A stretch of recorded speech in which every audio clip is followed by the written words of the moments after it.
The Kenya Roads Board Amendment Bill, Bill number 18 of the National Assembly, shall not occasion additional expenditure of public funds.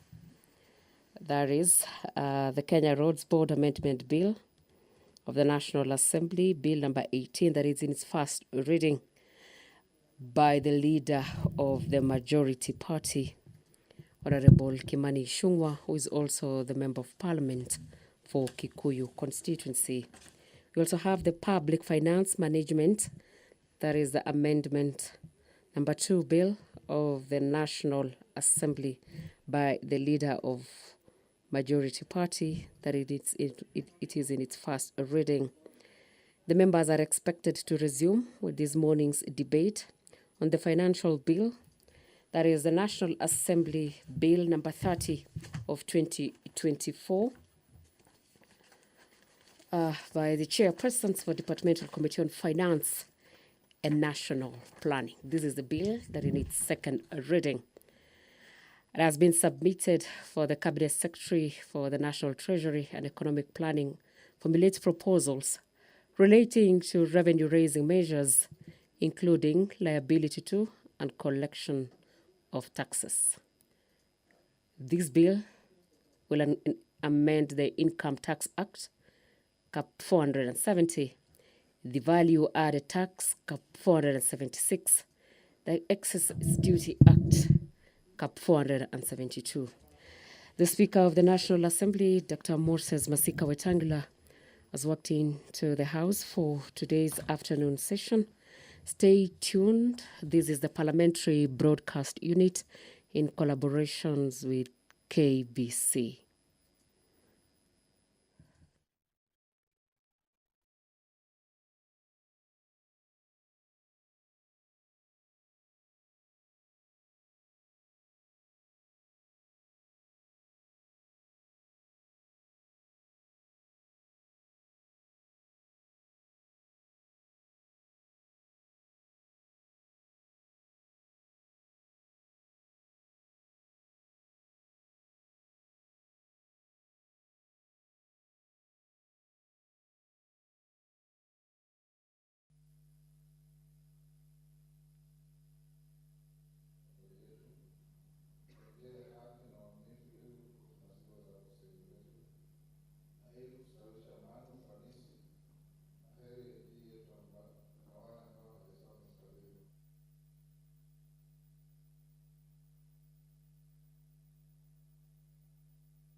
Honorable members, we have quorum to transact business. Clerk. Order number 1, administration of oath. Order number 2, communication from the chair.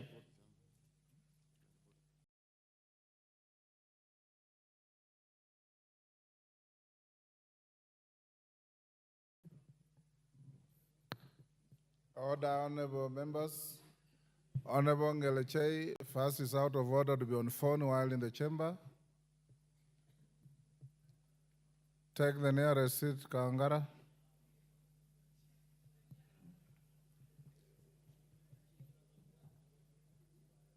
Honorable members, allow me to recognize a delegation from the United States Congress. Honorable members, I wish to introduce to you a delegation from the United States Congress from the House Democracy Partnership Program, who are seated in the Speaker's row. They are Congressman Van Buchanan, Chairman, House Democracy. From Florida and Head of Delegation. Congresswoman Gwen Moore, Democrat from Wisconsin. Congresswoman Barbara Lee, Democrat from California. Congressman Dan Kilde, Democrat from Michigan. Congressman Darren LaHood, Republican from Illinois. Congressman Neil Dunn, Republican from Florida. Congressman Jode Arrington, Republican from Texas. Congressman Drew Ferguson, Republican from Georgia. Honorable members, the delegation is accompanied by 4 congressional staff and staff from the United States Embassy in Nairobi, who are seated in the Speaker's Gallery.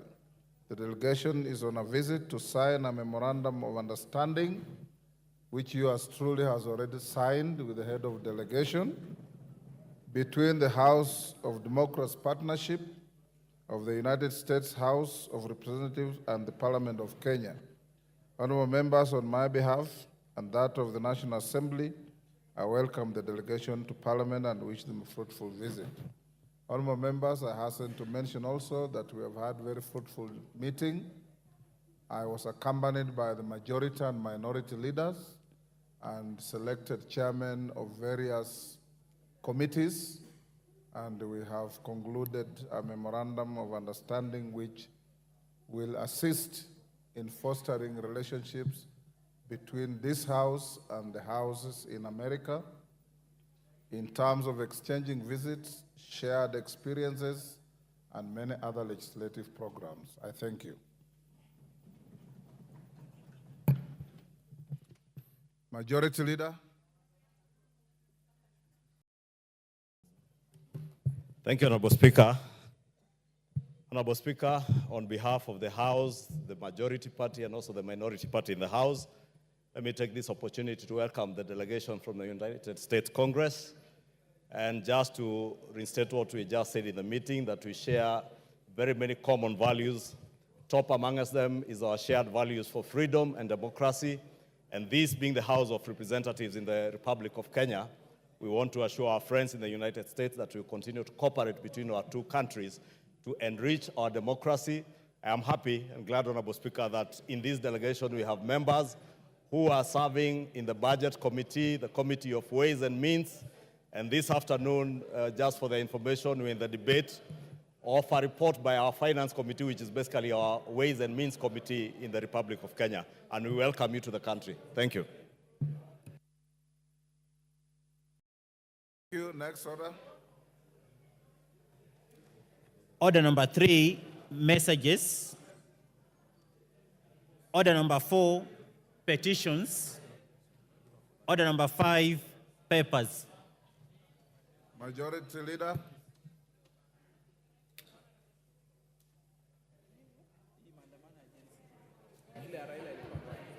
Thank you. Honorable Speaker, I beg to lay the following papers on the table of the House today, Wednesday, June 19th, 2024, afternoon sitting. The World Trade Organization Agreement on Fisheries Subsidies from the Ministry of Investment, Trade and Industry. Number 2, reports of the Auditor General and financial statement for the year ended 30th June 2023 and the certificates therein in respect of number A, Kemilil Sugar Company Limited, B, Bomet University College, C, University of Kibianga, D, Kaimosi Friends University, E, Turkana University College, F, Ijara Technical and Vocational Training, G, Kenya Universities and College Central Placement Services. Thank you, Honorable Speaker, and I lay. Thank you. Next. Order number 6, notices of motion. The Honorable Amos Mwango. Mwango, give him the mic.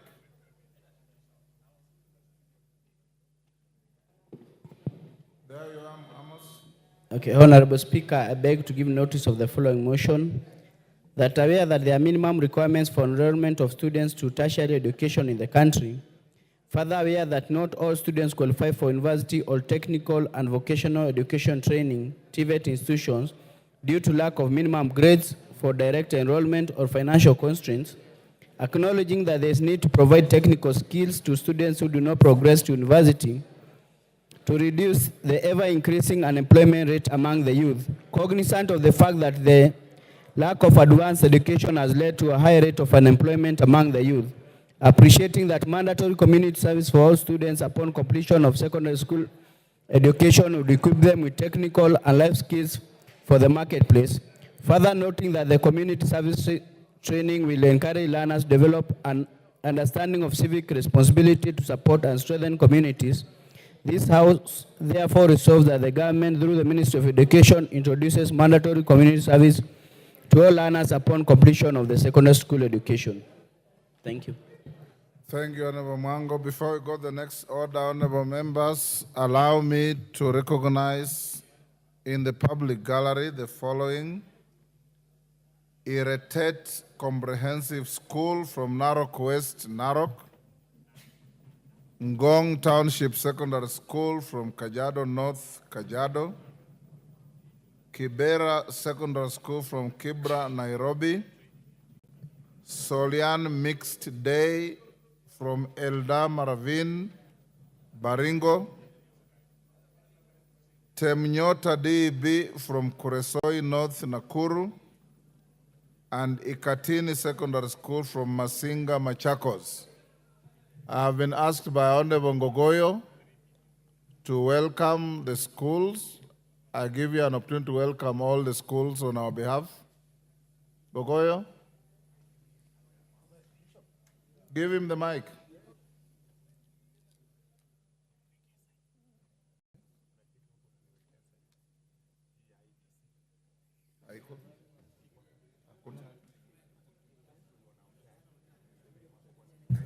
Thank you.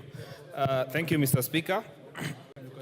I rise, Mr. Speaker, with your permission to congratulate the students that have found their way here, and specifically, Mr. Speaker, from Narok, from Baringo, the ones from Nairobi, and the ones from Kajiado, and those from Kajiado are specifically from my village, Mr. Speaker. I wish to welcome to this August House, request them to work very hard, because I once visited this house like them, and because of hard work and because of determination, I have also found myself here as a member of parliament to represent them. Mr. Speaker, I wish them well in their studies, those that are sitting for their exams this year.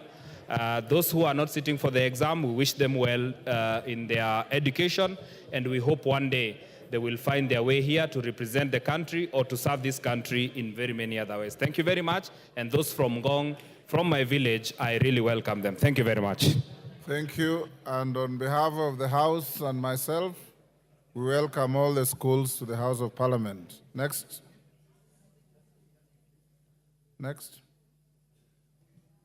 Order number 7, questions and statements. Honorable David Gikaria. Thank you, Honorable Speaker.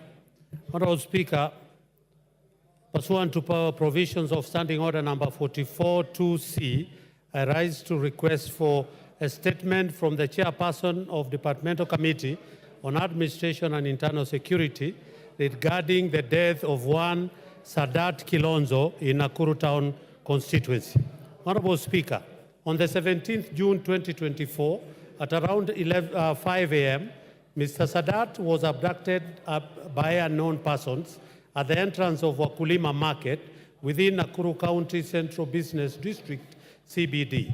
Sadly, his body was discovered later that morning near Menengai High School, approximately 500 meters from where he was abducted.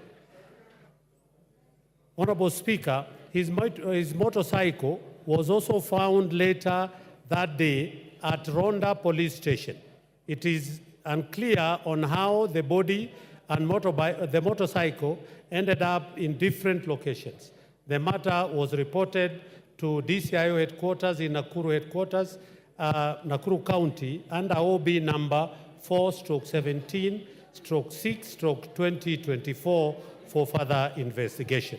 Honorable Speaker, while the government has made enough efforts to safeguard the lives of citizens and to ensure the security of residents in Nakuru Town East constituency, the recent adaptation and tragic loss of life highlights the need to address security issues of the area in order to effectively safeguard the lives of the residents.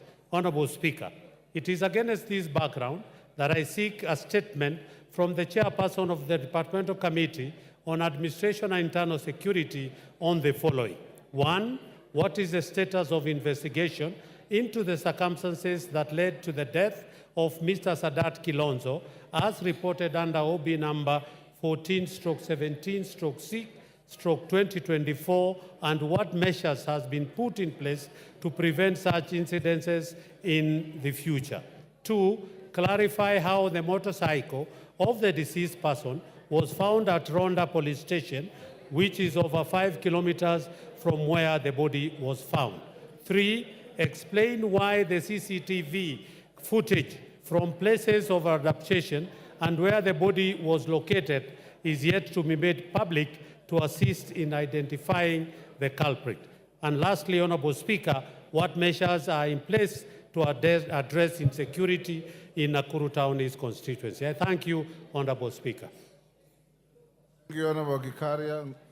Tongoyo, that is to your committee. Give Honorable Tongoyo the mic. Thank you, Honorable Speaker. I seek to respond to give the statement in 2 weeks. Thank you. 2 weeks it is. Next.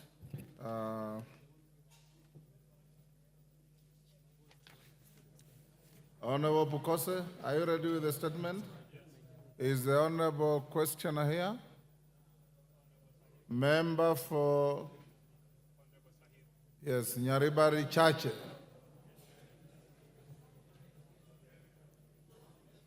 Maybe you stay to tomorrow? Thank you, Honorable Speaker.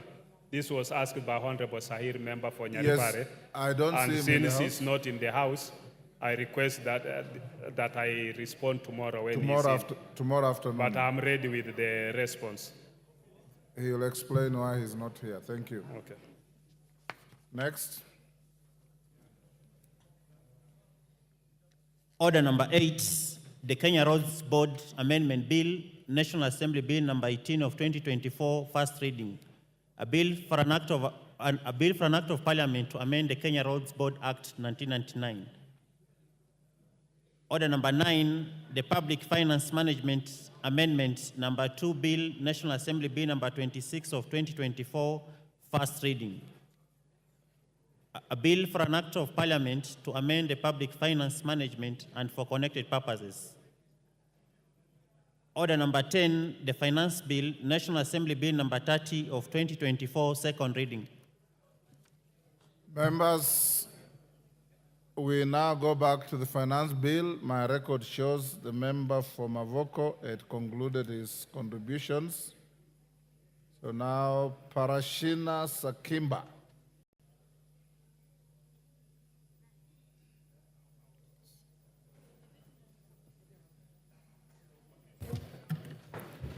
Okay, thank you, Mr. Speaker.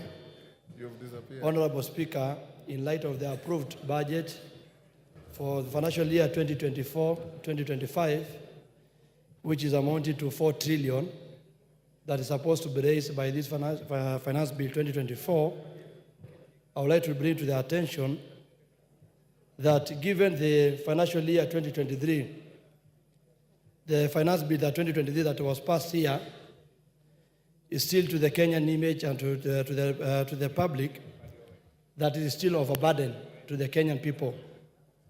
If at all that we were treasury, we are looking on ways of raising. Yes, Honorable Kuria, Chairman of the committee, give him the mic.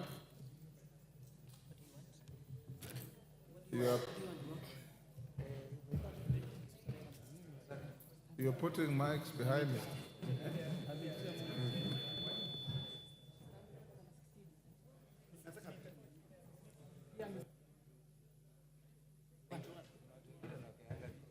There is one, okay, there you are.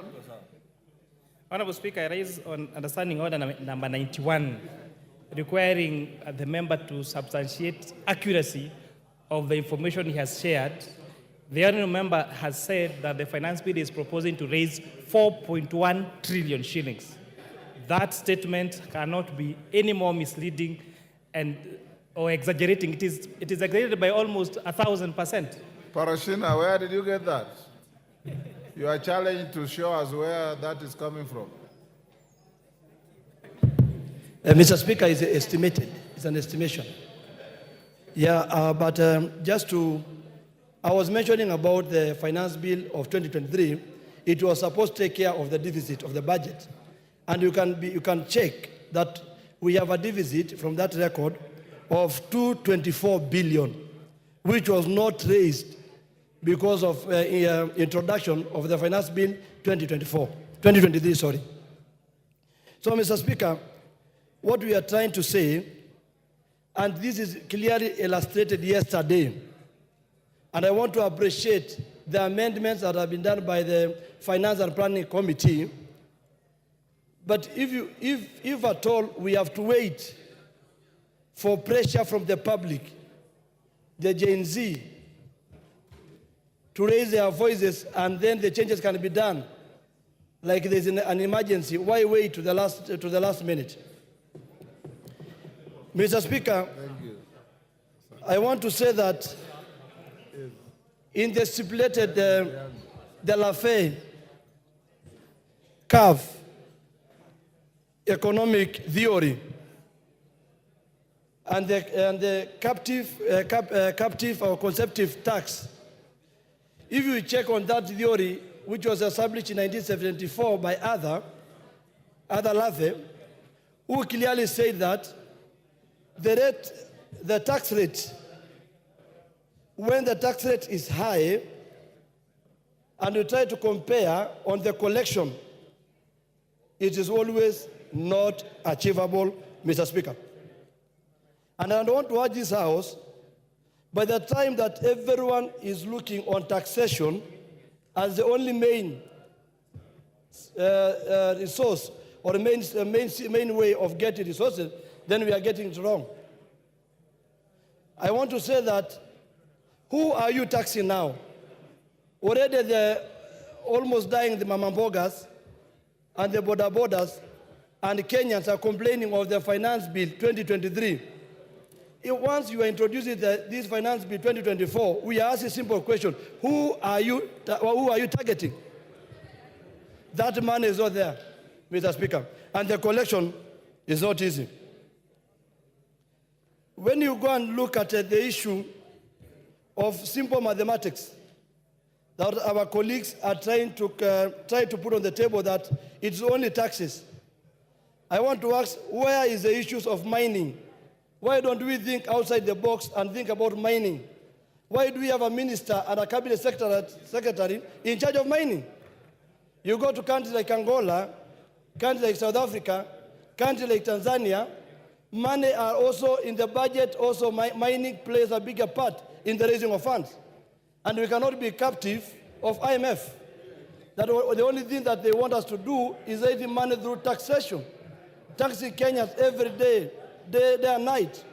Mr. Speaker, I want to ask about the tallow oil in Turkana. If you check on the tallow oil of the Turkana, no one is talking about it. Why don't we go back and think about how to raise today's revenue, not only on taxation? We cannot be a lazy country that does not think on other means. Mr. Speaker, if you go to the issue to do with eco levy, it is very interesting in clause 45 on the imported items. And they are talking about, because the issue is protect environment and pollution. Yes, the answer is yes, we protect. But this eco levy is only left now for the imported goods. I am sure majority trust this, that even you do a simple calculation of sanitary towels, I don't know if they want us to go to the napkins, or they want our gas to go and use the way the COVID time. when people at the COVID time were buying lesos and kitambas as a means of having to protect COVID. Because if you go to the shops and chemists and everywhere, those sanitary towels, quality ones, are imported ones. That's my argument. Quality ones are imported ones. So when you check that one, Mr. Speaker, and again you come and see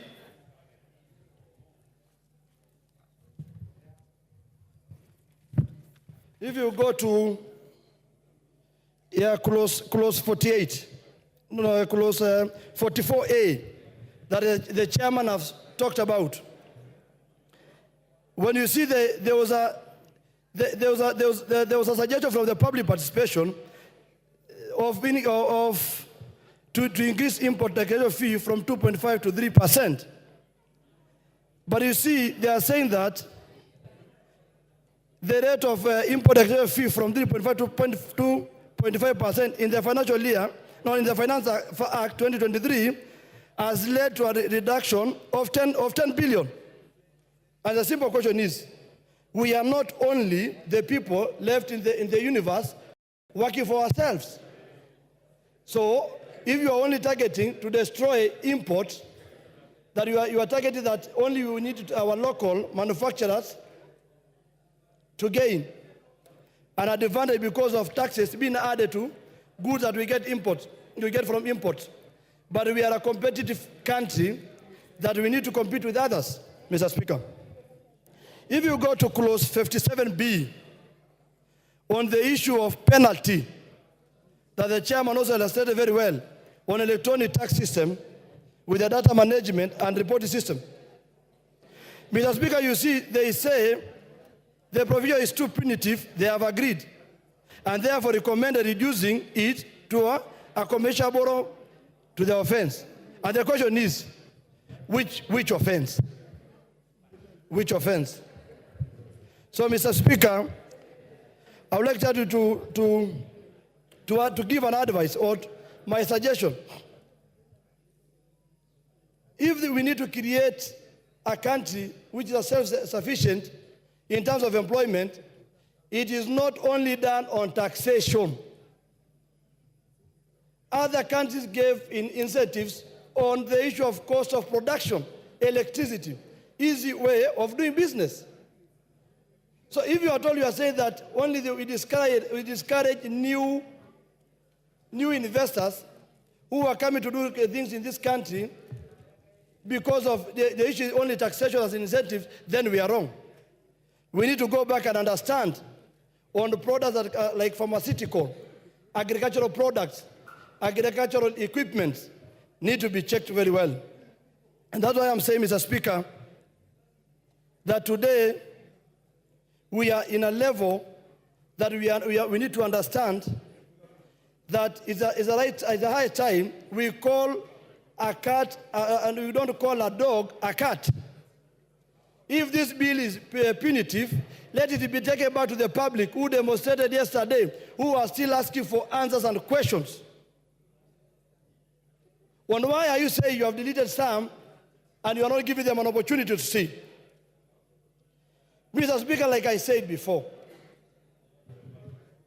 can we ask ourselves outside, because we are living in this country, if you go to Mamamboga, if you go to everyone is complaining, that we have pushed the Kenyan people to the corner.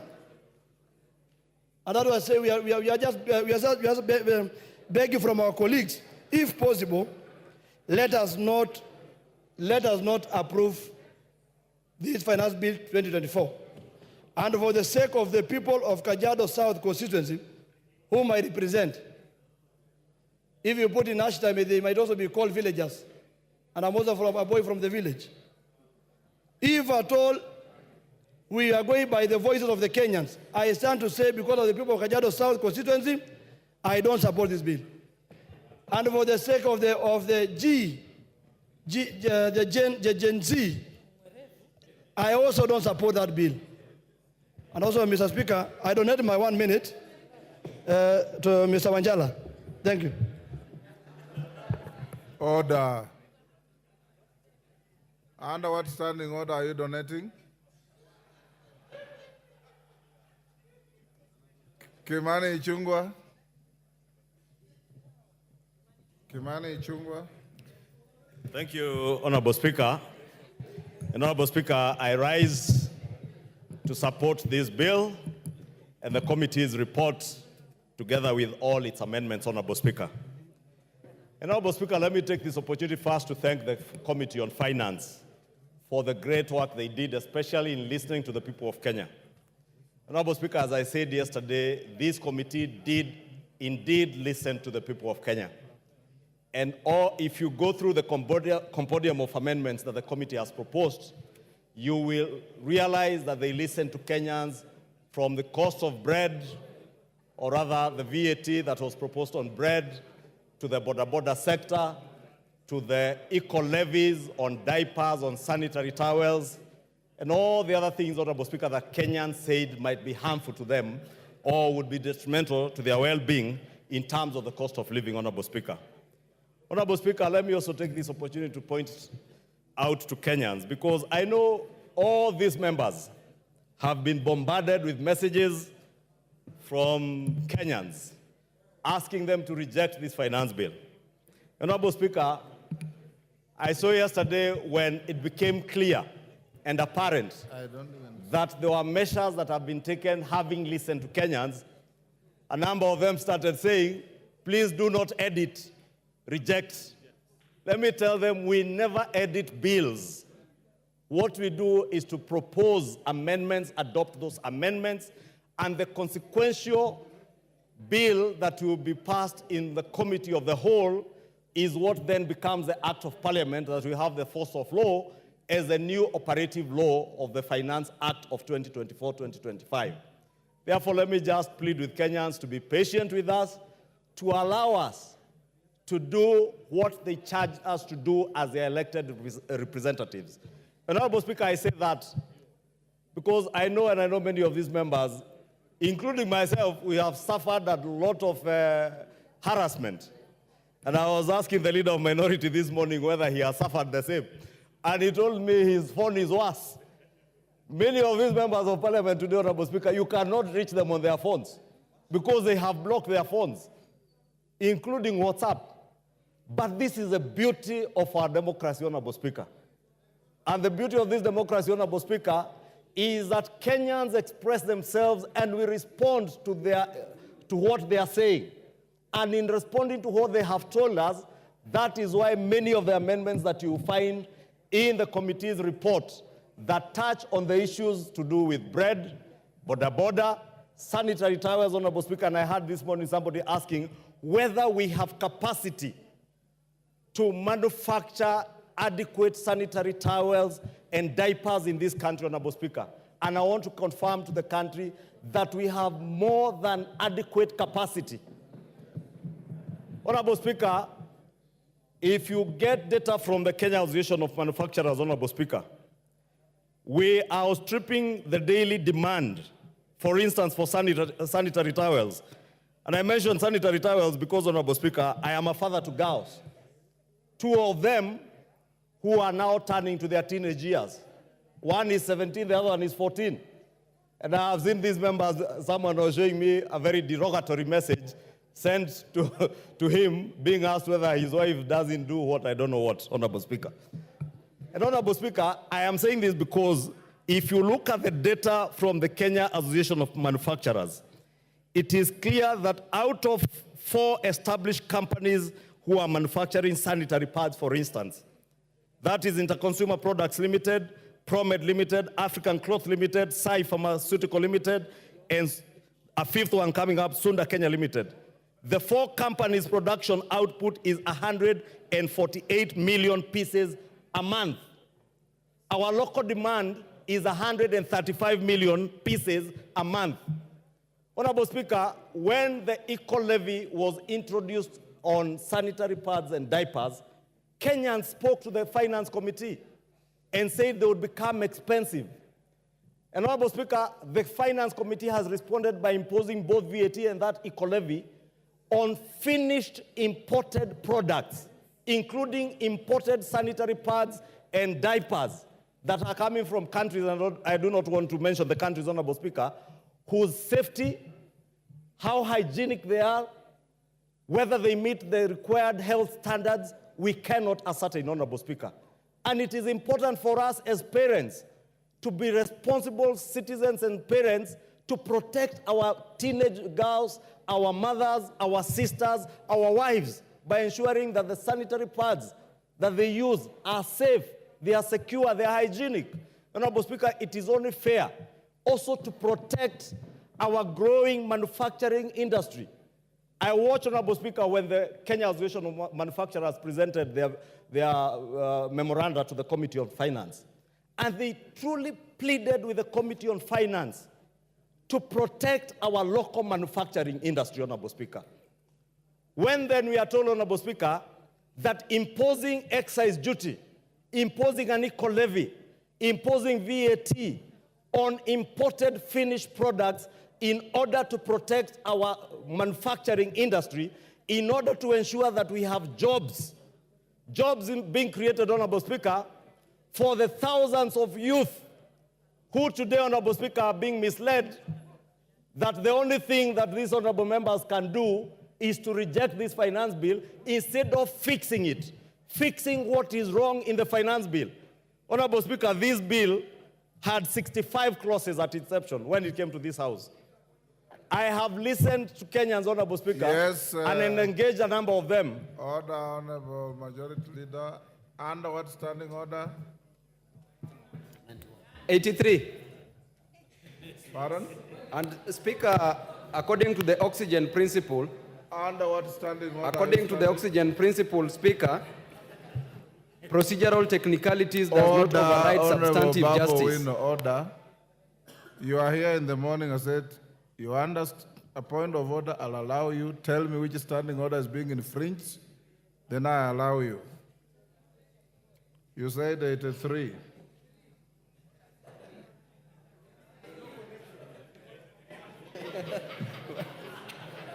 You're out of order. Mr. Speaker. Go on, Majority Leader. Honorable Speaker, thank you, Honorable Speaker. Honorable Speaker, I was asking. Order, Babo Wino, you should know what you want to say, my son. Because you stood up and said, standing order 83. It doesn't apply. Then somebody whispers to you 91, you say 91. Go on, Majority Leader. Take your seat. Honorable Speaker, I was asking, what is so wrong with us protecting our manufacturing sector in this country, Honorable Speaker? What is so wrong with us ensuring that we are creating jobs within our own economy instead of creating jobs in other countries, Honorable Speaker? Because when we say that we do not levy excise duty on imported finished products, whether they are finished and fully assembled border borders or motorcycles, Honorable Speaker, we are creating and exporting jobs out of this country into those economies where we want to import those finished products from. Therefore, Honorable Speaker, I want to speak to the young people in the streets. The young people, Honorable Speaker, who have been mobilized in colleges and universities around our country to send members messages of rejecting this finance bill. This finance bill is about protecting yourselves as our children. It is about creating jobs for you as our children. It is about ensuring that the future of our economy is secure, Honorable Speaker. Honorable Speaker, we will only secure the economy for future generations if we make sure that we nurture the growing manufacturing sector in our economy, Honorable Speaker, vis-a-vis in exporting jobs to other countries, Honorable Speaker. Honorable Speaker, the finance, every year that we pass a finance act in this House, it has a 3 or 2-fold objective, Honorable Speaker. Top amongst them, other than revenue, is also to ensure, Honorable Speaker, that we create jobs within our economy for us to be able to expand our tax base.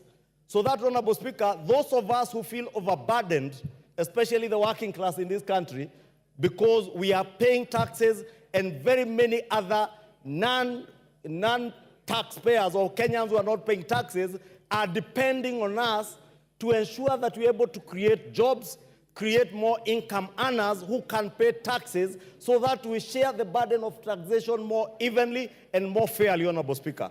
And that is part of the prime objective of this Finance Act of 2024, to ensure that we raise revenue, we protect our manufacturing sector, Honorable Speaker, we create jobs, and more importantly, Honorable Speaker, we deliver services to the people of Kenya, Honorable Speaker. I am glad, as the President said yesterday, Honorable Speaker, that the conversation in this country now has changed. We are no longer debating in this House, Honorable Speaker, these interjections, I find them unnecessary. I think Babu Owino thinks we are outside Central Police Station. Thank you so much, Honorable Speaker. Honorable Speaker, we cannot sit here. What standing order are you on? 91. 91. Honorable Speaker, why is it that it's only my standing orders that you are confirming, Honorable Speaker? The rest you are giving. Baba, everybody has been subjected to the same treatment. What I want to say is very important and urgent, Honorable Speaker. Yes. Yes, what is out of order? Thank you, Honorable Speaker. Honorable Speaker, I've heard the submissions made by Honorable Ichung'wah, and I want to say that at first I thought that they were important and detailed, but I've just realized that the important parts are not detailed and the detailed parts are not important. He's talking about manufacturing. Honorable Speaker, I want to educate Honorable What Ichung'wah. is out of order? This is where I'm coming to. Pursuing a counter argument. This is where I'm coming to, Honorable Speaker, on matters economics, because Honorable Ichung'wah is claiming that if we increase taxes for imports, that is what he's saying, that if we increase taxes for imports, imported goods, then we will give an opportunity for industries, local industries to grow, which literally is normally true. But in our situation as a country, Honorable Speaker, we are going to promote what we call foreign absorption, where money is going to leak from... Order, Honorable Baba Owino. Order, take your seat. Order, Honorable Baba Owino. When you take your seat. You are pursuing a very healthy argument, but it's very far from a point of order. When you are given an opportunity, pursue that argument and convince your colleagues. When you stand on a point of order, ordinarily you start this way. Mr. Speaker, is it in order for the member on the floor to say this and this and this, when in fact the fact are this and this, or contrary to this standing order? You've shot up on my permission, and you're pursuing a very healthy argument on the bill that has no relationship with what the member on the floor was saying, because that is your argument, that's his argument. Thank you, Honorable Speaker, for that guidance and protection. Honorable Speaker, I was saying many of the amendments that have been proposed by the Finance Committee in a big way cure the numerous concerns that Kenyans had over this finance bill. And therefore, that's why I want to plead with this Honorable House, let us do what is right. I know there are those who are tempted to do that which is popular. It is very popular to join street demonstrations, to be seen as a hero rescuing people from police stations when they are arrested out of whatever they are arrested on in the streets. But as a leader, and we are here as leaders, Honorable Speaker, as a leader and as leaders, Honorable Speaker, we must do that what is right. And Honorable Speaker, when this administration came to power about 2 years ago, our fiscal deficit as a percentage of GDP was at 6.7%.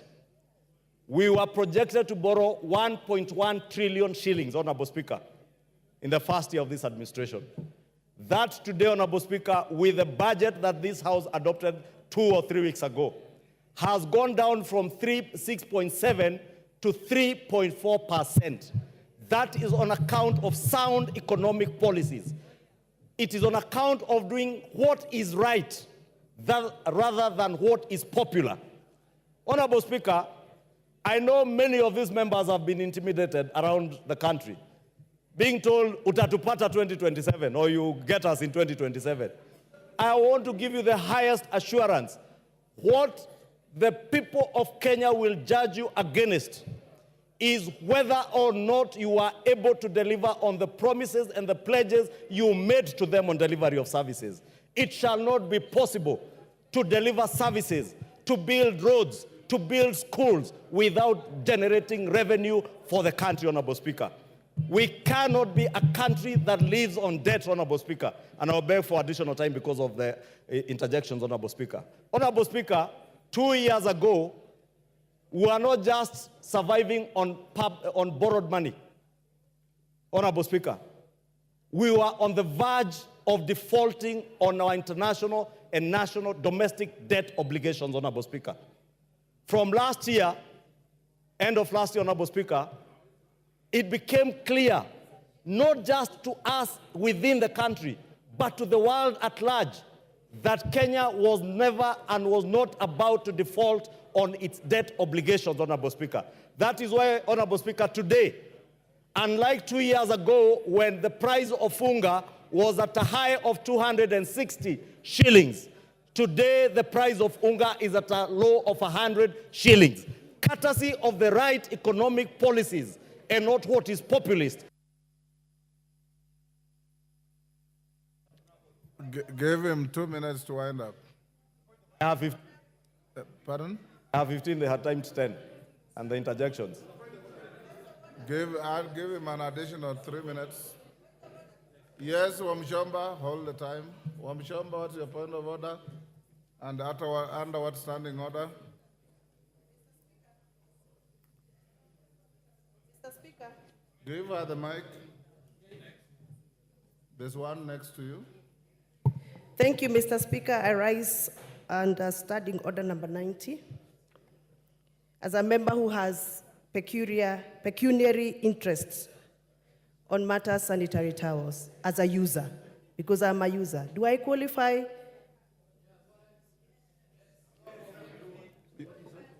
Can you repeat that you are? I am standing on the strength of standing order number 90. Yes. As a member who wishes to speak on this matter of sanitary towels as a user. That's yourself? Yes. You are out of order. Take your seat. If you had in the morning the Honorable Tenda Molo, although he did the right thing wrongly, when you challenge somebody, take your seat, understanding order 91, you're challenging the member on the floor who has pecuniary interests, not on the basis of your own pecuniary interest. Go ahead. Thank you, Honorable Speaker. Honorable Speaker, I was saying 2 years ago, unga, when we speak about the cost of living, unga was at a high of 260 shillings. Today, unga is at a low of about 100 shillings, Honorable Speaker. Honorable Speaker, our exchange rate, the Kenya shilling to the dollar, almost a year ago, it was at a high of 162 shillings. Today, it is at a low of 128 and still going down, Honorable Speaker. Courtesy of the right economic policies, courtesy of pursuing what is right rather than what is popular, Honorable Speaker. Honorable Speaker, in the past, we have suffered what was described as state capture, Honorable Speaker. This bill, Honorable Speaker, in a big way addresses the question of state capture. Honorable Speaker, there are companies in this country that have survived largely on what is called tax expenditure and manipulating the system around tax expenditure, Honorable Speaker, especially around the question of VAT refunds. This bill, Honorable Speaker, is addressing the loopholes that bedevil our country through people who are well connected, who use the system to beat the tax system, Honorable Speaker, exploiting tax refunds to make bigger profits for their companies, Honorable Speaker.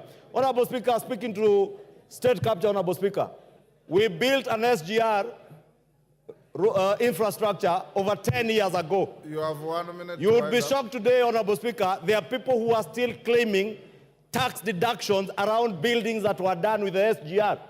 This bill is bringing to an end from the 1st of July those deductions courtesy of the SGR, Honorable Speaker. And therefore, I know there are people who are mobilized because they have been benefiting from the system, Honorable Speaker, hiding behind civil society, funding civil society, Honorable Speaker, and the civil society, Honorable Speaker, mobilizing negative propaganda against this bill. I want to implore our members, do what is right. Do what is good for the economy. Do what is good for your generation, future generations, Honorable Speaker. What will secure our nation's economy, not that. Your time is up. Nabi Nabwera. Nabi Nabwera.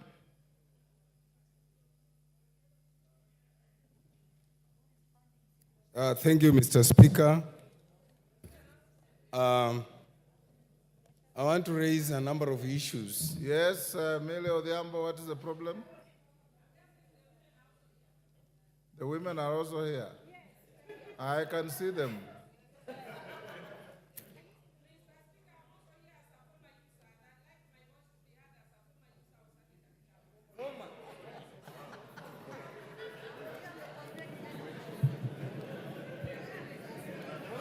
Mr. Speaker, Mr. Speaker. Yes, order, Nabi. Yes, Gichungwa, what is the point of order? No, Honorable Speaker, because Honorable Millie was not on record, you may not have heard what she said, but she said she wants to speak as a former user. Honorable Speaker, of sanitary items. What I did not understand whether it was sanitary towels or diapers. Maybe she can clarify whether it was sanitary towels or diapers. Nabi, order. Yes. Yes, Honorable Junet, what is out of order? Hold Nabi's time. Mr. Speaker, you've heard clearly what the majority leader has said. He is asking under what category of women do Millie Odhiambo fall? Because she's claiming that she's a former user of sanitary pads. And in the finance bill, we are discussing sanitary pads, and we want to reduce the taxes. Is she going to benefit from that? Is she opposing or supporting, Mr. Speaker? Order, Millie. You don't need rocket science to understand what you said. I understood you clearly, and we don't want to engage in debate. Nabi Nabwera, continue. Thank you, Mr. Speaker. Mr. Speaker, today, I've had a lot of time to reflect on whether this country, we want to move it forward, we want to have it stagnant, or we want even to become repugnant. I'm saying this, Mr. Speaker, because any progressive country, any progressive system, we should have started by looking at our 2023-2024 Act, Finance Act, and asked ourselves the question, has it served us well? Number two, we should have asked us, we intended to collect a certain amount of money. Did it help us collect that money? Number three, what has been the business performance for the period that 2023-2024 covered? And finally, Mr. Speaker, we should ask ourselves, has the current Finance Act helped us to mobilize savings? What is our saving ratio as a country? Mr. Speaker, as I look at that and evaluate the 2023-2024 Finance Act, I return a performance ratio of 44%. With that kind of performance ratio, you cannot come up with another act, a bill to repeal that act, which increases the number of taxes, the amount of taxes to the public. Because you have failed to collect over 300 billion.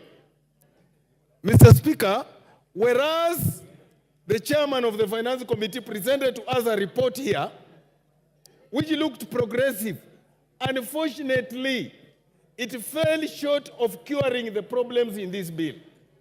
What are the problems in this bill?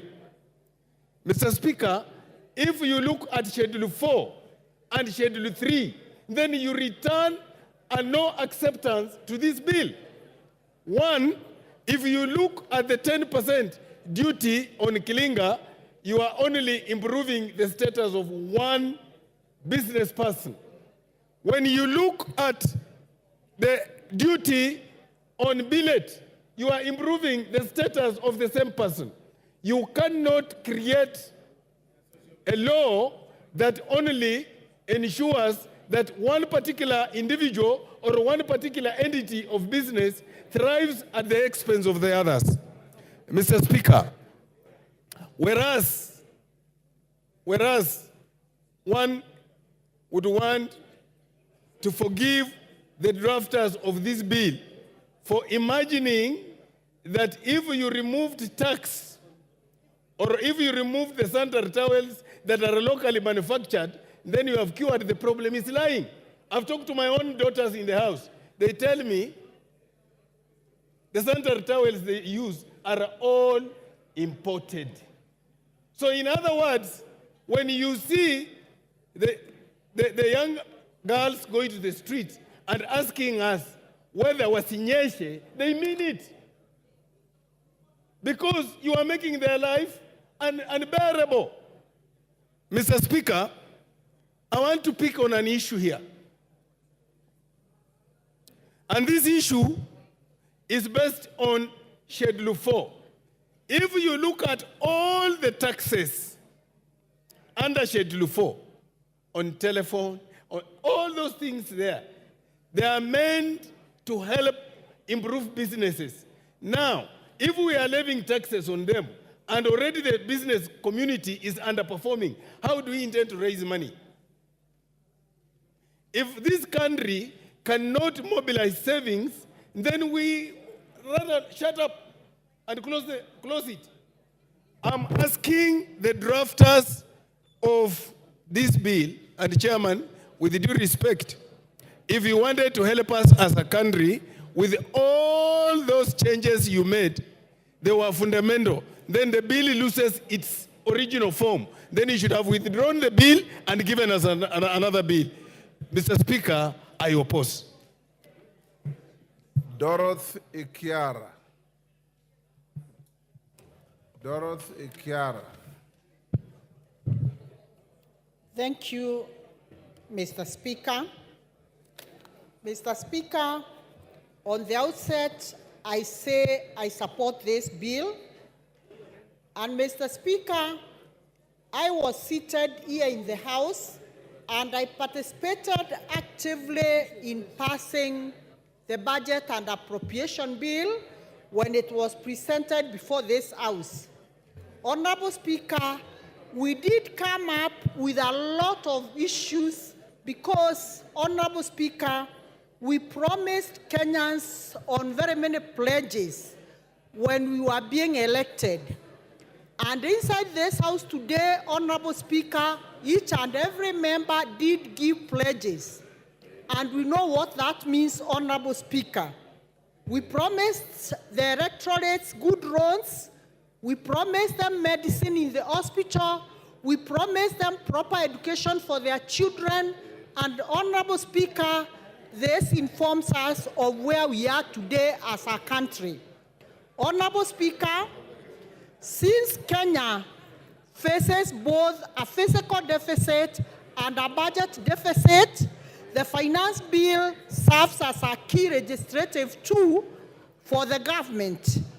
It combines revenue enhancing measures with expenditure rationalization as a strategy to manage and reduce these deficits. Honorable Speaker, for the first time, a finance bill is similar to the medium-term review, and this is better for our country in terms of consistency and planning. This finance bill today that we are looking at, Honorable Speaker, is people-centered. I'm saying this, Honorable Speaker, because I personally participated when the Finance Committee, led by the very able Chair, Kuria Kimani, was going around seeking public views on what they had proposed in the budget. Honorable Speaker, and it is for this reason that after the recent passively to the citizens of this country, they did come up with a laughter of changes that are all in favor of the citizens of this country. Honorable Speaker, aside from the key highlights, which the Finance Committee addressed, some of these proposals that they had proposed initially have now been dropped. Key is 16% VAT on bread.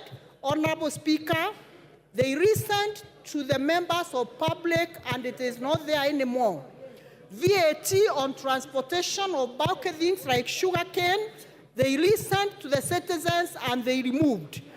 No increase in the mobile money transfer. Honorable Speaker, yesterday as I was passing through one of the streets in Nairobi, I had members, I had the people who are shouting, the citizens of this country who are severely misled that mobile money transfer will not be removed. Honorable Speaker, I want to say the committee resent to the citizens, and this is one of the things that was removed, Honorable Speaker.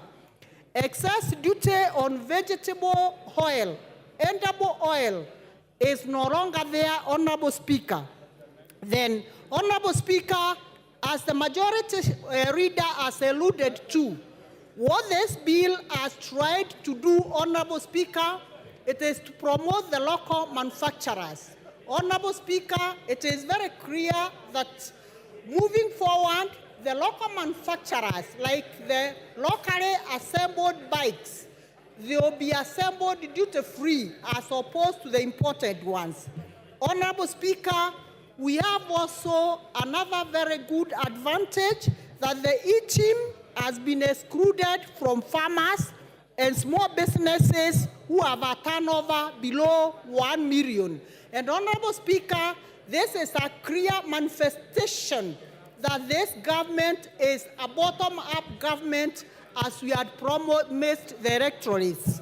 Honorable Speaker, I want also to unveil the key achievements, Honorable Speaker, in this bill, especially for the employed Kenyans, Honorable Speaker, where the allowable pension has been extended from being taxed from 20,000 to 30,000. This is an achievement for our workers and the salaried people, Honorable Speaker. Honorable Speaker, out of what this bill has addressed, and very importantly, Honorable Speaker, we are at a time when our country is struggling with cancer, Honorable Speaker, and this time, the Finance Bill 2024 has reduced the cost of cancer drugs and exempted them from value-added tax, that is VAT. And this initiative, Honorable Speaker, is designed to alleviate financial pressure on patients and enhance access to medicine, cancer medicine, Honorable Speaker. And we are doing this when the country is struggling with increased cancer cases. I want to pinpoint a place like Meru County where cancer is on the rise, Honorable Speaker.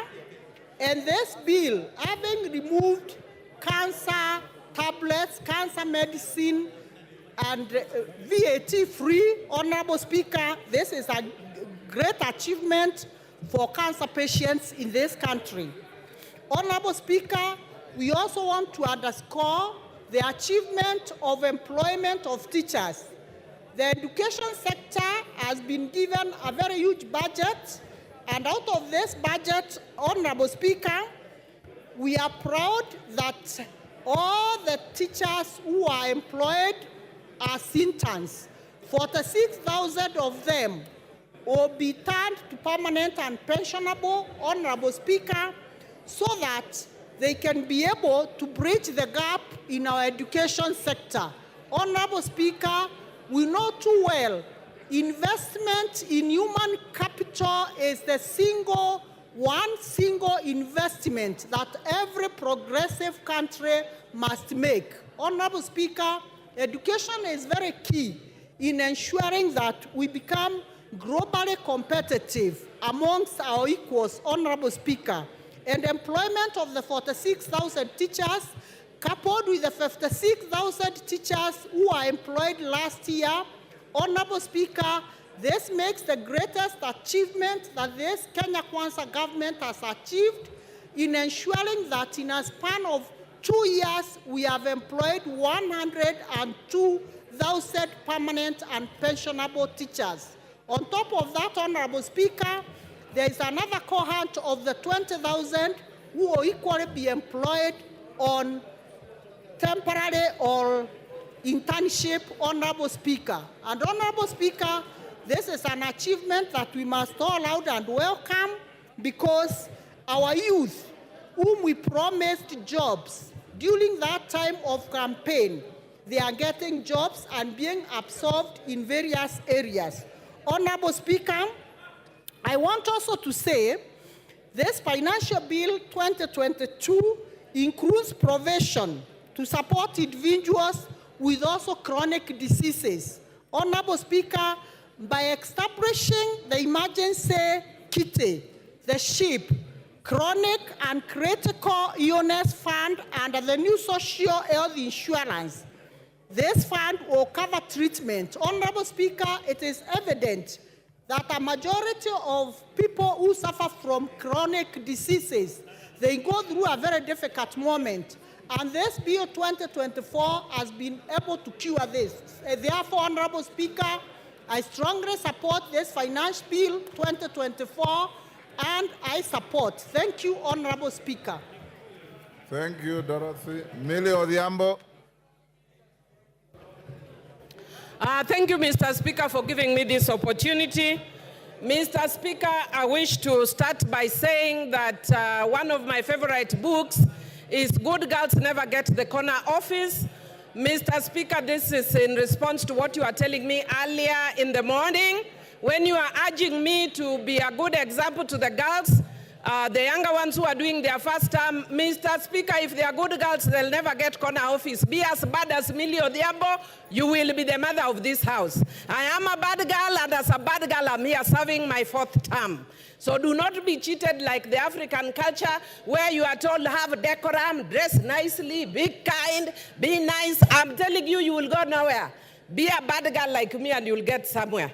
Mr. Speaker, having said that, I wish to declare my interest under the standing orders number 90, which Wamushomba stood on, because I don't want to be declared disorderly. And that is because when you have a pecuniary or personal interest, you declare. And Mr. Speaker, I want to declare my interest as a former user of sanitary towels, and as Dynasty as a former user of diapers, and as a future user of diapers. Because as a woman, once you get menopausal, you will have leaks and you will use diapers. And Mr. Speaker, I want to say, it's not all women, so Rosa should not be worried, but there are women who get leaks. And I want to say that there are people, because we don't want to have shame over menopausal issues, we don't want shame over period. And Mr. Speaker, I am saying this because I've been sitting here today listening patiently to the men talking about sanitary towels that is in the finance bill. And they are speaking with authority. If we wanted to save money, the way the finance committee has done, and want to tax anything else, go and tax men innerwears. Go and tax men innerwears. affairs. Don't speak on our issues as women. Let us be the one to speak about sanitary towels. We are the ones who know what works for us, and you are saying we want to encourage the local manufacturing.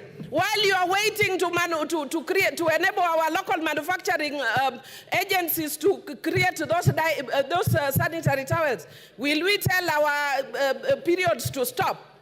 Our periods will not stop while you are manufacturing.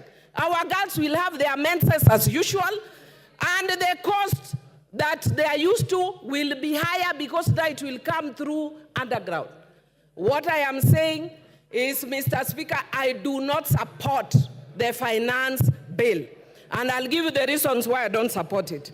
One, I don't support it because it's devoid of a strong policy underpinning. Number two, I don't support it because it's not premised on a better model, but on a beta model. The KK government told us that their things are premised on BETA, but increasingly we are seeing it premised on BITTER, beta model. That's why I'll not support it. And Mr. Speaker, the other reason I will not support it, it's because it encourages opulence. Look at how much money I have. Look at the price of my watch. It's a 5 million watch, and I'll explain why, Mr. Speaker. So do not be in a hurry to ask me to explain. I'm going to explain. Mr. Speaker, number one, the one I've talked about, the tax system that is devoid of a strong policy underpinning or premised on a flawed policy underpinning. I will give you the example of the eco-levy that seeks to strike a balance between the economy and ecology but fails miserably to do that. Mr. Speaker, if I give you an example, this government has actually sponsored or facilitated the roads in Fangano Island and the tarmac in Rusinga Island, even though they are taking pretty long.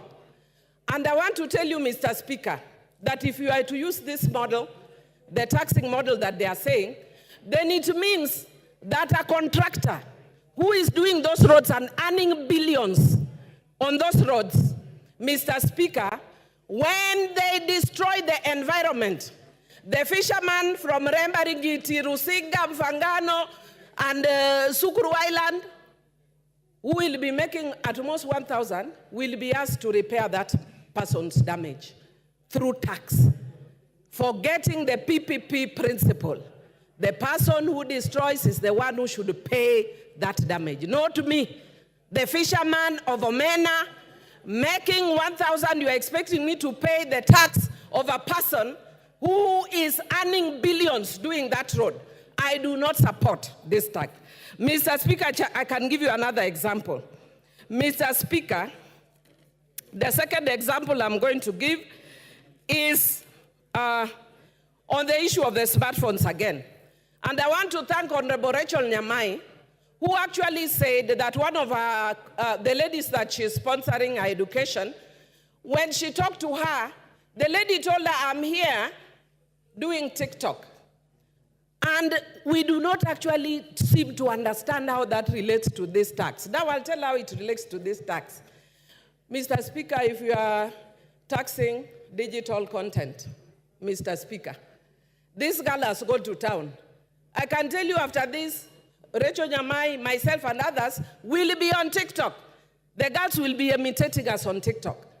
And they will be making money imitating us on TikTok. And then under this tax, we are telling them we are taxing you, TikTok. Why? They are doing that because there are no jobs. They have become innovative and look for their own jobs. And after they have got to their own jobs, an industry that has not solidified, like teaching, like law, we want to kill that industry that is helping our young people. That is why the Gen Zs were on the streets. And Mr. Speaker, I'm so thrilled that I was shown a photo of a young girl who looks like me, and some people were saying, Millie, we can see you are here now, you can retire. And I wish she was in my constituency, I would have retired tomorrow. And Mr. Speaker, yesterday, my own niece, who I am the one who was raised since she was in primary school, she's lived in my house. I was with her. And I tried all means to try and divert her attention from what was going. How she managed to sneak in, and this morning she's telling me, And Mr. Speaker, before I got to what she was telling me, I told her, can I give you a lift to town? She told me, no, auntie, I cannot be associated with members of parliament. Your generation, you have messed this country. We have to fix it. Gen Z. If we do not take Tuesday, Super Tuesday, as a wake-up call as a country, I don't know what else will take up as a wake-up call as a country.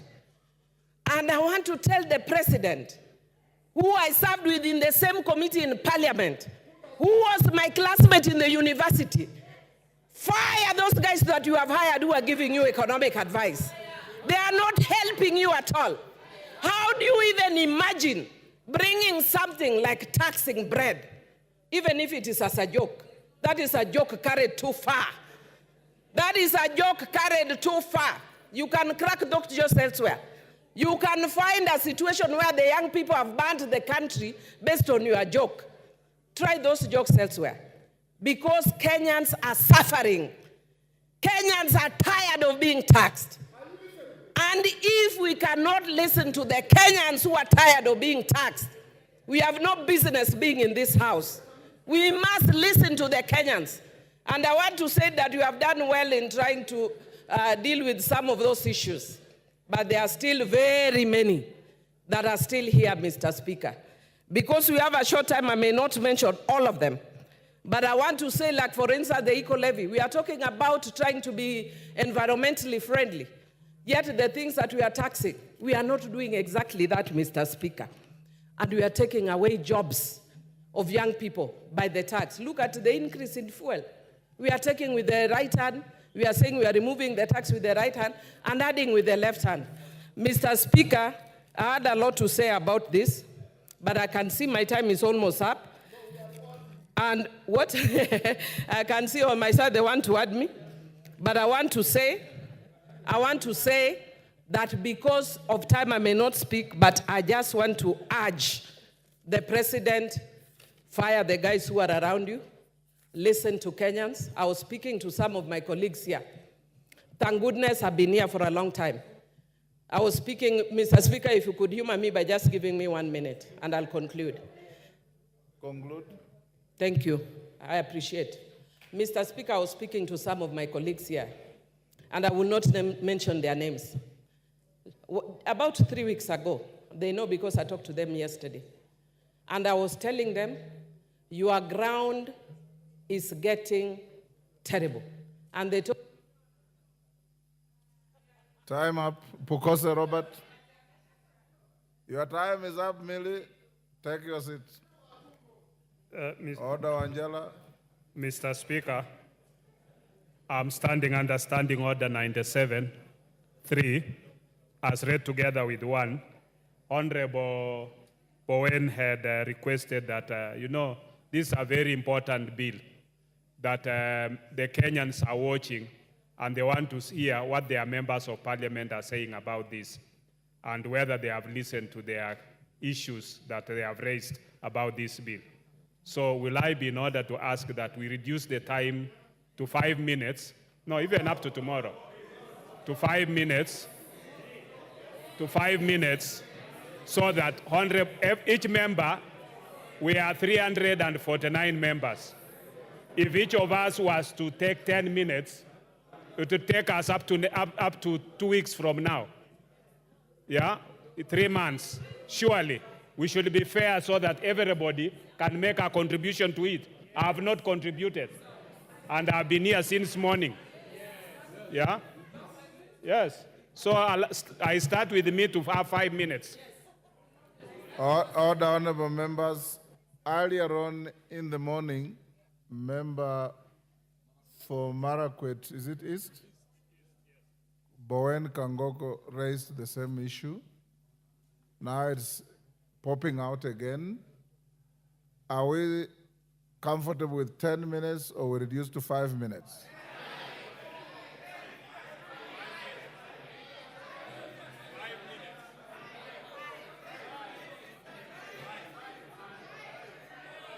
Order. Yes, Rafael Wanjala. Wanjala, I see you raising. We had 5. Otienda Amolo. Order. Otienda Amolo. Support 5.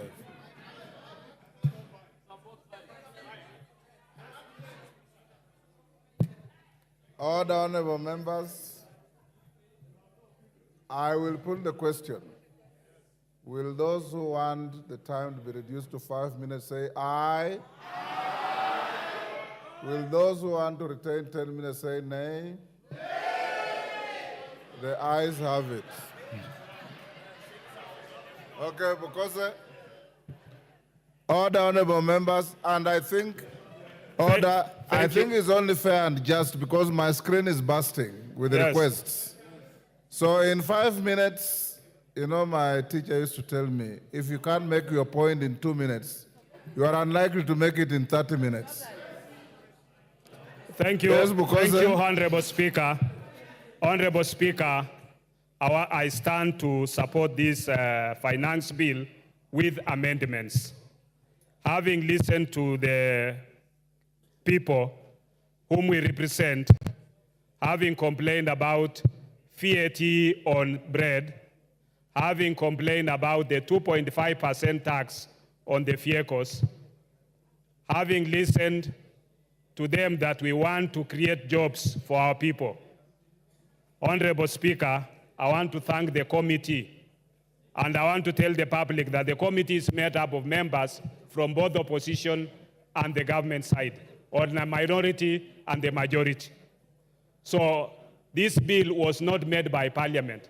It was done by the executive and it's been brought to the House. Your members of Parliament have listened to what you wanted to be amended.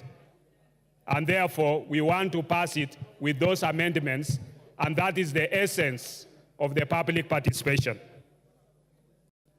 This bill was brought to the public participation, and it goes through the process.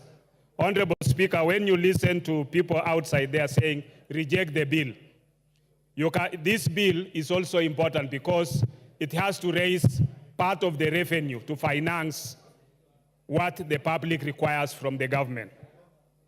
And because it has to finance that, as we speak today, we've raised the money for counties to 400 billion. This bill is going to raise 346 billion. That 346 billion will be added with what is being collected in taxes to make it 400 billion so that the counties can have money to offer services. This is going to meet the budget deficit from what the government is collecting. So it is what the government continues to collect.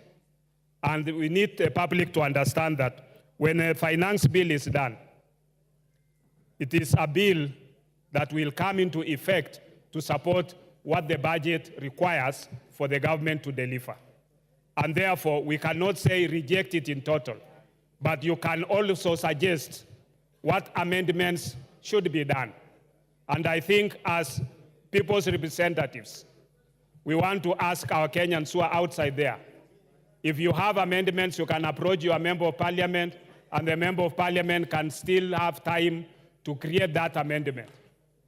So the issue of saying reject the bill, I think should not be there. But we should be able to make those amendments, and I hope that our counterparts from the minority side will support those amendments so that we can be able to deliver and make sure that we have listened to what the Kenyan public demands of us. With those few remarks, Honorable Speaker, I support with amendments. Honorable members, before I go to the next speaker, allow me to go back to order number 5 and allow the chair, JLAC, to table a very important paper in furtherance of one of the NADCO bills. Murugara, get a working mic. Give him a working mic.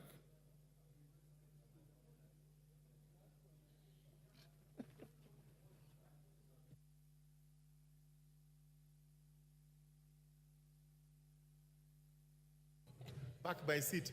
Again. Yes, thank you. Thank you very much. my young son here must be advised that he should not make use of his father's seat. Honorable Speaker, I beg to lay the following paper on the table of the House today, Wednesday, 19th June 2024. Report of the Departmental Committee on Justice and Legal Affairs on its consideration of the Senate amendments to the Independent Electoral and the Boundaries Commission Amendment Bill, National Assembly Bill number 10 of 2024. Thank you very much, Mr. Speaker. Thank you. We go back to the bill. Makali Mulu.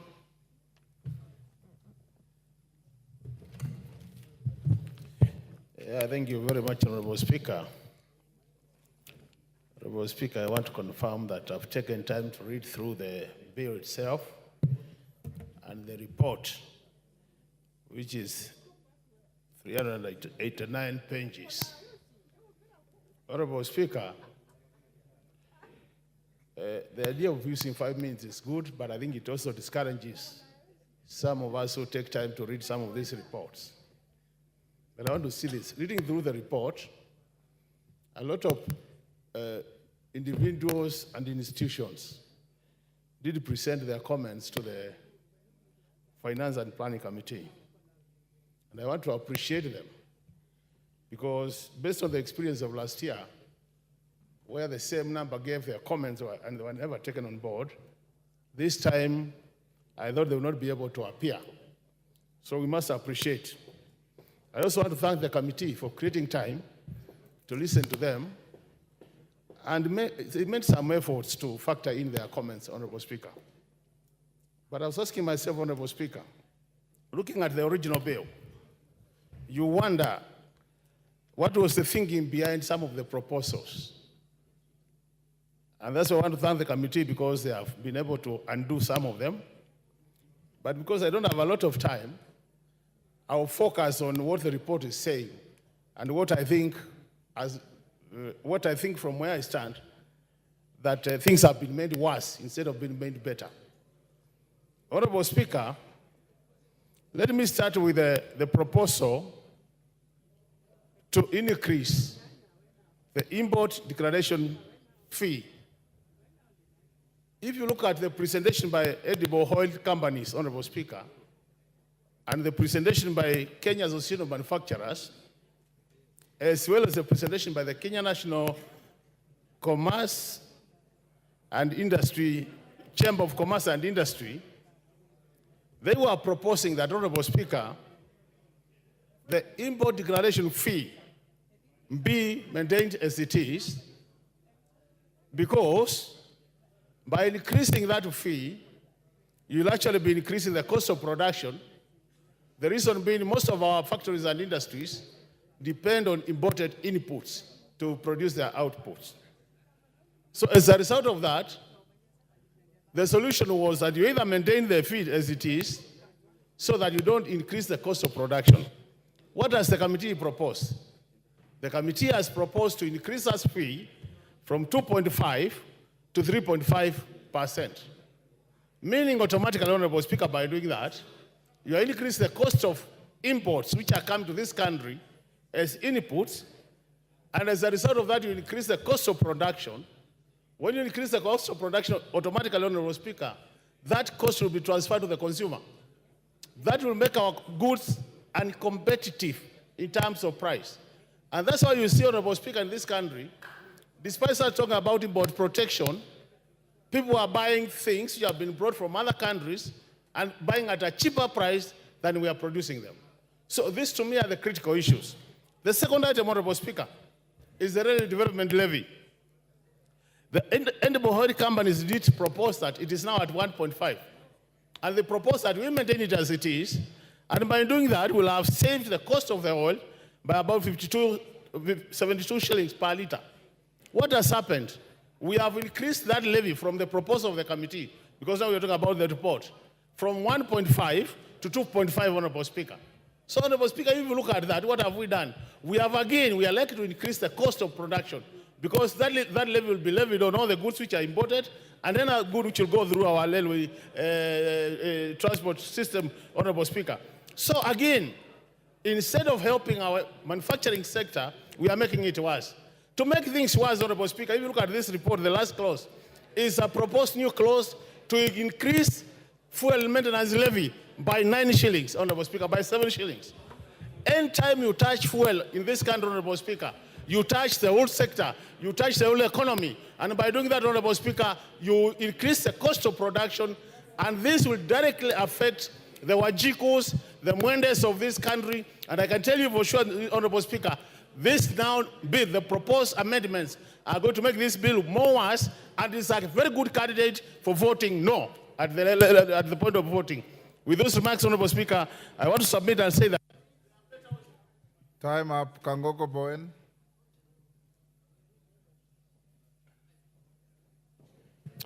Thank you, Mr. Speaker. And Mr. Speaker, I want to stand to support the finance bill. Mr. Speaker, this morning, the leader of minority, my good friend, Opio Wandai, asked a question as to why this finance bill was so contentious.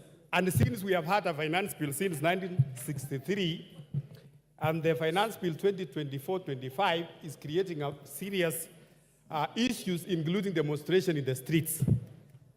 Mr. Speaker, I want to say this. What is outside there, Mr. Speaker, or what the people outside there, what they have been told by activists and people who have not read the bill, Mr. Speaker, is completely misleading. Mr. Speaker, I know there has been some contentious clauses in this bill, but Mr. Speaker, as moved by the chair of finance this morning, Honorable Speaker, you will find that the bill which was proposed by Treasury, the committee looked at the bill and they proposed several amendments which are actually people-friendly, Mr. Speaker. Mr. Speaker, I want to say that in the original bill, there was a 16% VAT on bread.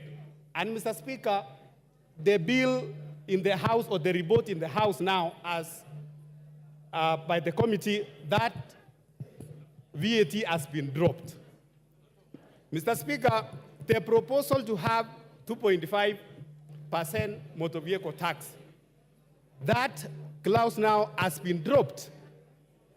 Mr. Speaker, the exercise duty, which was proposed in the original bill, especially on vegetable products, Mr. Speaker, that one has been dropped. The Honorable Speaker, the eco-levy, which is, we have had many of our colleagues here discussing. This one, Mr. Speaker, as many of my colleagues who spoke before me, it can only attract on imported finished products. And Mr. Speaker, we want to move from a trading country to a manufacturing economy.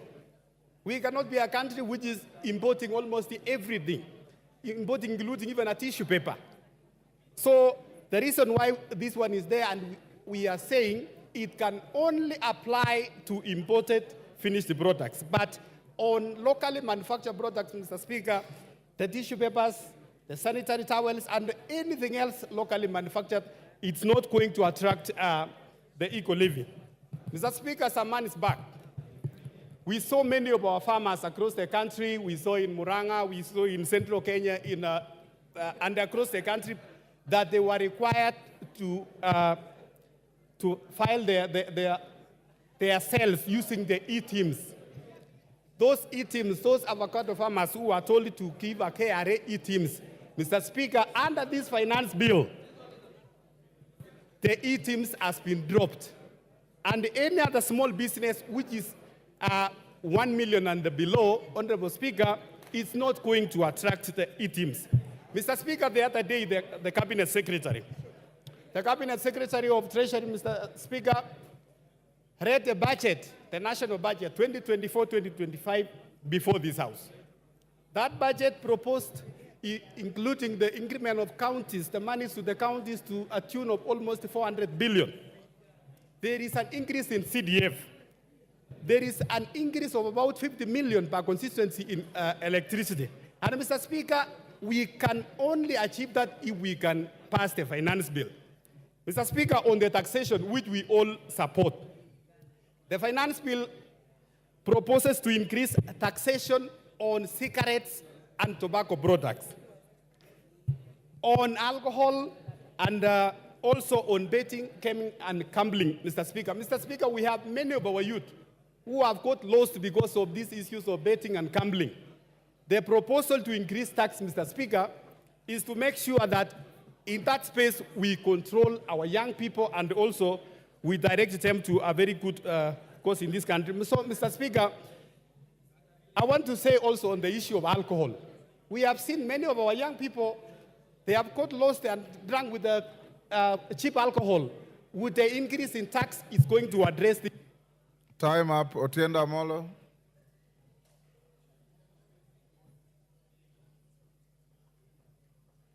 You'll get.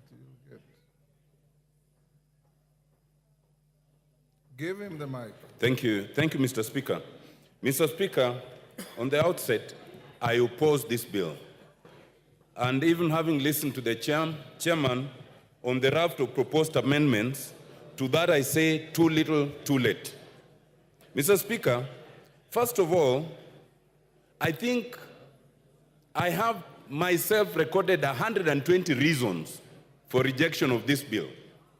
And Mr. Speaker, it is sufficient that the professional associations have spoken to this, the church has spoken to this, civil society has spoken to this, and Kenyans have spoken to this. There are legal reasons for rejecting this bill. There are financial and economic reasons, Mr. Speaker. There are humanitarian reasons. But more fundamentally, it is a moral question. This regime has lost the capacity for shame and does not even regard Kenyans. Mr. Speaker, I was tempted to attack some of these entities, the church, some ambassadors, because they are the ones who are at the forefront for supporting this regime. But I will forgive them. I will only tell them, it is good you have realized the error of your ways. This regime, Mr. Speaker, needs to understand the etymology of governance. The whole idea of governance is that the people voluntarily relinquish some of their rights and liberties for the government to protect them. But in this case, we have a government that does not want to protect its citizens, it actually wants to decimate them. We must reject that idea. Mr. Speaker, it is important to understand that a budget is made for the people. And traditionally, it is the people who must be listened to. We have a draft bill whose origins is essentially the Bretton Woods institutions, the IMF, and secondarily, the World Bank. Mr. Speaker, the Bretton Woods institutions were never made to further the interests of developing countries. The Bretton Woods institutions were established in 1944 essentially to protect and the war-ravaged countries, which essentially were all the developed countries. Therefore, when they come and they give us prescriptions, those are prescriptions that must be taken with a pinch of salt. In the 1980s and the 1990s, they gave us what was called the Structural Adjustment Programs. It is only when Kenya, like other countries, rejected those subs that we started going somewhere. Now we are in a situation where the Bretton Woods institutions have come back in full swing in the face of the executive. It must be rejected. Mr. Speaker, it is important to understand that this bill does not protect and is not the interest of Kenyans. And some people are fear-mongering, saying that if we reject the bill, then we'll be in a crisis. We will not be in any crisis. Like last year, Mr. Speaker, when the High Court stayed the 2023 bill, the 2022 bill continued until finally, the bill was cleared. And therefore, Mr. Speaker, the 2023 bill, which is already draconian enough, but is less draconian than this one. Let us reject this bill. The 2023 bill will continue, and let us have a bipartisan approach to budget making so that we can sit down and agree on the basic minimum that must be included in that budget. Mr. Speaker, I reject and I oppose. Thank you very much.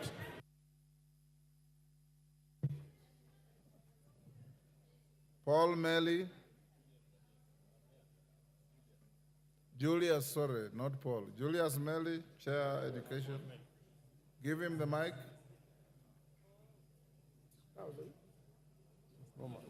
Thank you, Mr. Speaker. Mr. Speaker, from the onset, I rise to support this bill. Mr. Speaker, this bill is quite progressive, and I want to ask members who have opted not to read the report, and I think as part of the parliamentary procedures, Mr. Speaker, you gave your guidance that every other bill that is tabled in the House procedurally goes to the committee, and the committee did its work very diligently, led by Honorable Kimani Kuria. They went down and met the public. They met the stakeholders. They met all the Kenyans who actually gave their suggestions to this particular bill. Honorable Speaker, as we debate this particular bill, we need to know that as the bill stands now, Honorable Kuria and members of the budget of the planning committee, that is a committee, have made a raft of proposals on amendments that are very progressive, very important, and in fact, certain issues that are being discussed by members in this floor are not part of what the committee recommended. But the committee recommended a number of things. That one, taxation of certain nature. For example, let me just give an example of the deletion of certain clauses. Clause 124 on motor vehicle tax. Previously, the bill, when it was tabled in the House, Mr. Speaker, had made proposals on motor vehicle taxes, the bread tax, and many others. But the committee, in its wisdom, and having had the Kenyans, and having had the stakeholders, actually deleted most of those clauses. That the members opted to address the public and Kenyans as if the committee has not made its report in the House is not good, Mr. Speaker. Mr. Speaker, let me just go down and enumerate why I support this bill. That clause 23 is actually on the issue of athletes. There was a proposal to tax the income by the athletes. The committee went ahead and deleted that and asked that athletes be incentivized and be allowed, and their monies they earned actually will give an income to this country. On the issue of eco-tax, a lot of imported items have actually been taxed to protect the local manufacturers. And this has been said all the time by the Kenya Association of Manufacturers, the Kenya Private Sector Alliance, that the local manufacturers need to be protected against the large, well-established companies which can actually flood our markets. And in so doing, we are not exporting the jobs. When we buy from foreign countries, and Mr. Speaker, I would just want members to know this, we are actually exporting jobs to those nations. We are actually exporting money. And that is why, from last year's finance bill, we have been able to stabilize the issue of foreign exchange. We have also been able to bring the inflation down. Mr. Speaker, when you look at clauses 34A, 1 and B, the committee proposed to actually delete even taxes on aircraft spare parts and many other things. This is actually the reason why Kenya is a hub in this region, where most of the countries in the region always do their maintenance and servicing of their aircrafts in this country. Clause 45 up to 48 introduces the eco-levy, and this one is actually to make sure that imported material from other countries are actually taxed, and this is actually to safeguard our climates and also to ensure that the way we dispose issues like phones and even tires. And in this same clause, Mr. Speaker, we have the issue that the motorcycles, the wheelchairs, tires, and everything else are exempt because these are Kenyans of low level who are going to use this. So as we speak, Mr. Speaker, this bill is very important, It is serving this country very well, and therefore I support. Thank you, Mr. Speaker. Thank you, Melly. Who did I want? John Bardi. We have reduced time to 5 minutes. All of you will have an opportunity. Thank you, Mr. Speaker. Mr. Speaker, I want to start by saying that since President Ruto took over power, I've never been to State House. I don't intend to. I have never had a one-on-one meeting with him, so the only forum I can use is this one, to tell him what I think he needs to do. The President, I want to tell you, the people you have hired, economic advisors you have hired at State House, and the people you have put at the Treasury are not advisors, but they are economic saboteurs.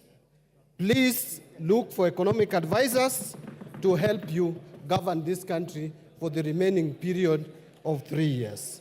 I say so because, Mr. Speaker, this idea and perception that is coming across, and I hear it a lot even with my colleagues across the aisle, that for you to grow this economy, for you to narrow the budget deficit, you need to tax Kenyans more.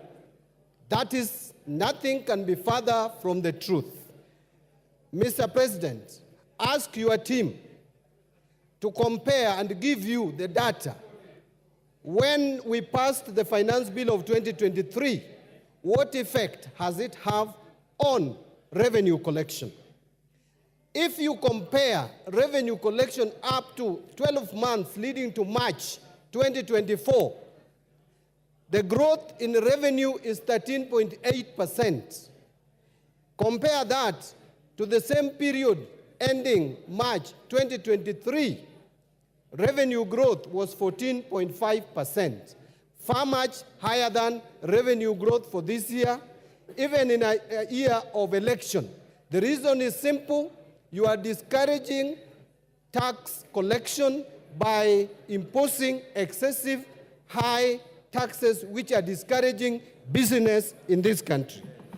I heard the leader of majority tell us not to be populist, not to play populism.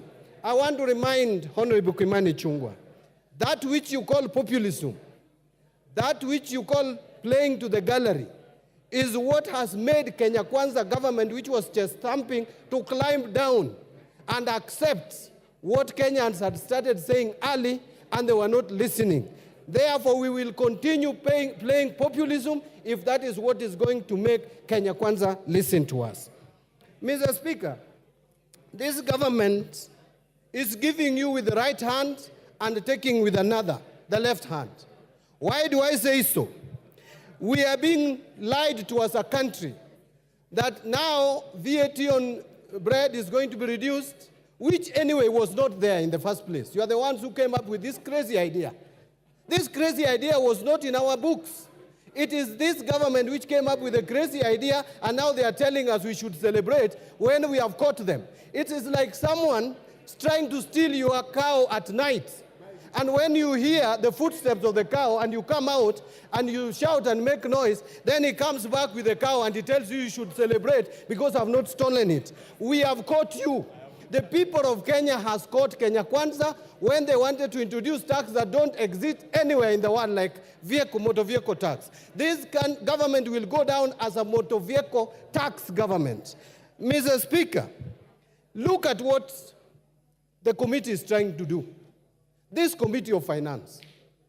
After Kenyans have made noise and you are reducing these taxes, then you come up with a clause at the end, the last paragraph of your report.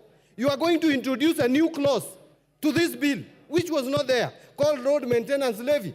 And you are telling us clearly that you have not been able to collect enough levy in this year than previous year because the prices of fuel was high, and you are proposing to increase it here by 7 shillings, but I'm told, I have information, that you are going to move it to 9 shillings when we come to the Committee of the Whole House. We must reject these attempts to increase the price of petroleum product because that will increase even the price of electricity and therefore will increase the cost of production. Order, Mbadi. Yes, Chairman. What's your point of order and under what standing order?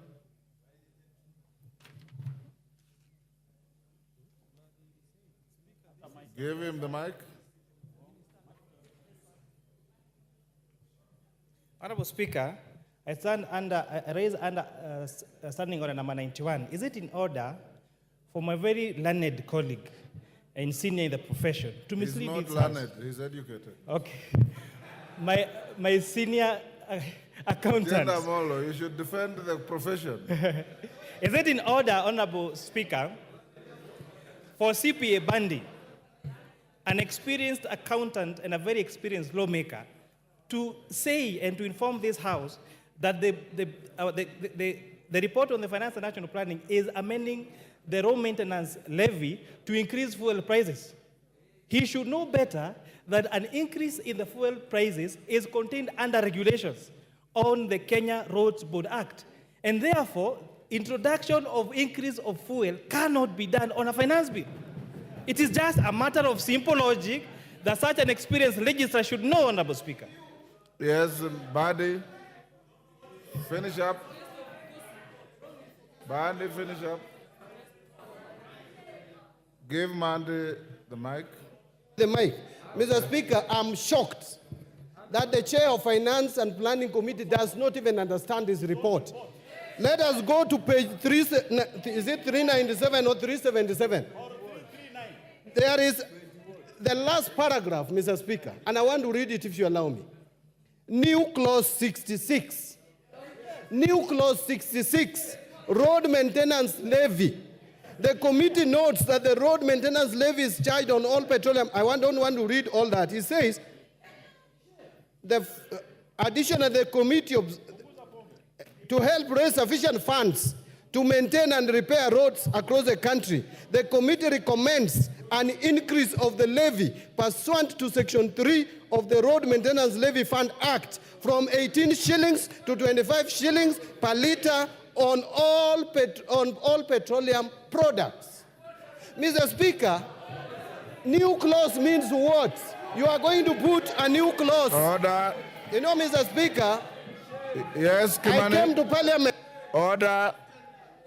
Nothing personal, Bandi. Honorable You are a Speaker, senior. Honorable Speaker, this matter was first raised by the Cabinet Secretary for National Treasury.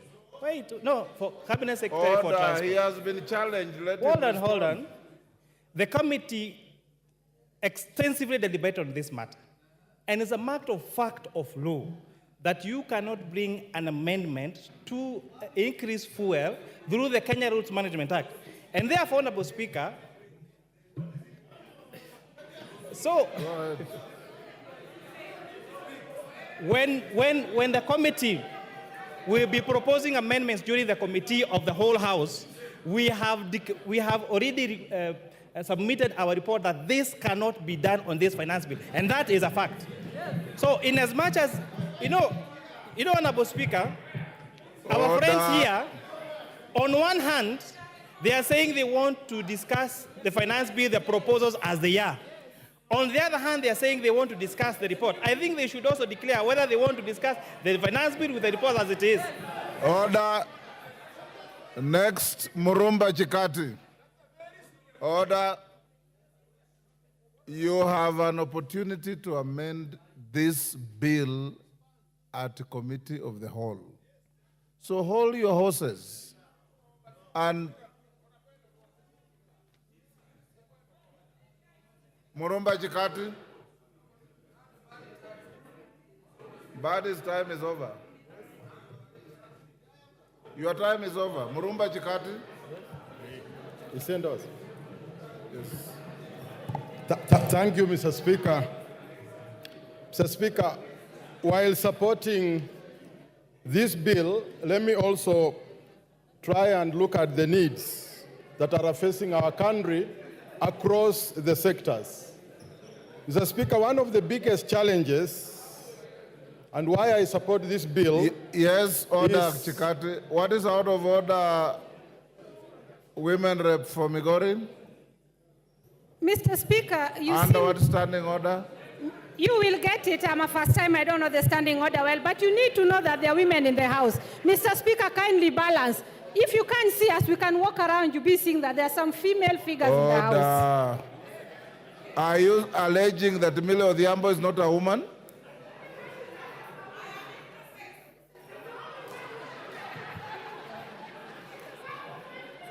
Go ahead.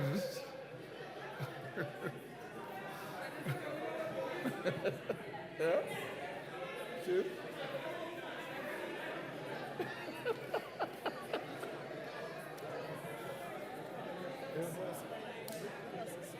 Mr. Speaker, can I continue? Thank you. So, thank you, Mr. Speaker. While supporting this bill, I would like also to examine the needs that are facing our country across different sectors. One of the biggest challenges we've had is with the education sector. The JSS, Mr. Speaker, was started without proper infrastructure. We have a serious problem of infrastructure and manpower in the JSS. It is my hope, Mr. Speaker, that these funds be raised through taxation so that we could be able to support the JSS, which is really struggling to pick up and deliver it to where it is supposed to be. The next area, Mr. Speaker, that I would like to look at is the TVET sector. TVET is critical to the development of our country. But this TVET lacks two things, equipment and manpower. And it is my hope, Mr. Speaker, that some of the funds allocated and which is going to be raised, the last mile, which had started in 2013, between 2013 and 2017, stalled along the way. It is my hope that the last mile electricity in rural areas can be able to be spread so that rural Kenya can be able to access electricity just as much as urban centers. Mr. Speaker, access to the health sector in Kenya is important. And therefore, part of this bill proposes to raise money for the social insurance fund, which is critical to access to health in our country. And access to health is also important because it translates to the development of our country in general. Thank you, Mr. Speaker. I support.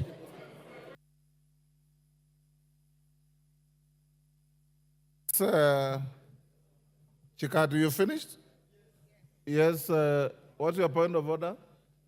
Sorry, I was consulting with the chairman. Mr. Speaker, there seems to be a serious level of misrepresentation in the documents that we are looking at.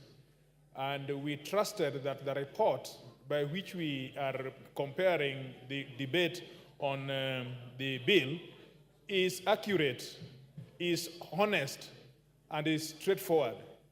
It has transpired by the words of the chair of the committee, who has signed the document, that the document did not bear this issue on RMLF. Now, Mr. Speaker, all of us have come here with good faith, and we want to debate this thing in the best of faith as we can.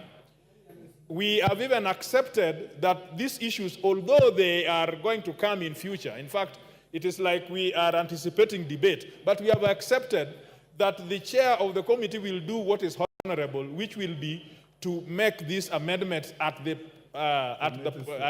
committee stage.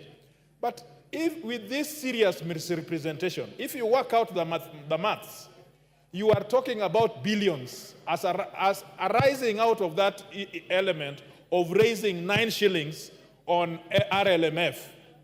Now, do we still have good faith that we are dealing with a report which will end up in changing what people are saying out there? Or is it that we are debating this bill, and when we come to the committee stage, then we will be faced with different things? Thank you. Mr. Speaker, please attend to that so that we can have a debate which is correct and forthright in the House. I hear you. Mishimbogo. For the point, Kanyuang, I hear you. Mishimbogo. Asante sana Mheshimiwa Spika. Mheshimiwa Spika, kwanza niwapatie kongole wa Kenya kwa kusimama kidete na kuweka kilio cha haki katika mswada huu wa fedha. Na niweze kusema kama ulivyosema, tunazungumzia ripoti na tunazungumzia pia huu mswada wenyewe. Na katika ripoti imezungumzia haswa ya kwamba wataweka kifungu 66 waweze kuongeza pesa ile ambayo itakuwa inatoka katika mafuta kutoka shilingi 18 mpaka shilingi 25. Na tunasisitiza hapa ya kwamba jambo hilo halitafanyika, na tukifika Committee of All House jambo hilo lisiweko, kwa sababu iwapo itaongezwa basi itakuwa yale yote ambayo yamerekebishwa ni bure, kwa sababu ukiongeza mafuta umeongeza uchukuzi, umeongeza mambo ya kutengeza bidhaa, umeongeza kila kitu, yale yote itakuwa ni bure.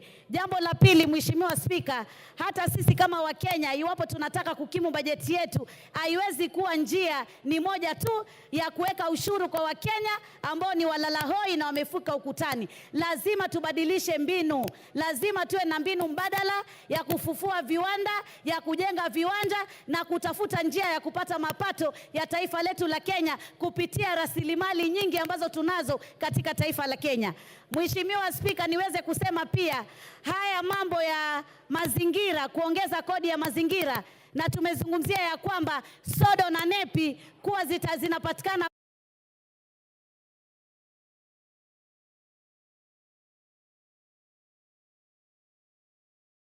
na wameambiwa ziko China wazingoje zije. Hiyo ni kumaanisha hatuna uwezo thabiti wa kuweza kuwa na sodo, na hivyo basi afya ya kina mama haswa katika mambo ya hedhi itakuwa na matatizo iwapo tutakuwa tumeongeza jambo kama hili. Jambo la pili, mambo ya mafuta ya kutoka kwenye miti na kutoka kwa wanyama, ile Kiingereza tunasema edible oil. Kwa nini ipunguzwe na isitolewe kabisa, isiwekwe sufuri ushuru? Hii ni kitu ambacho kinatumika, bidhaa inatumika na Wakenya wengi wale walalahoi. Kwa hivyo jambo hili lazima tulitowe. Jambo jengine, nasikitika sana, sijui ni nani ametoa mambo haya ama kupeana mawaidha ya kuweka mambo ya ushuru ya mkate na mambo ya ushuru ya ile mifuko ya majani. Jamani, yule ambaye alikuwa ametoa mawaidha hayo, tunataka tumwambie shetani ashindwe, kwa sababu sisi wa Kenya mkate twaupenda, twautumia sana, na chai ndio kiamsha kinywa chetu. Nataka niseme pia Mheshimiwa Spika, hata ukiangalia katika huu mswada kuna mambo mengine ambayo yamejificha ambayo yanatuathiri sana, kama vile imezungumzia stove zile za kupika. Stovu zile za kupika ni stovu ambazo Wakenya wengi ambao hawawezi kununua meko za kutumia gesi wanatumia stovu, na hizo pia zimeongezwa ushuru. Ukiangalia tunapigana na janga la malaria, leo tunaambiwa ile tunaita Kiingereza mosquito repellent, ama ile dawa ya kujipaka ili kusudi watu wasiumwe na mbu na kuleta malaria, yes, pia imeongezwa ushuru. Order, Millie Odhiambo, what is the issue?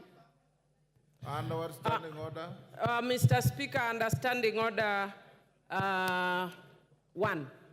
No, Mr. Speaker, I'll explain, Mr. Speaker. Standing if you give me... is not available to you.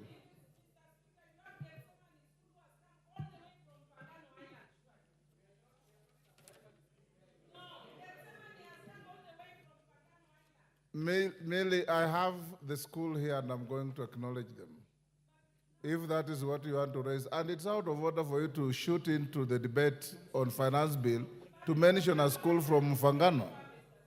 Take your seat. Take your seat. Mheshimiwa Spika, bidhaa zile ambazo zinatoka nje ambazo tunasema tutaziwekea ushuru, lazima tuwe waangalifu, tusije tukaweka ushuru katika bidhaa za kutoka nje ambazo sisi kama taifa bado hatujatengeza viwanda vya kutosha, kama zile clinkers. Sasa hivi tunajenga manyumba ya bei nafuu na tunatumia material nyingi sana, na hivi basi hatuna viwanda vya kutosha vya kutengeza bidhaa kama hizi. Kwa hivyo lazima tuangalie wakati mwafaka ambao tunaweza kuongeza ushuru kwa bidhaa za kutoka nje, wakati tumetimiza na tumekuwa na uwezo kama taifa la Kenya. Vile vile pia nataka nizungumzie nataka niseme ya kwamba mambo ya magari, ambapo magari tulikuwa tunaambiwa ya kwamba ni mapato, na tulipoambiwa ni mapato ya kwamba tuweze kutoa ushuru. Nataka kusema magari si mapato. Magari ni ile tunasema asset kwa Kiswahili, rasilimali, na huwezi kumtoza mtu ushuru katika rasilimali. Jamani, tupunguze matumizi ya kiolela katika maofisi yetu.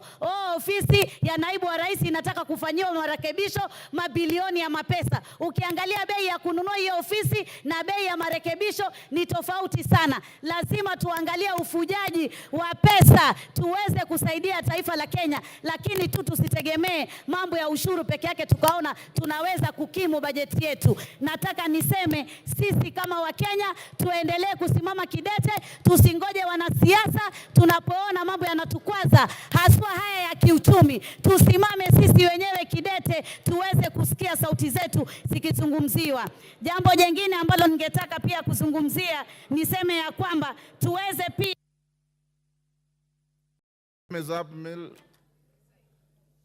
Honorable members, before I give the next member, I want to acknowledge in the public gallery Gethsemane Gardens Academy from Suba North, Homa Bay.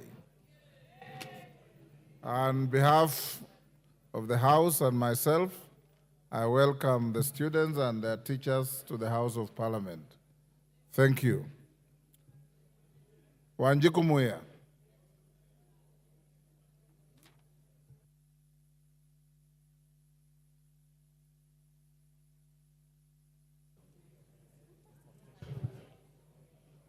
Thank you, Honorable Speaker.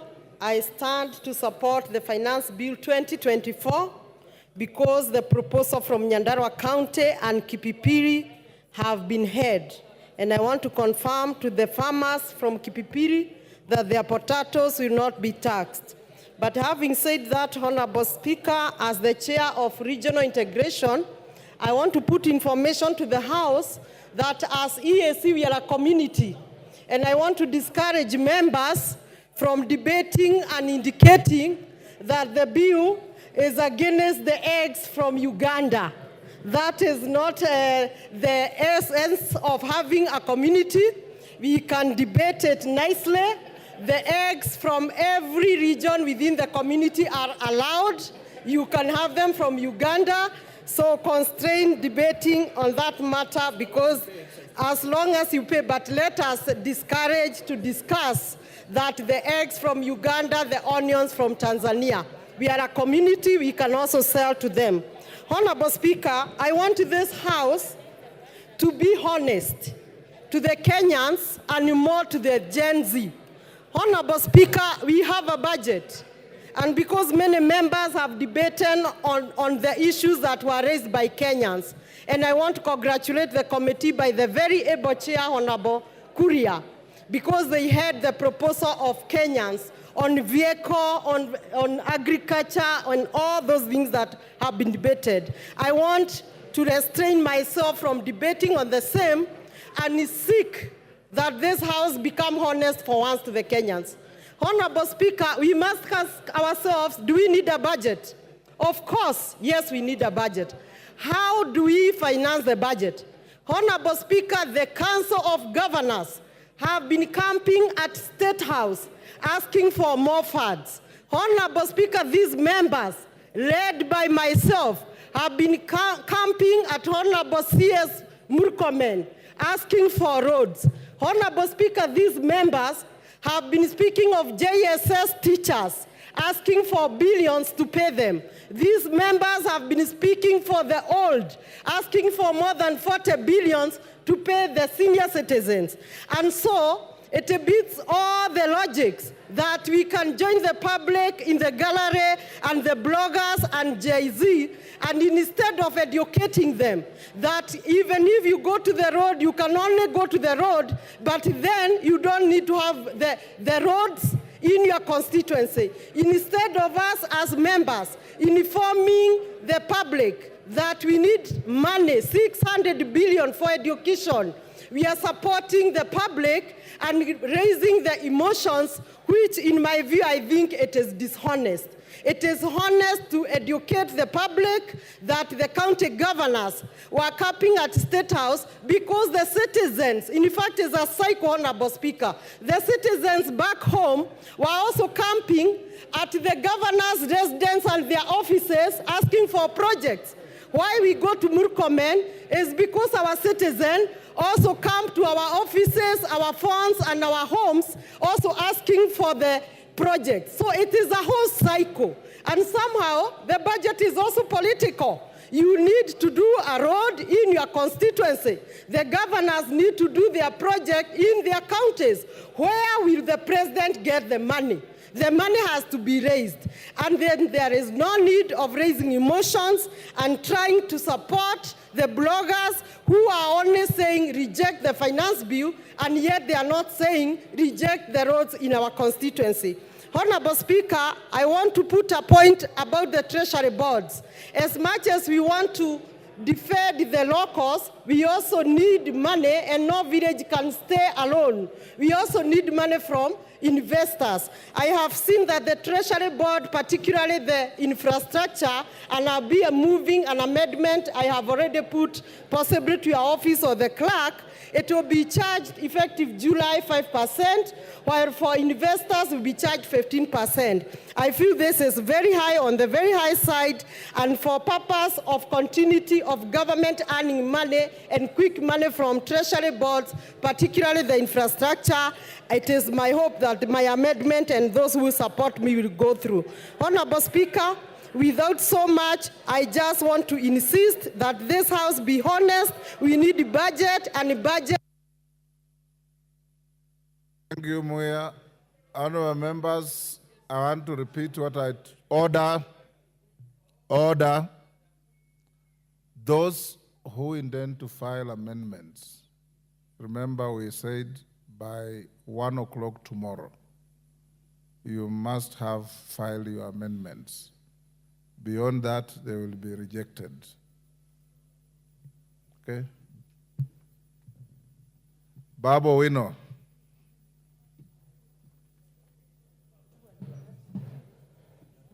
Thank you.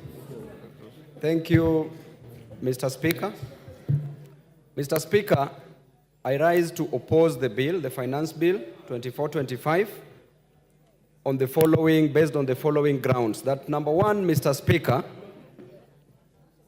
there was anger that was expressed yesterday on the streets coming from Kenyans, and to be specific, the Gen Z.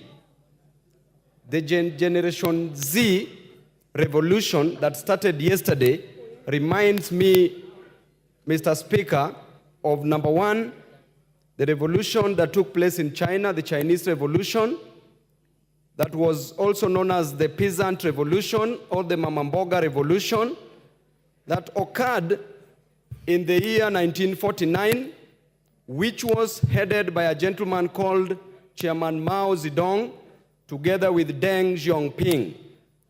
Mr. Speaker, the revolution that started yesterday also reminds me of the Russian Revolution, which was the Bolshevik Revolution that took place in 1917 under the leadership of Vladimir Lenin and Joseph Stalin.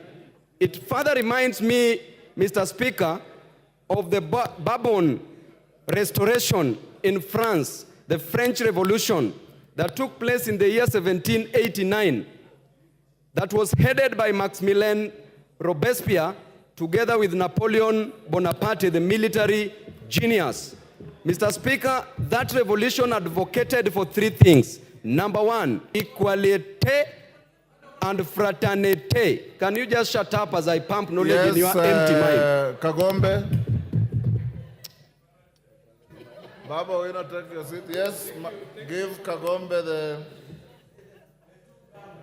Thank you, Mr. Speaker. Mr. Speaker, the member for Embakasi East... What is out of order? ...is beating drums of war. It is very unfortunate to use this forum, Mr. Speaker. Standing order, Kagombe. The relevance of what the member of parliament is speaking about is not relevant to the bill that we're discussing here. What he's doing is taking an opportunity to use this floor to beat drums of war in this country. We are at a very bad moment at the moment, at this time, and we cannot allow that to happen on this floor, on the floor of this House, Mr. Speaker. Go on. Mr. Speaker, you know I don't like responding to fools. Order. The Bible says in the Can book you of, withdraw that? it's There in are the no book, fools in this house. in the book of Proverbs 26, the Bible says, Mr. Speaker, that never respond to a fool because the... Order, Babu Wino. Order, Babu Wino. In this house, order members, whether a member represents fishermen from the shores of the lake or the sea, whether a member represents herdsmen, whether a member is a professor, you are all honorable members of this house. And there are no fools in this house. And I want to warn you, Babu Wino, respect begets respect. Respect your colleagues, they will respect you. There are no fools here. Can you withdraw and apologize? Mr. Speaker, a fool is somebody who does not understand something. Order. Order. Order, Babu If I Wino. think that somebody is a fool, why should... Order. Order, Babu Wino. You withdraw and apologize, or I truncate the mic and give the floor to somebody else. Give him the mic.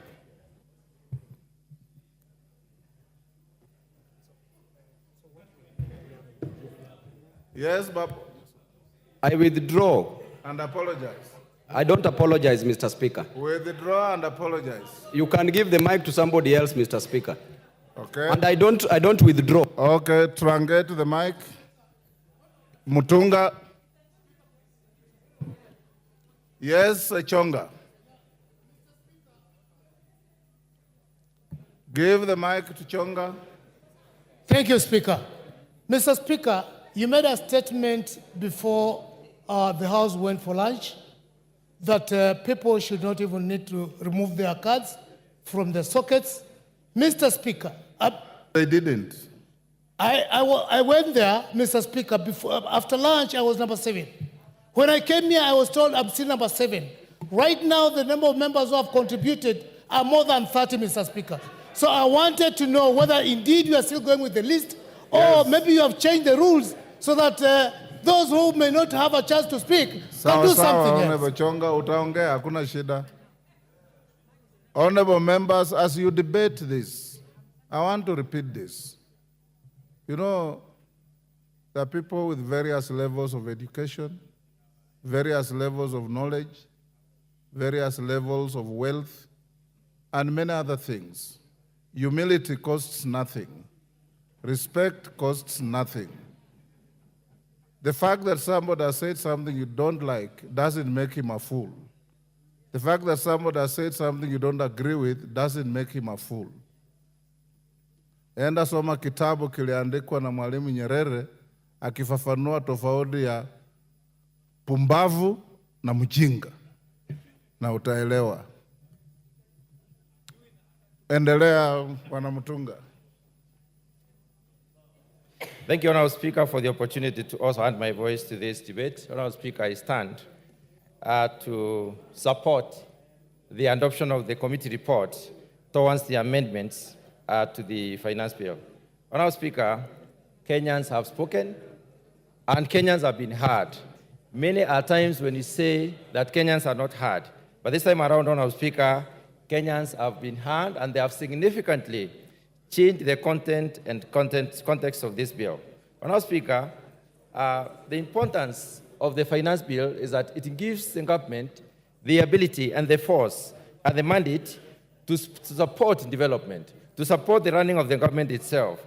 This is done by this House because we are mandated by the Constitution under Article 114 to impose or vary the different rates and taxes that different individuals and institutions do pay. Honourable Speaker, many speakers have spoken to revenue generation by governments. Government can get money from international trade, which we are not doing a lot.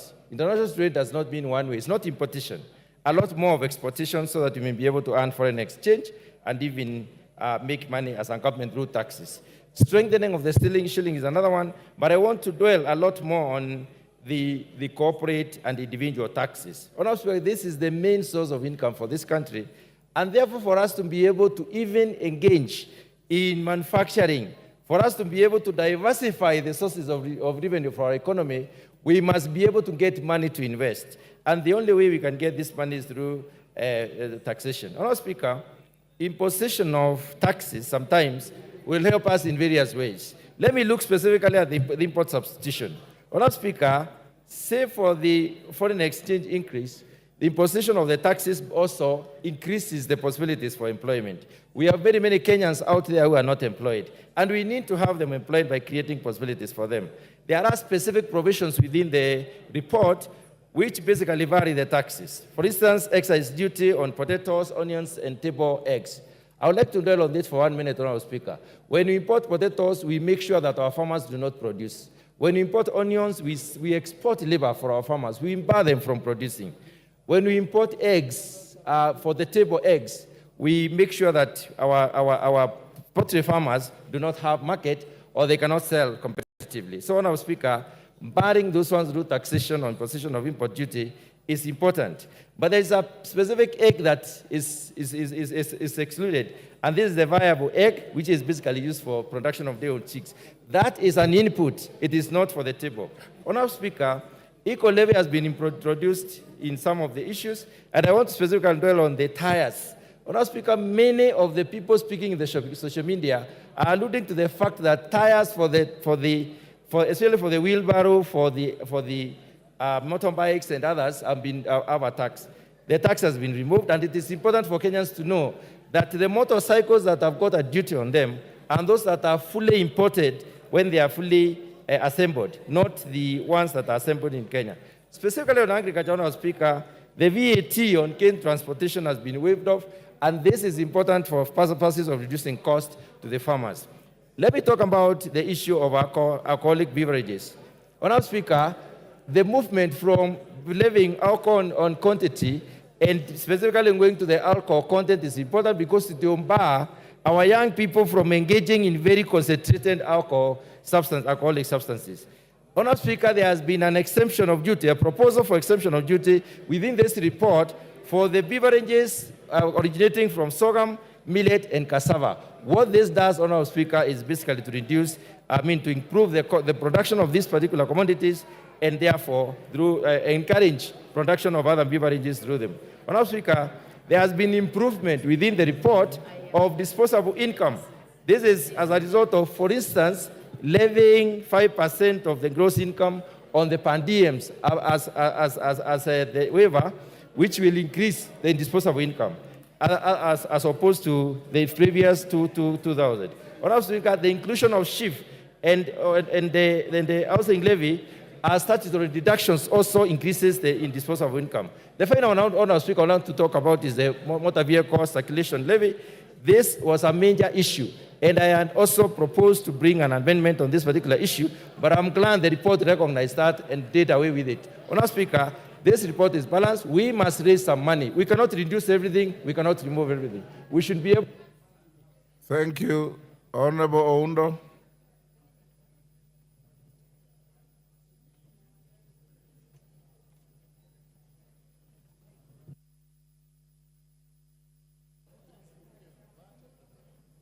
Thank you, Honorable Speaker. It has been a long wait, but it's worth it for the people of Funyula and the people of Samia. Honorable Speaker, on the onset, a finance bill is meant to cure two issues: to make proposals for revenue raising for that particular financial year, and to make administrative changes to existing financial or revenue raising measures and taxes of that kind of a nature. Honorable Speaker, as I stand here today, I join the Kenyans all over the country who have been very unequivocal that they reject this particular bill. And they reject it emphatically, and they have got very valid reasons to reject it, Honorable Speaker. I'm here to represent the people of Funyula because there's an established principle, no taxation without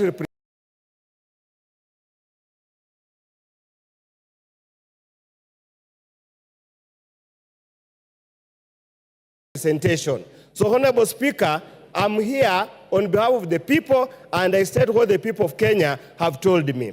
Honorable Speaker, just perusing through the draconian measures contained in this bill, Honorable Speaker, clearly indicates that drafters of the bill are sadists, are impervious to the suffering of the people of Kenya, and I call upon the cabal and the coterie that presented this bill to go and soul search and find out, are they part of the Kenyan people or they are part of the oppressors? Honorable Speaker, in all fairness, how would you impose an income tax on an asset?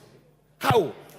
I mean, a car is an asset. It's not an income generating activity. How do you impose income tax on an asset? Honorable Speaker, how do you impose income tax on the very basic things? Bread, sanitary pads, whatever they call it. In our days, where they used to call them napkins, nowadays are called pampers. During our days when we were parents, they were called napkins. How do you impose VAT and increase the cost of all those things in such a draconian manner in hard times, Honorable Speaker? Honorable Speaker, they will pontificate that they have made changes to the bill, that the benevolence of the Almighty, whether the Almighty God or whatever, has instructed them to make changes to the bill. Honorable Speaker, and I still hold my position that a committee report does not navigate or does not negate a bill. It's just a committee report. It can either be carried or it can be failed. So I want to tell Kenyans wherever you are, this is a red herring, this is a gimmick, do not fall onto it. Be relentless in your push, be relentless on harassing your MPs to make sure they protect the rights and interests of the Kenyans, Honorable Speaker. Honorable Speaker, as we stand here, we have passed two finance bills under this regime. We have passed this second one, we passed the first one, this is the second one, under this regime. They keep on gloating that we have reduced the fiscal deficit, that from 6 point something to 3 point something, Honorable Speaker. And I want Kenyans to understand this. Any reduction in fiscal deficit must be commensurate with improvement in GDP growth rate. Honorable Speaker, the GDP growth of Kenya has stagnated at 5%. And the World Bank estimates this year indicates likewise it will remain the same at 5%. So the so-called fiscal reduction of fiscal deficit is a paper story, has no impact at all on the ground. Honorable Speaker, we need to be very careful.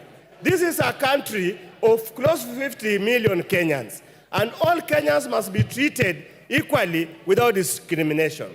Honorable Speaker, imposing a tax or some kind of raw material, clinker, so that you benefit, you improve the economic value of a particular player in the industry is unconstitutional and is extremely unfair. As I conclude, Honorable Speaker, I really want to send a message to the President. And if he has read the book of Chinua Achebe, Okonkwo was told, this boy has called you father, don't kill him. He went ahead and killed him because he has been told by customs to kill him. IMF, Brinted Wood, and the USA is telling you to kill Kenyans, but the Kenyans are crying, the blood of Kenyans will remain in your hands. Thank you, Honorable Speaker. I oppose. Naomi Wako.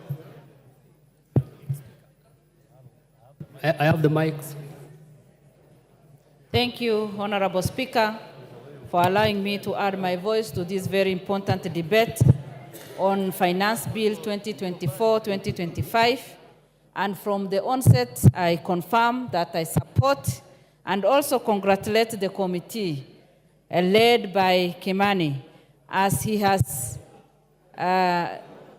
done very well together with his committee, and also having gone through the report. I congratulate the committee because they have put into consideration the many concerns that Kenyans have brought through public participation. As I say that, Honorable Speaker, it is unfortunate that our young people have been on the streets for the last few days and some of them have gone through challenges because of that.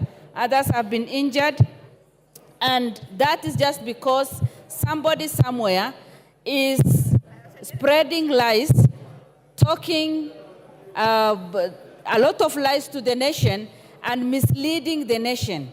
It is unfortunate that today we are here debating on finance bill and also telling Kenyans how that finance bill will help us to facilitate the budget that we passed last week.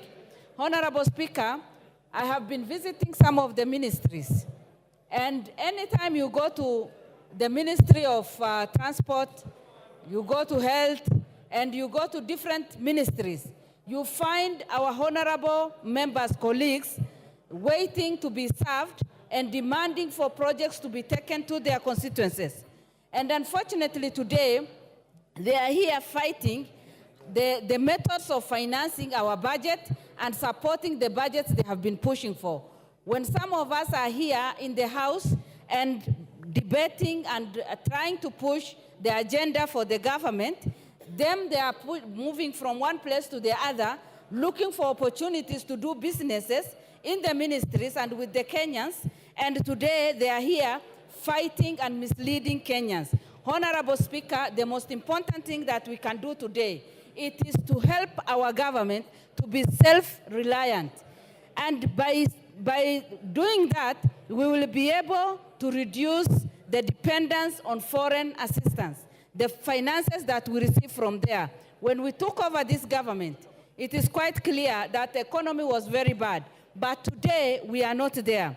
Honorable Speaker, I support this finance bill because for the first time, you remember very well that pastoralists lost their livestock, 80% of our livestock.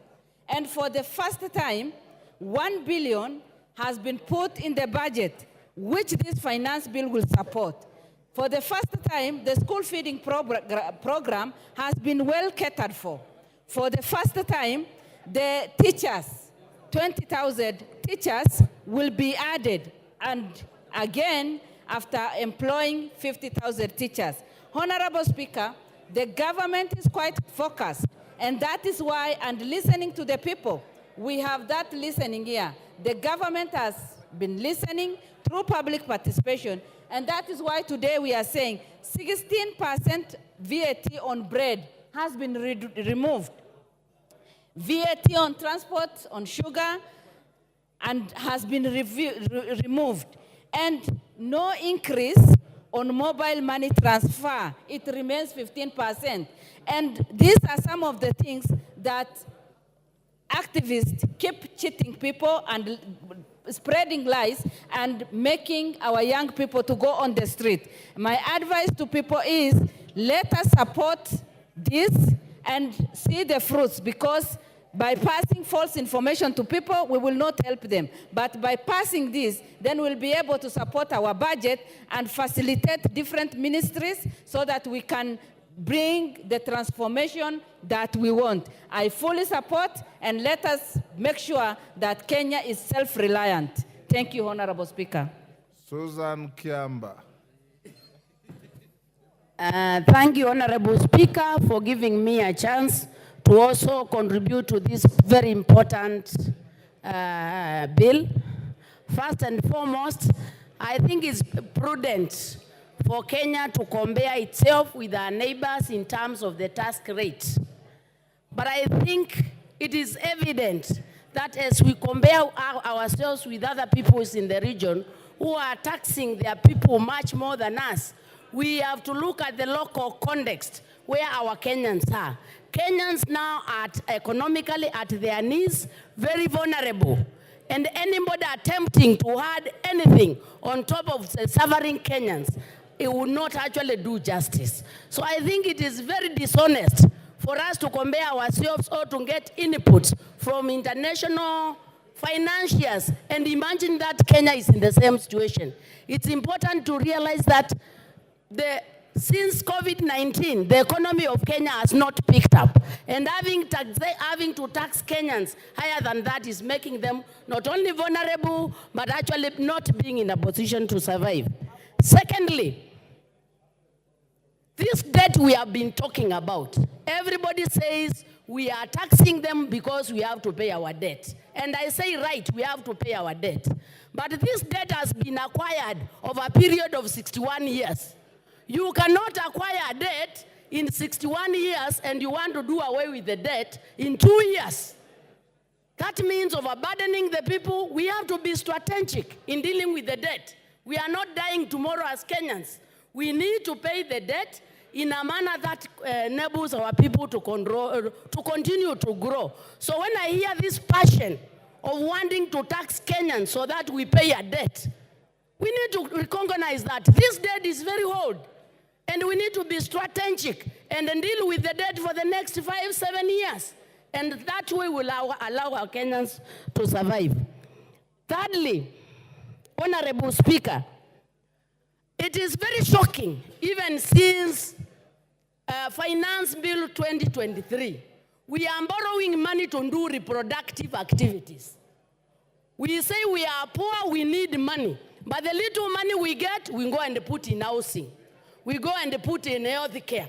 While I accept these valuable things, but you cannot have the few coins you have, instead of putting them in something productive, you put the small coins in a dead hole. When you build a house, when will it generate income so that we collect taxes? I think we need to sit down and have a finance bill that is strategic, enabling, and can take Kenya forward. We cannot have a finance bill where the little money we have, we are actually putting them in a hole. When we go and build everybody a house, it is a good thing, but is it right for us now? The small money we have, we must put it in a reproductive activity. And I do not see anything like that in this finance bill. Honorable Speaker, I think when we did Finance Bill 2023, Kenyans had very many problems. The Finance Bill 23, we have not even seen the fruits.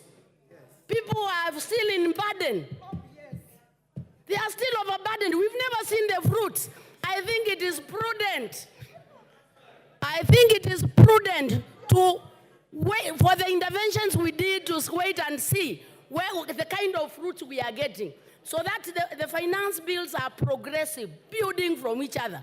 We should not just be very passionate of collecting taxes without enabling the Kenyans to grow.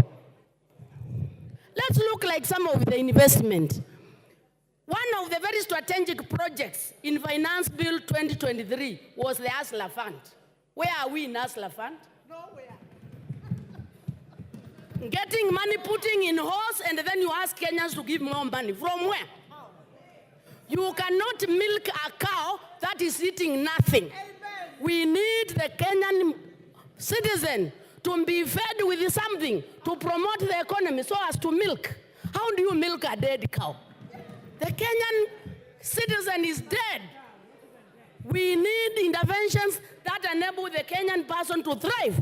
So I think it doesn't make any sense to think of taxing the Kenyan when they are actually a dead cow. Order, Kiamba, there's a point Honorable of order. Speaker. Order, there's a point of order. Yes, Wanjiku Muya.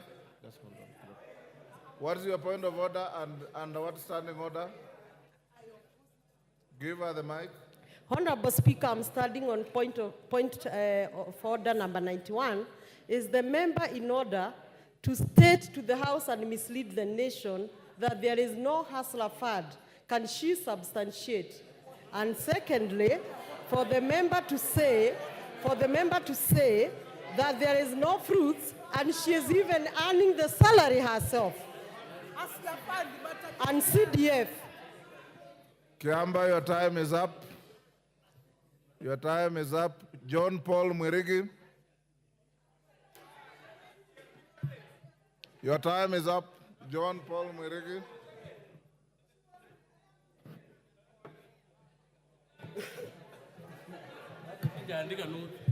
Check. Okay, thank you very much, Madam Speaker.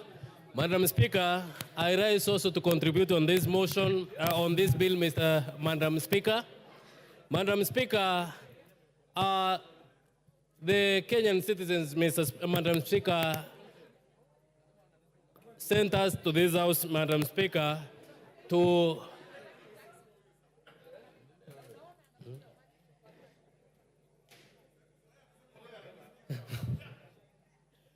yeah, thank you very much, Madam Speaker. And Madam Speaker, I rise to contribute on this bill. And Madam Speaker, this bill has come on the at the right time, Madam Speaker. I remember 2 weeks ago, Madam Speaker, we were in this house when we were passing the budget, Madam Speaker, and this finance bill, Madam Speaker, is targeting, Madam Speaker, to fund the budget which we passed in this house, Madam Speaker. Madam Speaker, the Kenyans have been fed with lies, Madam Speaker, that there are some taxes which have been introduced, Madam Speaker, which will harm them, Madam Speaker. But I rise to inform them that the tax which they are being informed that for the brand, Madam Speaker, the vehicle tax, the cooking oil, Madam Speaker, the M-Pesa, Madam Speaker. Yesterday, Madam Speaker, we stood and said that the Kenyans have sent us, Madam Speaker, and all of these were dropped, Madam Speaker. Madam Speaker, this finance bill, Madam Speaker, is targeting to improve the economy of this country, Madam Speaker, whereby the contribution which will be made or the taxes which will be collected through this finance bill, Madam Speaker, will help to improve the infrastructure of this country, Madam Speaker. I am a happy member of Parliament, Madam Speaker, because my constituency, Mr. Speaker, will benefit with 50 million, Madam Speaker, to electrify, Madam Speaker, my villages within this constituency of Igembe South, Madam Speaker. Number two, Madam Speaker, my NGCDF, Madam Speaker, is going to be ended with 10 billion, Madam Speaker, whereby at least I will receive more than 30 million, Madam Speaker, on top of what I normally receive annually, Madam Speaker. These funds also will help me, Madam Speaker, to do more work for my people, Madam Speaker. Madam Speaker, I am a happy person since most of my farmers, Madam Speaker, they normally farm, but their produce, Madam Speaker, does not reach the market, Madam Speaker. This is because most of the people have invested in importing things from outside, Madam Speaker. But through the imposition of tax from those imported goods, Madam Speaker, this will see that the farmers, Madam Speaker, who normally farm canola and sunflower, Madam Speaker, will have a better market within the country, Madam Speaker, since the cooking or the honorable oil, Madam Speaker, from within will be used to improve our industries, Madam Speaker. Also, Madam Speaker, on the poultry farming, Madam Speaker, my farmers, because most of them, Madam Speaker, normally farm poultry, Madam Speaker, the imposition of tax on the imported eggs, Madam Speaker, will see them access the market well, since the internally produced eggs, Madam Speaker, will be readily available in the market, Madam Speaker. Madam Speaker, also, I am a happy person since when during the weekend, Madam Speaker, most of my people sent me to reject, Madam Speaker, the imposition of the tax on the brand, Madam Speaker. And I would like to inform them that, Madam Speaker, this tax is not there, Madam Speaker. With all those, Madam Speaker, I beg to support. Thank you. The Honorable Member for Bamachoge Borobu, Honorable Obadia Birongo.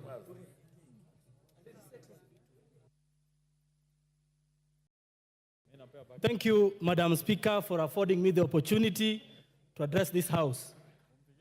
I was going to address the issue of the proposal by the government to increase the RML from 18 to 25, But thankfully, the chairperson for the Committee for Finance and National Planning actually said that there is no such thing in the bill. Because of that, I am going to switch my attention to the events of yesterday. Madam Speaker, yesterday our adoring Generation Z woke the government from deep slumber. Our very audacious Generation Z decided that they are going to make their voices heard. Madam Speaker, I thought of words to be able to salute them on X, but my words failed me. Madam Speaker, I was wondering, since I didn't do them justice on X yesterday, and this is the point at which I want to ask for the attention of every member here, because this generation is our future. And as I thought about what we usually do when the visitors of our speaker seated in the speaker's gallery are accorded, I cannot help to note that the speaker actually beams with happiness whenever we acknowledge her visitors in the speaker's gallery. It is in the same vein. It is in the same vein that I wanted all of us, in saluting what Action Gen Z did yesterday, and noting that, Madam Speaker, that Gen Z actually represent the best of our country, and that yesterday they were only exercising what is very clearly in our Constitution, Article 1.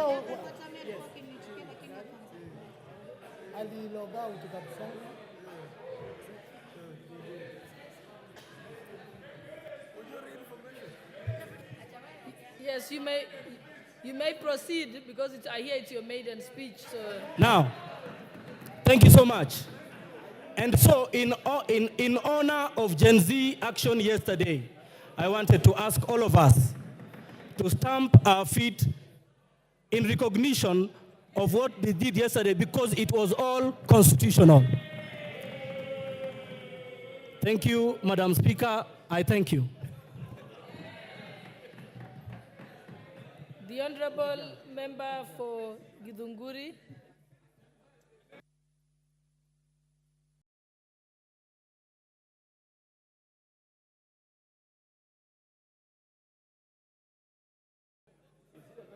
Hello. Thank you, Mr. Speaker. I rise to give my contribution on the finance bill proposal, which has been tabled in this House. Madam Speaker, for a long time, finance bill has not been a subject of discussion in this country. But for the last 1.5 years, Kenyans have awoken to the issues that are there in finance bill and have made it a public discussion. Madam Speaker, I had attempted to speak earlier on in the floor because I am a user of sanitary towels. And as a user, as a mother, as a woman leader, I am greatly concerned that the price of sanitary towels and diapers is not only going to affect the mothers and the users of those items, but is going to affect the budget of individual homes. I have interrogated the proposal of the finance bill very deeply, Madam Speaker, and I've realized that there are promises flying around. The excise duty that was proposed on sanitary towels and diapers has been removed. Or rather, there is a recommendation from the Committee of Finance to remove excise duty on imported sanitary towels and diapers. However, Madam Speaker, the raw materials that are being used by local manufacturers are subjected to VAT. And if those raw materials are going to continue being subjected to VAT, the manufacturers will have no choice but to pass the cost of that VAT to the users. And therefore, Madam Speaker, if we do not remove VAT on raw materials that are making sanitary towels in Kenya for local manufacturers, we are still going to have expensive sanitary towels and diapers. Madam Speaker, currently there are children who do not go to school when they are on menses because they cannot afford sanitary towels. If we add extra price on cost of sanitary towels, we are going to deter lives of many girls who can become powerful women in this country. Madam Speaker, in the spirit of making laws, we cannot make laws to obscure other laws. I have gone through the finance bill proposal and have noted that there are various proposals that have been put in the finance proposal that are going to deter us from implementing the laws we have made previously in this House. Madam Speaker, in the respect of that, I note that we have agreed a proposal to amend the Data Protection Act. Data Protection Act of 2019 is a law that we made in the previous parliament to protect our personal data. I know members of this House, I included, have received numerous messages from members of public. Where they got our numbers from, I don't know. Whereas we cannot blame them because maybe they are operating from a situation of pressure. It is against the law to share members' numbers. As they do that, Madam Speaker, we are protected by the law. What about if we allow us to amend that law and allow anybody to access our personal data, including financial data? And therefore, Madam Speaker, I am of the opinion that we must be very careful so that you don't make laws that are going to make other laws not operational. Madam Speaker, I represent farmers. And I would have been very excited to hear that just like we have given VAT exemption to the transportation of sugarcane, which I am happy about, we also provide the same provision for the farmers who transport milk, who transport avocados, who transport macadamia, tea leaves, and coffee. Madam Speaker, I understand that we want to make sure that we lower the cost of operation for sugar millers so that they can lower the cost of final product to us, which is sugar that we consume in our tea. But we also consume milk, and we also want to lower the cost of production of milk so that we can have affordable a cup of tea. And therefore, I would request this House to consider to also provide and extend the same treatment to my farmers in Githunguri. With those very many remarks that I have made and I have observed, I am still not convinced that I should support. The Honorable Member for Homa Bay.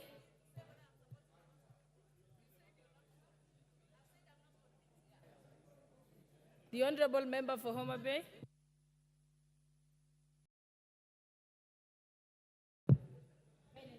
Thank you so much, Madam Speaker, for giving me this opportunity to also debate and make contributions on this finance bill. Madam Speaker, I rise to, from the beginning, I say that I reject this finance bill. Madam Speaker, the reason as to why I'm saying I'm rejecting the finance bill, not just rejecting partially, but in totality.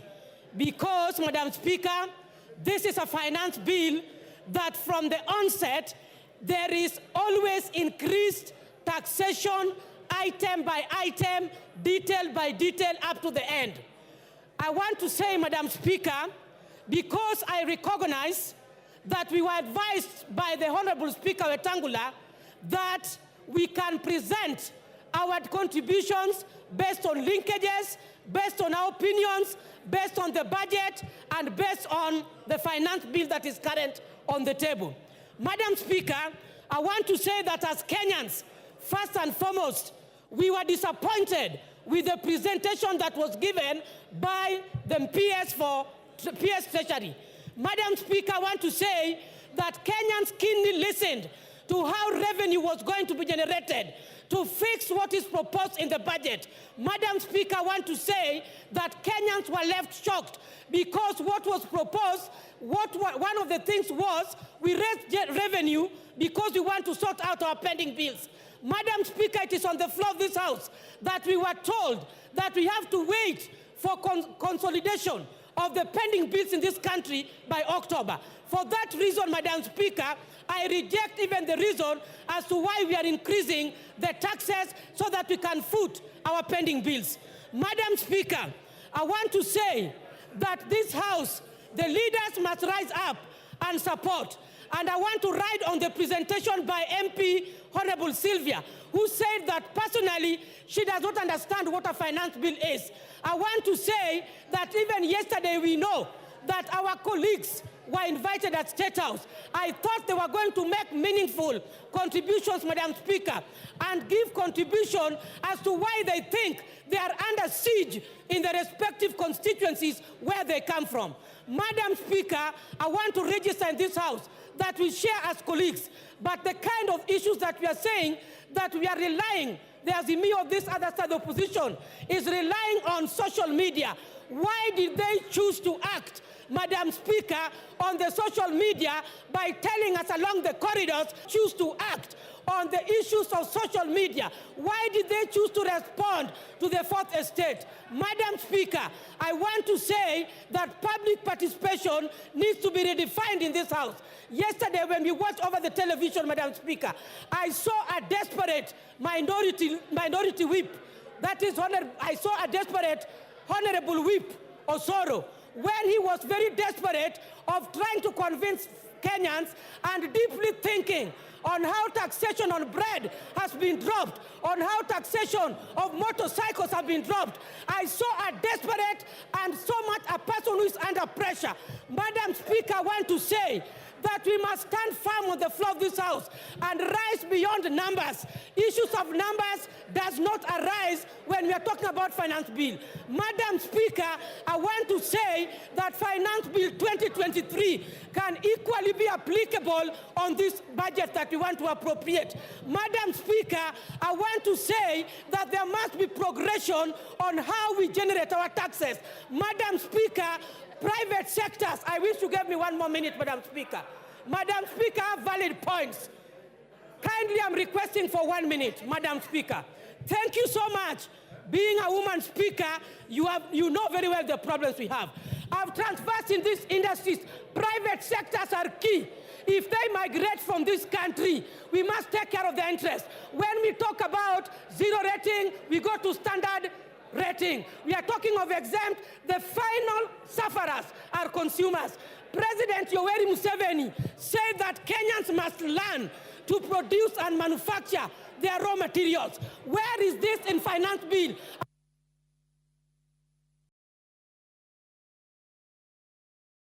Thank you. The Honorable Member for Alego Usonga, Honorable Samuel Atandi. Thank you, Madam Speaker. Madam Speaker, I want to make a few observations. Madam Speaker, the anchor document that the finance bill draws its contents and which we passed in this House is known as budget strategy paper, medium-term budget strategy paper. Madam Speaker, that document, if you look at it, it is anchored on two important principles. The first principle is that the budget document needs to be predictable. The budget document needs to be predictable. The finance bill needs to be predictable. It also needs to be certain. The reason why this is anchored in this document is because, Madam Speaker, investors and businessmen, when they want to do business in a country, they must be certain that the tax laws that will prevail are long-term and that they are able to allow them to plan their businesses. Madam Speaker, before I joined Parliament, I used to work in the banking sector. And Madam Speaker, we could engage business people and we help them to draw strategies for business. One of the things that we look for when we are doing this, Madam Speaker, is that how will the tax environment obtain in the next 2, 3, 4 years? Madam Speaker, if you look at this tax bill, if you look at this finance bill, Madam Speaker, we just did finance bill last year. And even before the businesses take advantage of the finance bill which we enacted, the incentives which we provided, shortly we have a new finance bill which is overturning those benefits. Madam Speaker, this is the reason why, Madam Speaker, I want to oppose this finance bill, because it is taking away the benefits that we gave to businessmen just the other day and taking them away. Madam Speaker, for instance, a tax like import declaration fee.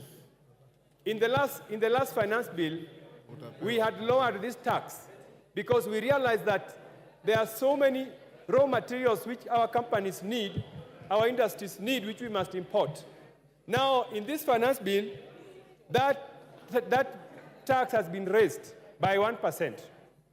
Honorable Speaker, this is going to hurt the manufacturing sector. I have heard many members claim that this finance bill is good for manufacturing sector. It is not, because the raw materials which we are going to rely on to produce, and this country does not produce a lot of raw materials, we are going to import them at a high fee. Secondly, Honorable Speaker, there are some taxes that have been introduced, such as VAT on financial services. Honorable Speaker, only 14% of Kenyans are enjoying banking services. In most African countries and developed countries, you find that about 50% of citizens are enjoying banking services. Now, if we introduce 16% VAT on financial services, Honorable Speaker, you are telling many Kenyans not to enjoy banking services. This is going to be a serious drawback in our campaign to have many Kenyans get banked. But Honorable Speaker, this also applies to the new tax which we are introducing on mobile money transfer. Honorable Speaker, there's a tendency for this House to continue to tax money transfer services. Last year, the excise tax on money transfer services was 15%. We are trying to raise it to 20%. Honorable Speaker, we need to realize that just sending money is not really production. So if we continue to tax people because they are using money, mobile transfer services, it is very unfair. Honorable Speaker, as I conclude, one of the reasons why we do not meet our tax targets is because of something we call taxpayer morale. Honorable Speaker, the reason why somebody will willingly pay tax is because if their morale is boosted. This bill does not boost taxpayer morale, and I foresee a situation where taxpayers will refuse to pay their taxes. And this is happening, Honorable Speaker. If you go to KRA, the officers in KRA are merely collecting bribes because taxpayers are refusing to pay tax. They rather keep the tax, and when officers of KRA go, they bribe them. So, Honorable Speaker, we need to have a tax regime that promotes taxpayers to have morale so that they can willingly pay tax. Otherwise, Honorable Speaker, I oppose. Thank you. Thank you, Honorable Atandi. Mary Masse. Honorable members, if you have spoken, please log out. Oundo, you have spoken, you are still on the screen. Otienda Mola has spoken, is still on the screen. You block other members from appearing on the screen. You've logged out now, thank you. Mary Masse. Thank you, Honorable Speaker. I've been queuing since morning. I thought you had forgotten that I'm here. Honorable Speaker, from the onset, I want to appreciate the chairman of the Finance Committee, Kimani Kuria, and his entire team for a meticulous job. The manner in which you have handled the making of the finance bill is indeed commendable. Having said that, Honorable Speaker, Article 221 of the Constitution and Section 39(2) of the Public Finance Management Act, Cap 4 and 2, and Standing Order 235, subsection 5, provided for the execution of the estimates of revenue and expenditure, and underline revenue. Honorable Speaker, this process is not complete until the passage of the appropriations bill. And the passage of the appropriations bill is not possible without the execution of the finance bill. And therefore, Honorable Speaker, it's against that backdrop that we are discussing the finance bill, which speaks to the revenue-raising measures, without which we shall have no budget. What we adopted are just estimates. So, Honorable Speaker, I want to commend the Finance Committee because they followed the due process. Once the proposals on the finance bill were submitted to this House and committed to the Finance Committee, they had to subject the finance bill proposal from National Treasury to public participation. And therefore, to hear colleagues allege that why has government now decided to bring amendments this late, or to demystify the notion that the Finance Committee were pressurized. Honorable Speaker, the Finance Committee had to listen to Kenyans, get the views of the Kenyans before recommending amendments to the finance bill.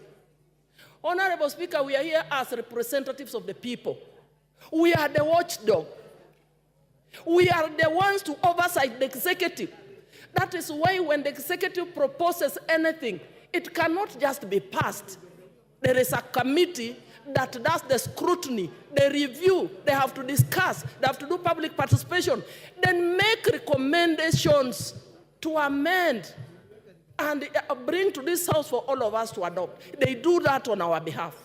So, Honorable Speaker, I know it's been a difficult time, not just for Kuria and his team, but the entire House. We have received threats, blackmail, attacks on social media. Reject the bill. Reject the bill. And I want to ask one question here, Honorable Speaker. Allow me use an analogy of a bag of banana or a bag of potatoes. If you have a bag of potatoes and there are 10 or 15 rotten potatoes in that bag, are you going to throw away the whole bag of potatoes because of the 15 rotten ones? Or you are going to remove the 15 rotten ones and throw them away and carry the rest of the bag to the kitchen and prepare a delicious meal? Honorable Speaker, I am here to represent the people of Teso South.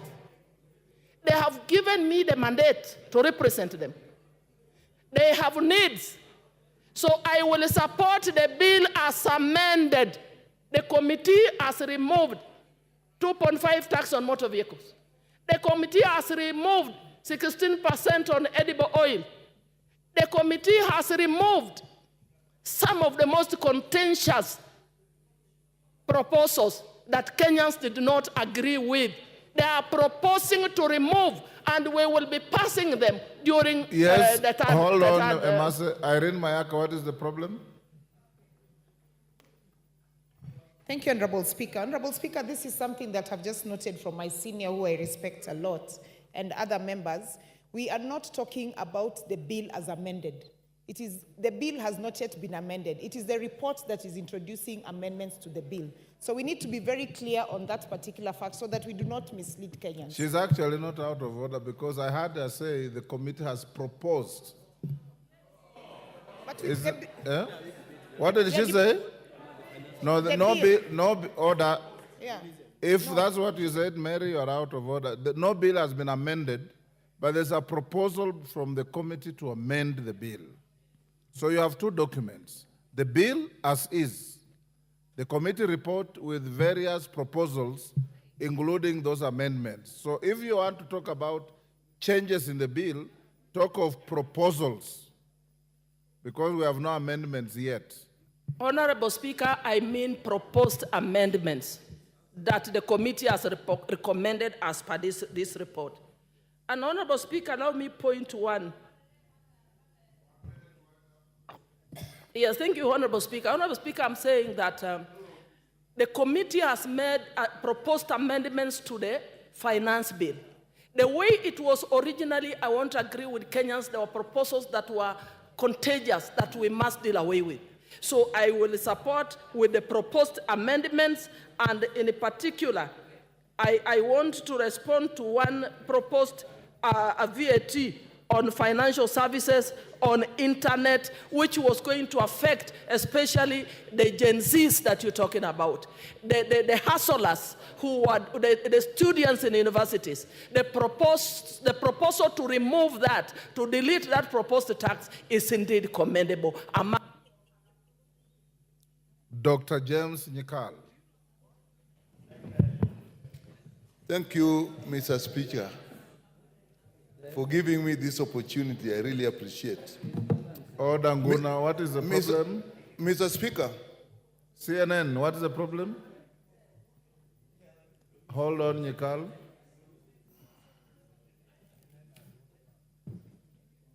Yes, CNN. Mr. Speaker, sir. Yes. I've been here since 9:30.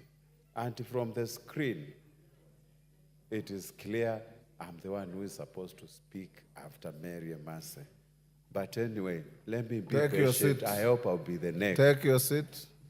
The discretion remains the chair, but let me also tell you, if there's a member who sits here longer than any other, it's Dr. Nyikal. BBC will. He sits here from the beginning. The speaker finds him here. The speaker leaves him here. Thank you, Mr. Speaker. Mr. Speaker, I rise to oppose the Finance Bill 2024. Mr. Speaker, this has been the most canvassed bill since I came to this parliament. It has been canvassed, and the committee has met with professional organizations, it has met with churches, it has met with civil society, it has met with students, and all of them are unanimous that they don't like the bill as it is, and have proposed that we reject the bill. And Mr. Speaker, you have seen even yesterday, in just anticipation that the bill will be discussed, the demonstration, the picketing that was in this town. And Mr. Speaker, this time the people who are picketing, if you looked at them, are very well-educated people. If you listen to what they're saying, people may be thinking that they were mobilized through social media and so on. But those people have read this bill, and they know what is the bill. I dare say some of them may have read this bill better than us. And Mr. Speaker, the reason people are up against, the people of Kenya are up against this bill is we had a bill last year which actually people are suffering from. Now we bring another finance bill. They are still suffering, and they have looked through this one and they do not see hope. We represent the people of this country. And why is it that they're reacting like that? Mr. Speaker, if you look at this bill and the clauses that they didn't like, I'll come to the report later. Look at the motor vehicle levy or tax. It is illegal. They know it. An asset is not an income.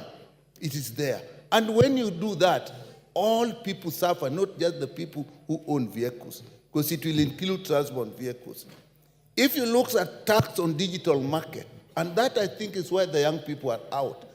They have no jobs. These are educated people, and they're using the digital marketplace to actually earn a living. TikTok, content creation, and so on. We have even ourselves put hubs in our constituencies, and the Ministry of ICT is putting hubs and encouraging these young people to actually use them. We are now levying tax on that, and we do not have jobs for them. If you look at the VAT on bread, it's never been heard of. We're bringing it in. Who are we affecting? The ordinary person. Bread is a staple food. Mr. Speaker, if you look at VAT on vegetable oil, when some months back, we had a big problem with the price of oil. Again, we are now putting tax back. When the prices are just starting to come down, we are putting it. If you put money on mobile phones, everybody uses a mobile phone, even children who are going to school. Mr. Speaker, sorry, Mr. Speaker. So people feel that the government as we have now is against the people. And that is why we are having this problem. Look at the eco levy in clause 45 and 48. What is it touching? Diapers, pads, tires of motor vehicles, bicycles, motorbikes, and so on. Again, touching the ordinary people. I know that the 150 that we put now, we are saying it is basically just going to be on imported products where it is used. So people have rioted because they don't like this thing. If you look at the fuel levy, which was not even in there, but now it has been brought in, we are proposing about 7 shillings on top of what is happening now. You do that, everybody is actually touched. The housing levy, we amend the bill that was actually assuring the people who have contributed the money to actually make it open to everybody. The people feel, we don't like this levy, we thought we'd get the houses, now everybody. Jos Lelemengit.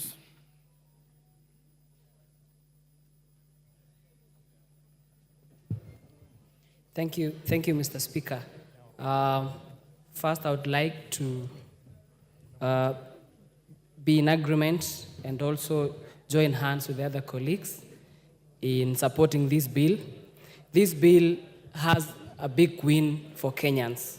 Generally, it seeks additional revenue that is necessary to alleviate poverty and to deliver public services like roads, electricity, on health. These are all services to improve on and better lives of people, Mr. Speaker.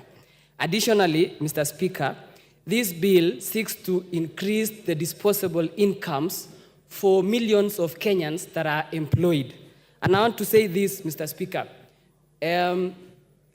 This bill, the deductions of NHIF on housing levy are done on gross salaries, and note the pay is done after the deductions on NHIF and also the deductions on house levy.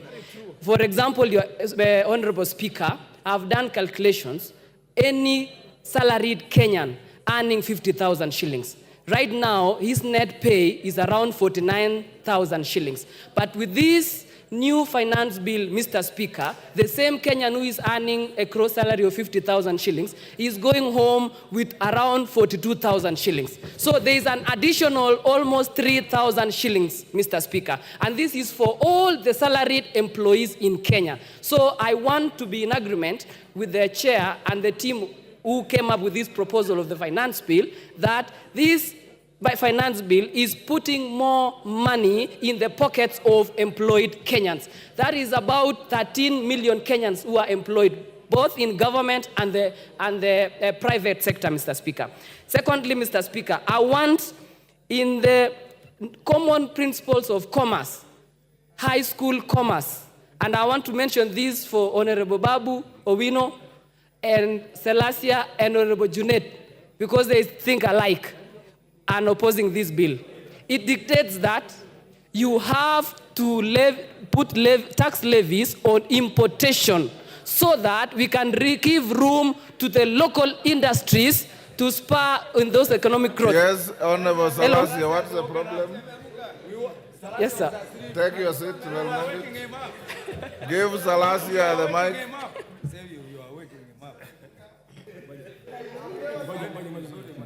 Give him, there you are, give him the mic. Okay, I'm here, right? I've never stood on the point of order, but let me try to speak on point of order. That one is point of order number 91. Okay. I'm so much disappointed with Honorable Elmengit by saying that I'm just... Selassie, Yes. Standing Order 31 deals with adjournment of the House. 91, yes. So it can't be the one on which you are standing. Yes, Mr. Speaker, I'm standing on point of order. Yes. Order number 91, yes. I'm getting used to these things, Mr. Speaker, sir. Yes. So I'm so much surprised that out of all these members of parliament, that Engineer Elmengid is mentioning my name and asking me that I'm opposing the bill without even me listening to me giving facts the way I want to give my facts in the next 5 minutes to come. Immediately the speaker is going to mention my name. Thank you, Mr. Okay. Lelmengi, to be fair to Salasia, he has not spoken on this Thank bill you, yet. Thank you, Mr. Speaker. You know, I was waking up Salasia. I saw him, he was asleep. And again, Mr. Speaker, I've seen several members opposing this bill, and particularly on the assembled motorcycles that are imported. Those are the motorcycles that 3% of the levies have been put on the imported motorcycles. But the locally assembled and locally manufactured, there's no tax levies on those motorcycles. This will spur the economic growth and also enable these companies, will give room these companies to employ more youth in assembling these motorcycles within this country. Again, Mr. Speaker, I would love to buy diapers for my babies from the locally produced ones in Kenya. There is no problem for Honorable Junet creating a company like Junet Diapers Company Limited. I would be happy to buy those diapers from his factory. So I want to encourage every member who is opposing this bill I want to urge all members opposing this bill to also join hands with us so that we can accept the amendments and the proposed bill that we have for 2024-2025 financial year. Finally, Mr. Speaker, the only problem that we are fighting in this country and in this finance bill is the negative connotations and statements propagated by the opposition. Numbers don't lie. For the last 1 year, Mr. Speaker, on the economy, inflation has dropped from 9% to around 5%. The dollar, Mr. Speaker, in relation to Kenyan shilling, has dropped from 165 shilling to 130, up thereabout. Farmers are happy, Mr. Speaker, for the subsidized fertilizer. And finally, Mr. Speaker, the teachers who are interns for the last 1.5 years will get a chance to be employed permanent and pensionable, which is a big win for our institutions back home, the high schools, the day schools that don't have teachers. So, Mr. Speaker. Thank you. Thank you. Yes, what's your point of order? There's nobody on the floor. Umulher?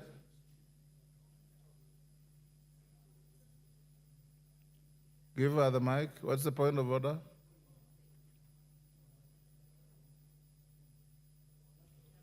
Mr. Speaker, I wanted to interject him, but he's not on the floor. He's not on the floor, so it is spent.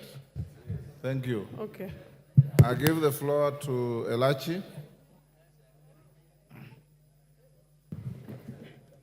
Thank you, Mr. Speaker. Mr. Speaker, I also rise to oppose this Finance Act of 2024 with reasons, Mr. Speaker. And I'll start, Mr. Speaker. When government came into place, Mr. Speaker, we started by removing subsidies and saying that this will assist Kenyans now to move on as a country. Mr. Speaker, we came in, we decided to ensure that the first finance bill, we had so many issues.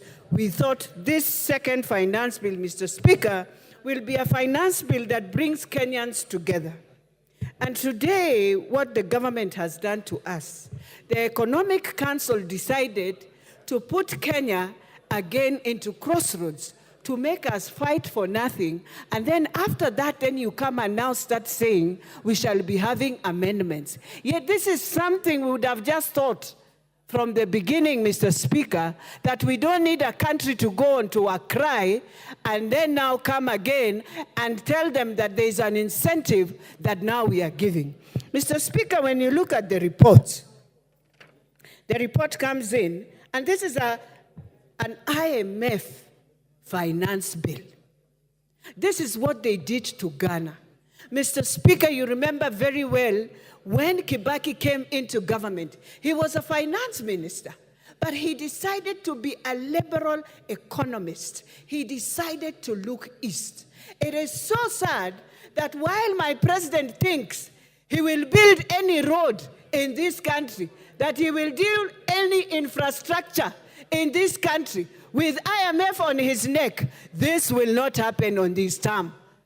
Not on this term. He will be there to do the deficits of what they are telling him, but in terms of building Kenya, we shall see the worst that we have never seen. Mr. Speaker, the bill then comes in and tells us you want to restore policy on debt, sustainability, whatever. But then you forget that you are the same person who is saying you need everything on items. Fine, you have said you have reduced it for Mama Mboga, I don't know for who. But you are forgetting the same person who can do business beyond 2 million is the same person you have just returned into the challenges we are saying. Try to build an economic base for Kenyans to have this thing we are calling that there is economic growth. Then you come and tell me you have now reduced to the local manufacturers. Who are the deaf kids and the who's and who's? One person monopolizing this country, that he's the only one who can bring clinker, he's the only one who can do cement, he's the only one, yet you want to say, today we cannot bring back Portland, today we cannot do this. It is wrong. We only have one man who does pasta in this country. So when you say now you are increasing because people are exporting in spaghettis, they're importing in spaghettis, we only have one local manufacturer who does pasta, who decides at every given time how he raises his prices. So how do you deal with those people? Tell us the numbers of manufacturers we have, Order. so that Kenyans can know, Order, Mr. Elachi. Speaker. Yes, Nyakundi, what's your point of order? Give him the mic. Thank you, Mr. Speaker. I'm standing on point of order number 91. Is it in order for the honorable member to say that the president is dictated by IMF on the finance bill, while the president has the mind of his own? It is this house that dictates the finance bill and the orders that we make. Thank you, Mr. Speaker. If you had the mind, we would have gone to the president after we have finished this. So, Mr. Speaker, what we are saying that it is time as Kenyans, we want to take back our power from the World Bank, from IMF, and we are begging so hard that the president must go back and look at the East so that we can finish our roads. You went to the US, you told us you are bringing a road that is headed to Mombasa. Order, Elachi. The World Bank does not vote in this house. It is you who will vote in this house. Mr. Speaker. Yes, Rindikiri.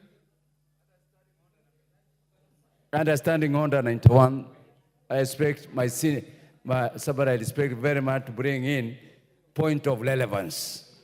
Mr. Speaker, we are not debating the performance and activities of the president. We are discussing the matters of finance bill, and I expect her as such to react. Mr. Speaker, this is where we are losing it, because there are some who are praying for the gallery. We better stop this kind of approach to this finance bill. Thank you, Mr. Speaker. Elachi, the World Bank has no vote in this house. It's you who will vote. So remain relevant. Mr. Speaker, while I say, and what I say, is that when you look at all the policies that has eaten the countries of Ghana, countries of Zambia, these are the same policies that they went through when they were handling the IMF. So, Mr. Speaker, it's not about voting, but it is about just asking ourselves, what track have we taken ourselves in? I beg not to support. Thank you. Come, Kate. Wamau, I don't see you on this screen. Come, Kate. Yes. Thank you very much, Mr. Speaker, sir, for this opportunity. Mr. Speaker, from the outset, I want to say that I stand to support the bill.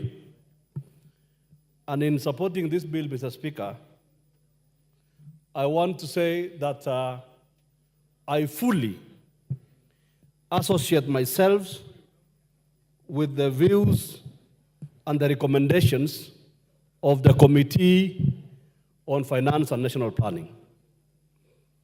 The committee, Mr. Speaker, has done a wonderful job in analyzing the bill and in listening to Kenyans. When this bill was published for the first time, Mr. Speaker, I got concerned as every other Kenyan.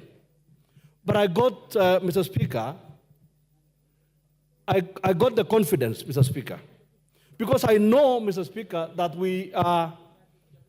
Kenya is a working democracy. That the process of legislative, the passing of legislation is a process, Mr. Speaker. That the bill would go to the Committee on Finance and National Planning, that the bill would be subjected to public participation, and that the views of Kenyans, Mr. Speaker, would be collected, and that the committee would come up with the proper recommendations, having listened to the people of Kenya. And the committee has done that, Mr. Speaker. This committee, Mr. Speaker, represents Parliament.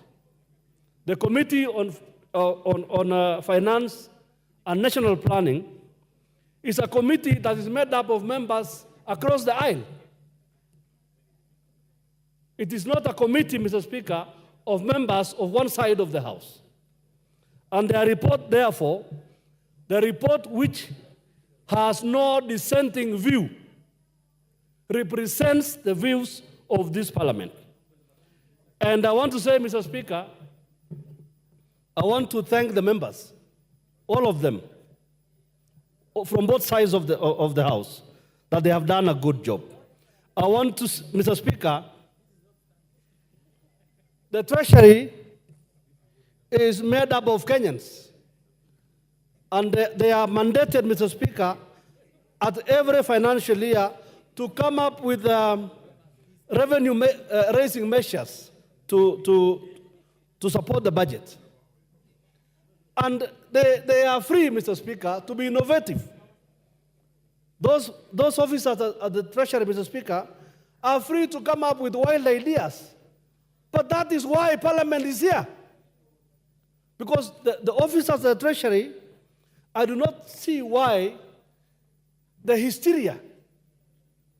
Why there was hysteria?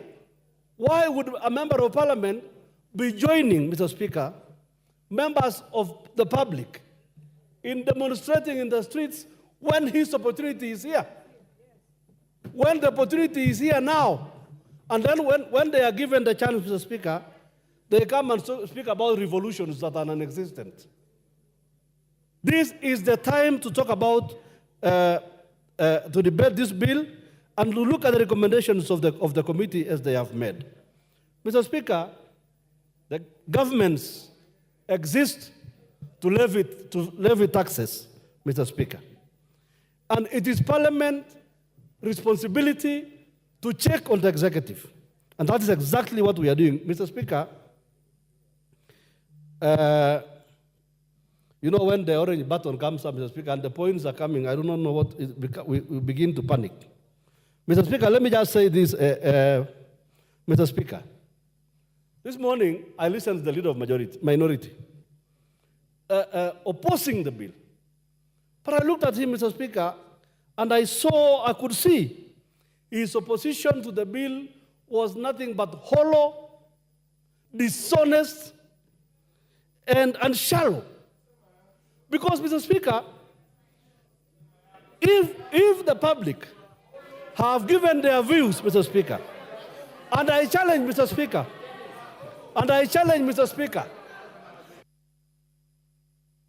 Your time is up. You are order. Member for Malindi. Asante sana Mheshimiwa Order. Spika. Mwanzo ningechukua fursa hii Mheshimiwa Spika kuweza kuwashukuru Wakenya.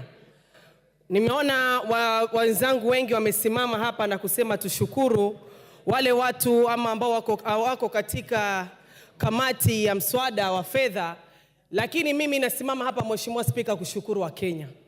Wakenya kwa mara ya kwanza tumeweza kuona nguvu yao, tumeweza kuona umoja wao, na tumeweza kuona kwamba tunapoungana na tukisema no kwa jambo, tukikatalia jambo, hilo ndivyo ambavyo linakwenda kupita Mheshimiwa Spika.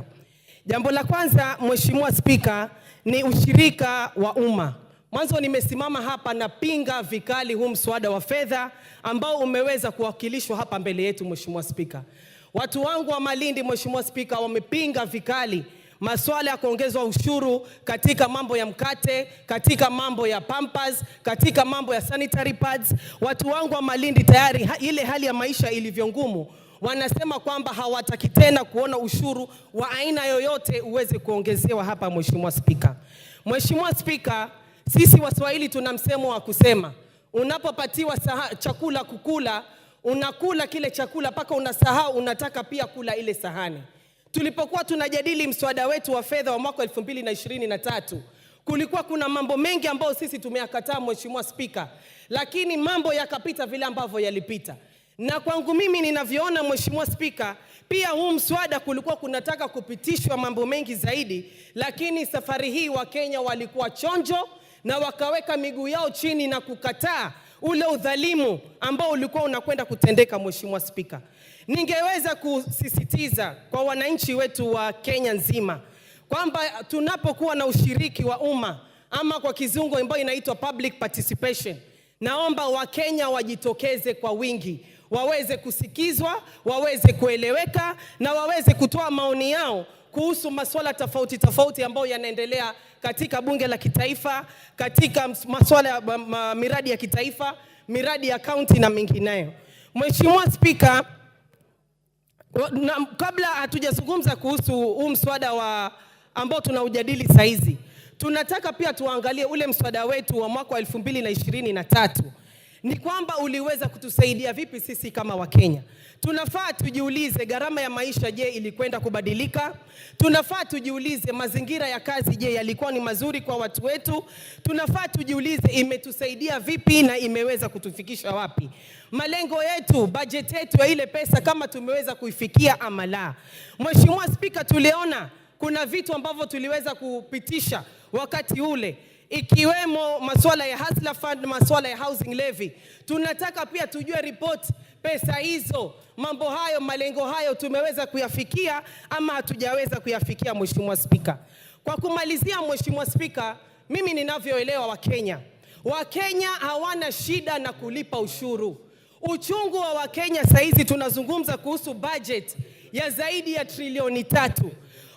Matumizi ya hizi pesa Mheshimiwa Spika ndiyo matatizo makubwa, na ndio maana tumeona vijana wetu, watoto wadogo wamekwenda barabarani kufanya maandamano Mheshimiwa Spika.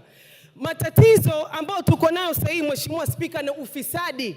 Na pale ambapo tunazungumza kuhusu ufisadi, kwa sababu pesa zote hizi zinatoka kwa Wakenya, bajeti yote hii sasa hizi inatoka kwa Wakenya. Tunapoona ufisadi ambao unaendelea Mheshimiwa Spika, mawaziri wanakuja hapa, mawaziri wao ambao wana ufisadi wanaachiliwa Mheshimiwa Spika. Hii ndio inazidi kutia machungu kwa Wakenya kule Mheshimiwa Spika. Tunaona wale ambao wameshikana kule kwa upande wa serikali Mheshimiwa Spika, wanaenda katika mkutano, mtu ambaye mshahara wake ni sawasawa na wangu na anatoa karibu milioni 30, na kuna kijana mwenye ambaye hana kazi na hana hata shilingi. So tunataka matumizi ya hizi pesa pia ziwe ziko sawasawa Mheshimiwa Spika, na kwamba ufisadi uweze kumalizika hapa ndani ya Kenya Mheshimiwa Spika. Mimi nataka niseme napinga vikali huu mswada wa fedha wa mwaka 2024 Mheshimiwa Spika. Asante sana. Rindikiri.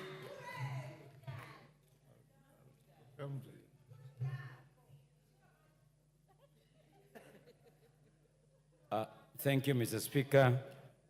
I stand to associate myself with the finance bill presented by the Committee on Finance.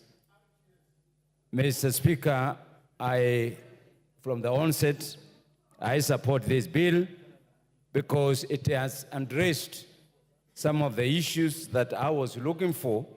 But let me say and correct myself that the initial proposed bill, the draft bill, Mr. Speaker, and a lot of issues that are detrimental to our population and to our citizens.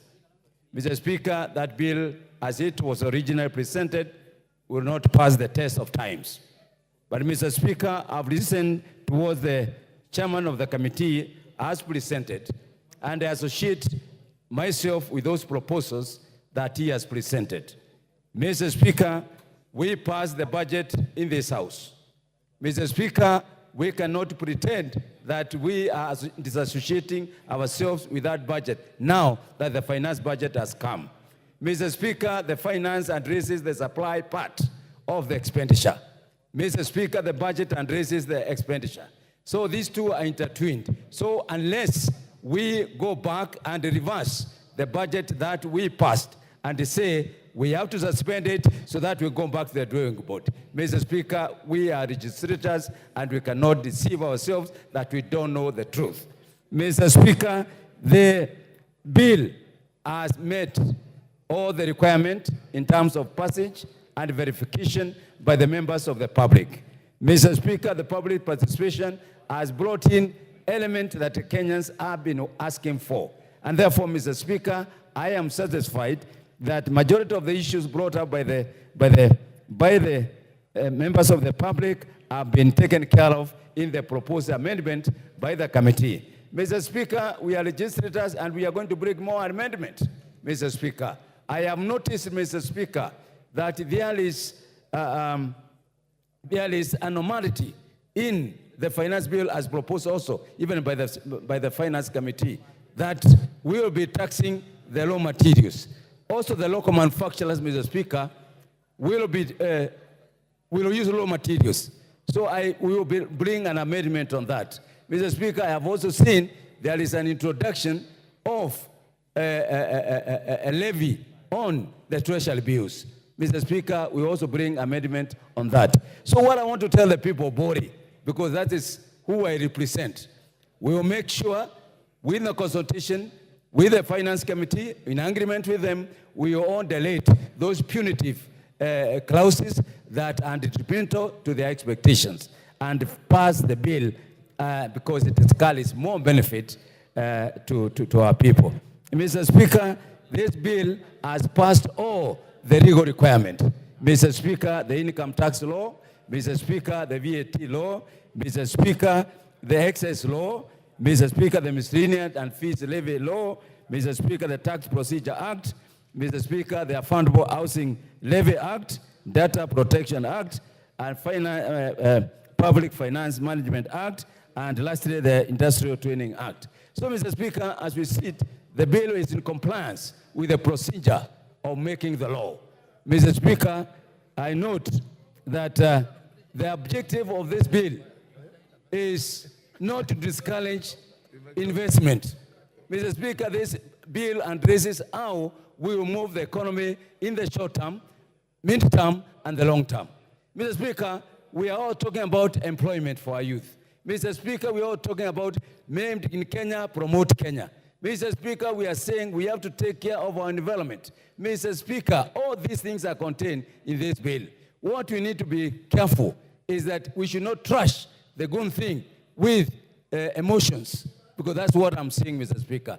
The people of Bore expect development. The people of Bore expect water. The people of Bore expect electricity. The people of Bore expect health. So, Mr. Speaker, truly, and I want to urge and ask our members, please, let's be bipartisan. Let's look at the good things. Let's look at the bad things. We do away with the bad thing, but we cannot in totality say this bill should be rejected in totality. Mr. Speaker, I support. Jackson Kosgei. Thank you, Mr. Speaker. First of all, and on the onset, I support the bill. It has been said by historians that there are two things, I beg your pardon, that has made regimes comes up or rise up and fall.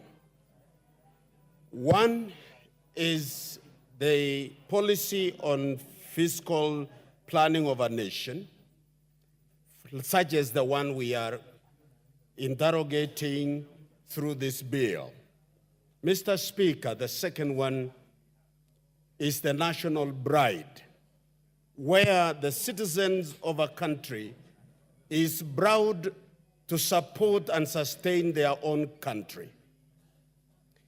While I commend the committee for the work, the good job done, the resilience they had in taking the processes through legally and by law, and also by listening to the citizenry of this country, I wish to persuade us in this House to appreciate the fact that we have a cardinal role in developing the budget of this country by interrogating all the processes, and we have a duty to produce a policy that will support this nation. It appears that the debate today, and as we continue, is gravitating around the finance bill as was presented, and we seem to play down the proposed amendment by our esteemed committee members. They have given us their version after receiving the contribution by the public. Mr. Speaker, I wish to conclude my remarks as I support this bill by commenting on the light note on a comment that was made by one honorable member that it was a bit unnecessary and misleading comparison, because we are speaking not only to this August House, but we are speaking to Kenyans listening outside there, to compare the 19th century dictatorial monarchs with our vibrant democracy, which is giving us an opportunity of changing government whenever we want in every 5 years. It is unnecessary to speak to Kenyans that we have an alternative in terms like revolution, destroying a country. I think we have a room, vibrant democracy in the world, not Africa alone. And I wish to urge us that let us debate without personalizing, but think about this country and its progress. With that, Mr. Speaker, I support the bill. Thank you. Mawade.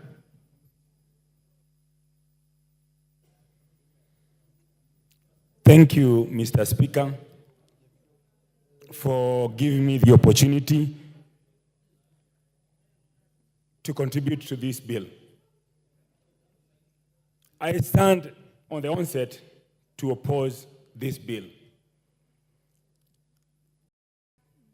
This bill, actually the amendment that was tabled last evening, is actually worse than what was there previously.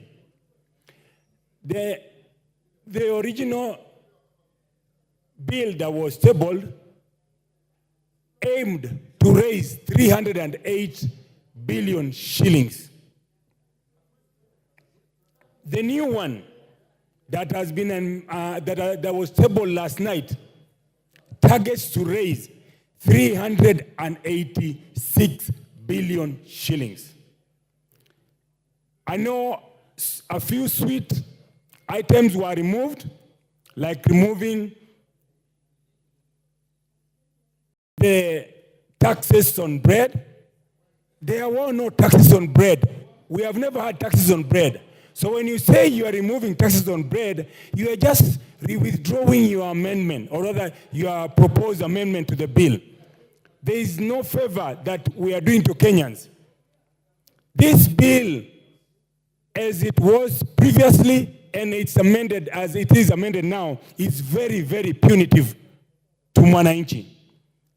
The new bill introduces the new amendment that was tabled last evening, introduces a fuel levy of 9 shillings per liter.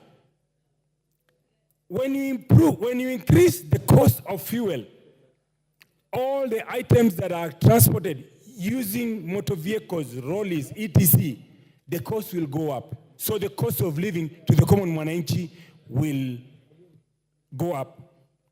We have increased the taxes on the imported finished items. In most households, majority of the items, from the cookers to the TV and any other items, not necessarily electronics, including this room, majority of the items in this room, other than the wooden items, are all imported. So we will increase the cost of living for the common mwananchi.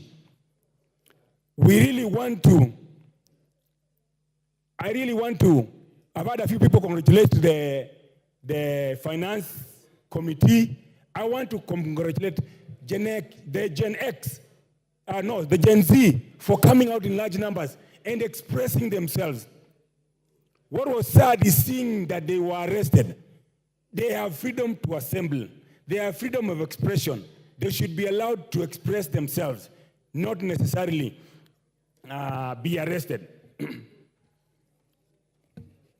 But to the Gen Zs, the Gen X, and the Millennium, you are here to register as voters. You need to register as voters so that you can have the correct people that will listen and side with Mwananchi. Anybody who does not side with Mwananchi, you know what to do come 2027. And for the Gen X who actually participated yesterday, and the Millenniums and the Gen Z, the work is not done. The most important work happens tomorrow. Tomorrow is when we are voting as a house. You must put pressure. Continue to put pressure. Do not let off the item on the gas. And you must sit there with a pen and a paper. And anybody who votes to put a noose around your neck, you must write down their name and pick and say, who you? That one, 2027, home. That one, 2027, home. Anybody who votes to finish you here. Anybody who votes to put a noose on your neck tomorrow and finish the Kenyans, you must have a list and pick. You know, that one, 2027, home. That one, because we must have a people, we must have a parliament that supports and stands with the common mwananchi. And I stand to oppose. Asante. Mary Wamaua.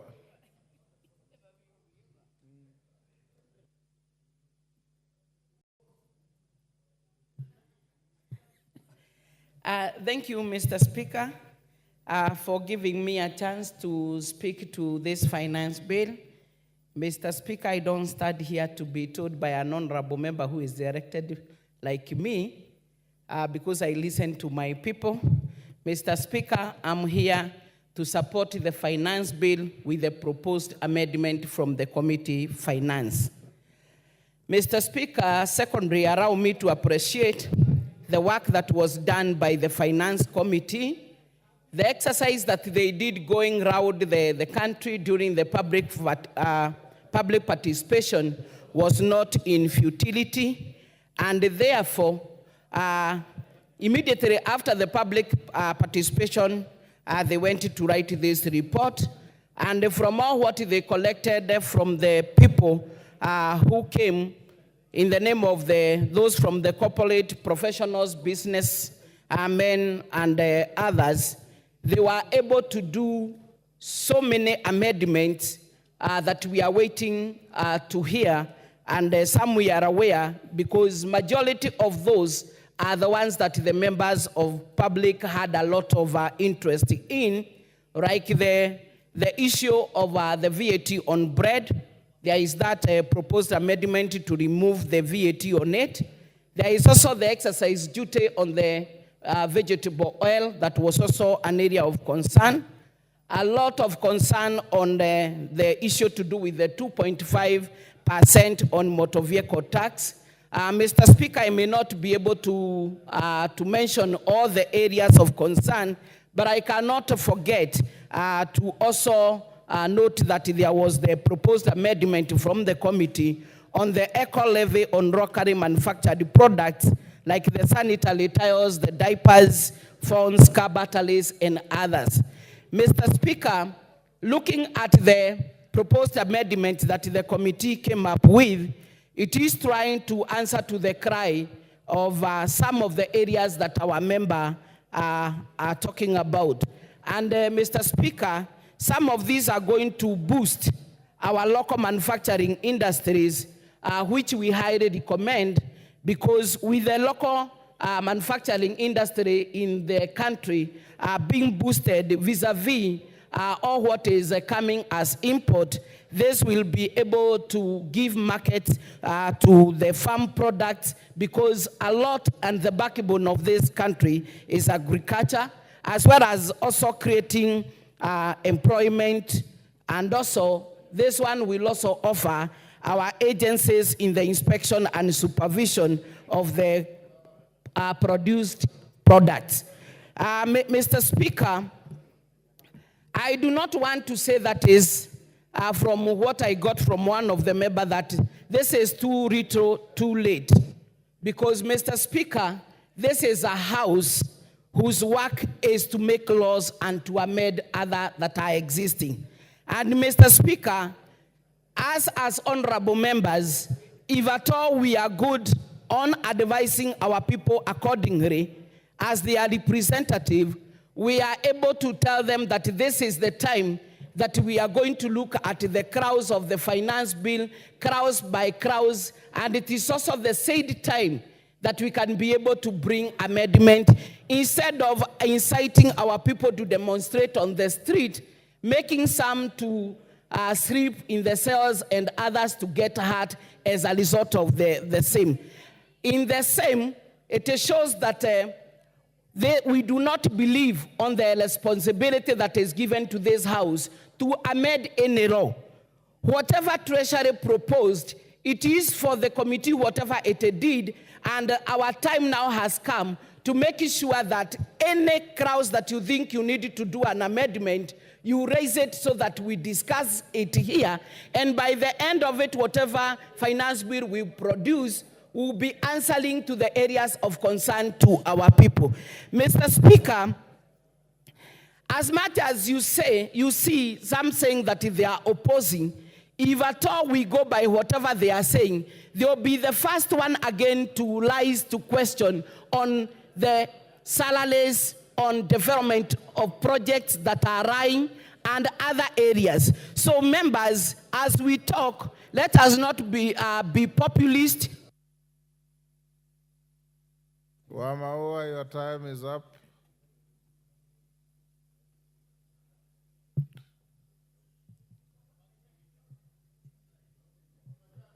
Yes. Mark Nyamita.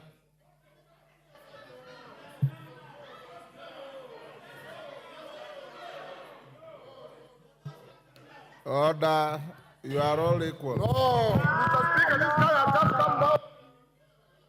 Go on, Nyamita, give Nyamita the floor. Well, Mark Nyamita, you've just come down, we have been Angela, you will speak. I think in a house of order, Mheshimiwa, the speaker is presiding. Thank you, Mr. Speaker. Thank you, Mr. Speaker, for giving me an opportunity to contribute on this particular bill. I'm sure, Angela, if it was you, you will be happy. I'll give you a chance. just come now. We have been sitting here since Order, Angela. I appreciate your resilience Mr. Speaker, today. Protect me to be listened to in silence. Oh, that's unfair. Thank you, Mr. Speaker. From the onset, Mr. Speaker, I want to say that this bill, as was presented on the floor of this House, any reasonable member of Parliament would object to it. Because there is no way, Mr. Speaker, even our colleagues who are on government side would sit here and agree to some of the proposals that are actually in this bill. Let me begin with the sugarcane transporters. When you charge VAT on transport, I come from a sugar belt area, Mr. Speaker. Most of those roads, if not all of them, are maram roads that are not maintained. So when you're saying that they utilize the roads and they're spoiling them, we are sometimes just lucky if the factories themselves actually do it. Mr. Speaker, the taxation on bread in itself, many members, though in this house, do not eat bread, not because they cannot afford. They do not eat bread because they have other alternatives or they've sought other healthy issues, types of food that they want to actually take. But the common man relies on bread as a staple food. So trying to tax it really, Mr. Speaker, is completely out of this space. Taxation on motor vehicle based on value also does not make sense.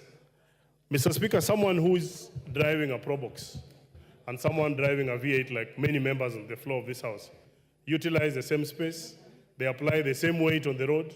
If you're going to tax them and you tax them, it would have been disproportionate in terms of taxation. So therefore, this was actually not making sense. Tax on vegetable oil, Mr. Speaker, would have increased tremendously the cost of food for the common man. So any reasonable person on the floor of this house, regardless on which side you sit, would definitely then oppose this particular one.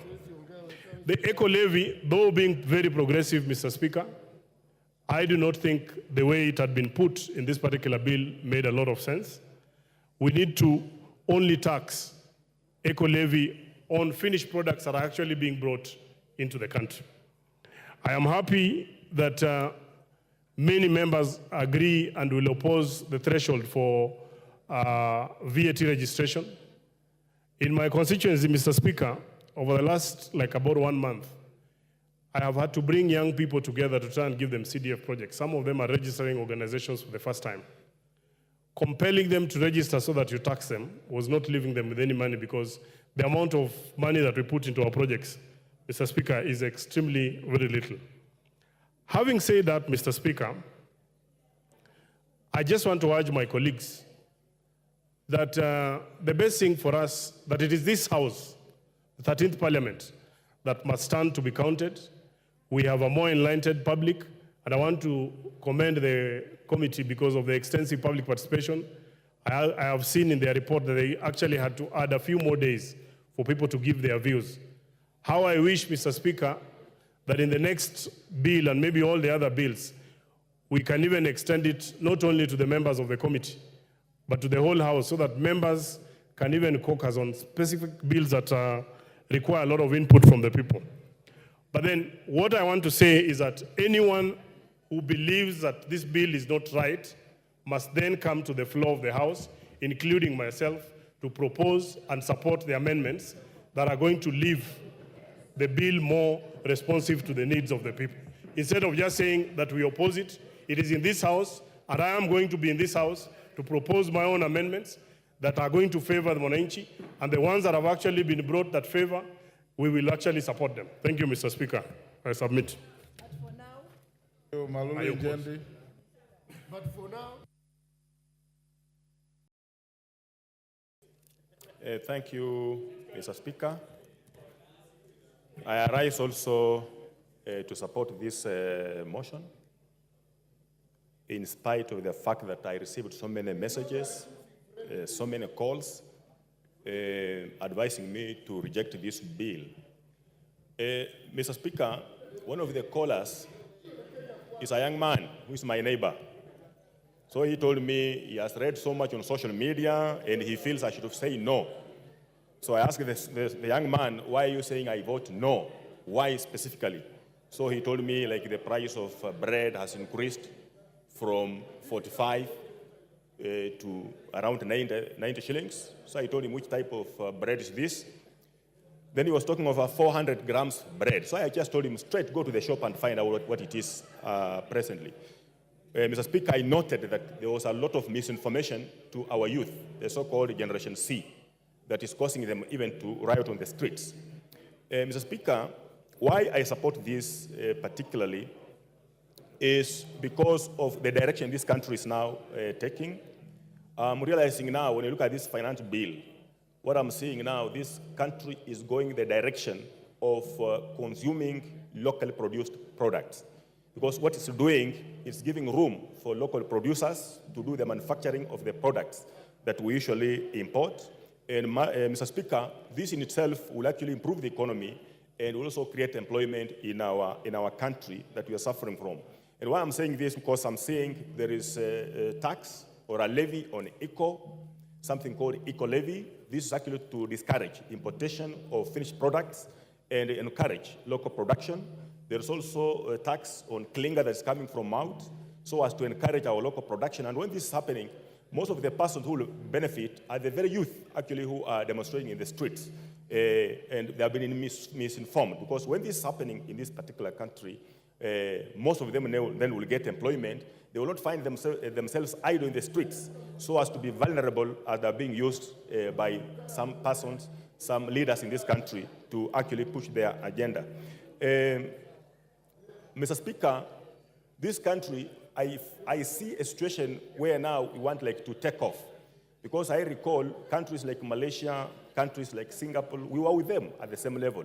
But them taking to this route, they have taken off. They are far away from us, industrialized countries. So this is the right route, and I want to advise Kenyans that we have to be patient with this particular country, and if they want to know that we are on the right track to development and even to our own benefit, they should see what has happened. You know, previously when this government took over, the price of bread was so high, the price of unga was so high, the price of maize was so high, you know, but currently now these prices have come down because of the policies this country is taking to. So if Wananchi will give this government and this country, the leadership, some time, all this that we are crying about will stabilize.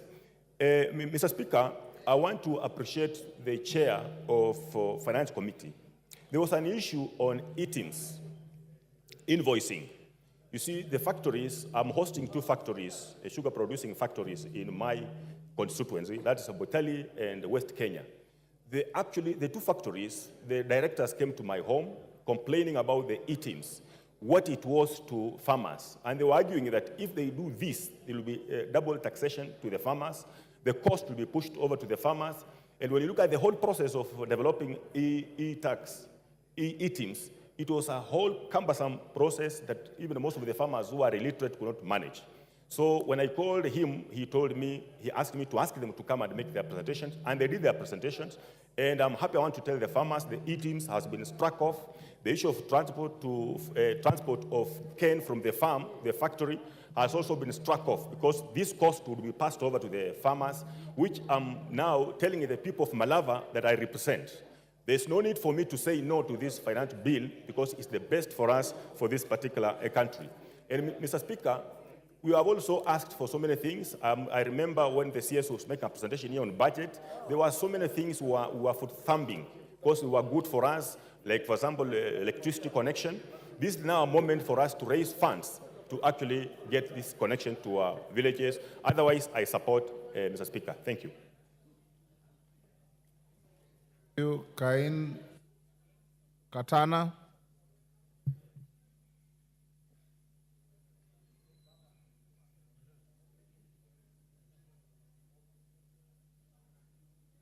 Cain Katana, give him the mic.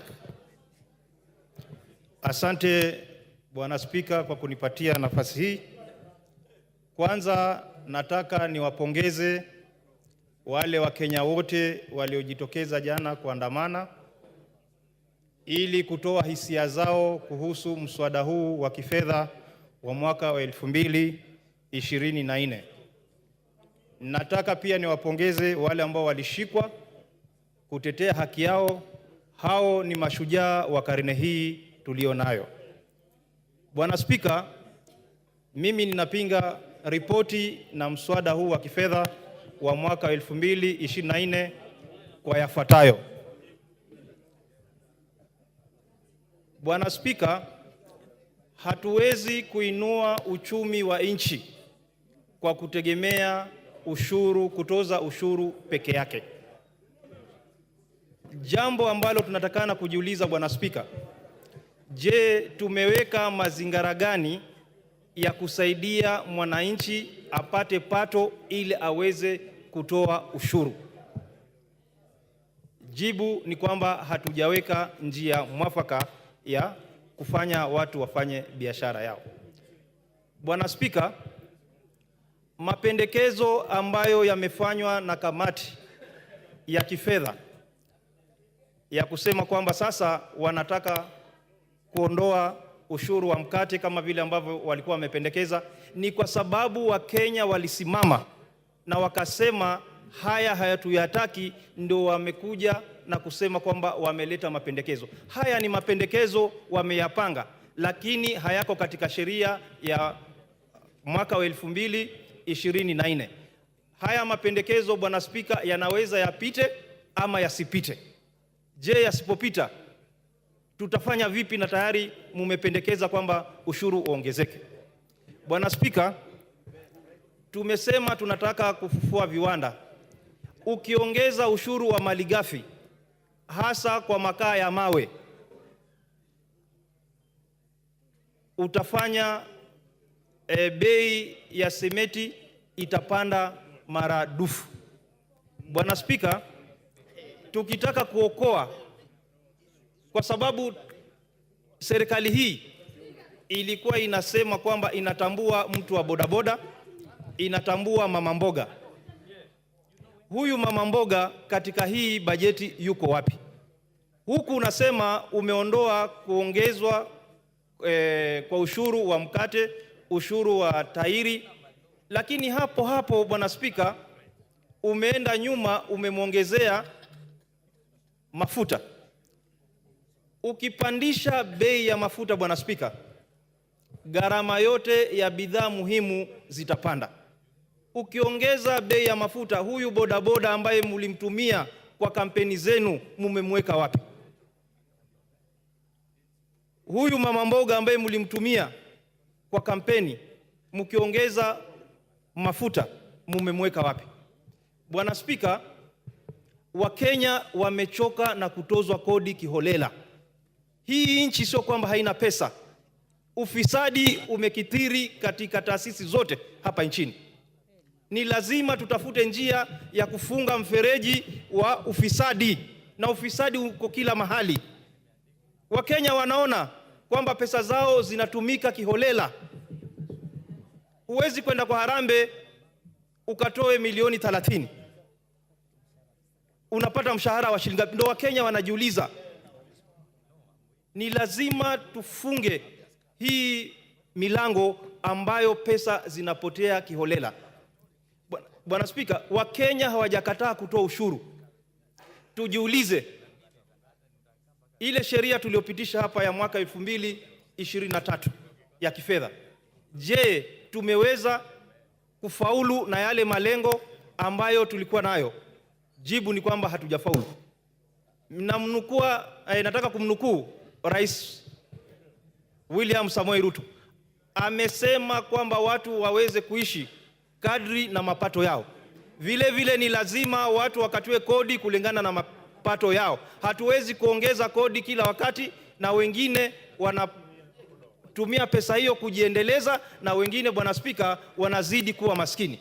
Mimi ninasimama hapa kwa niaba ya watu wa Kaloleni kupinga mswada huu kwa sababu hausaidii yule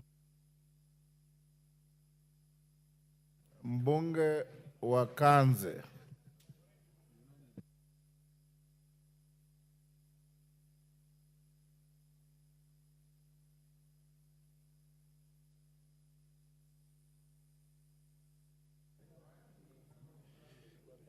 Asante sana Mheshimiwa Spika kwa kunipatia hii nafasi.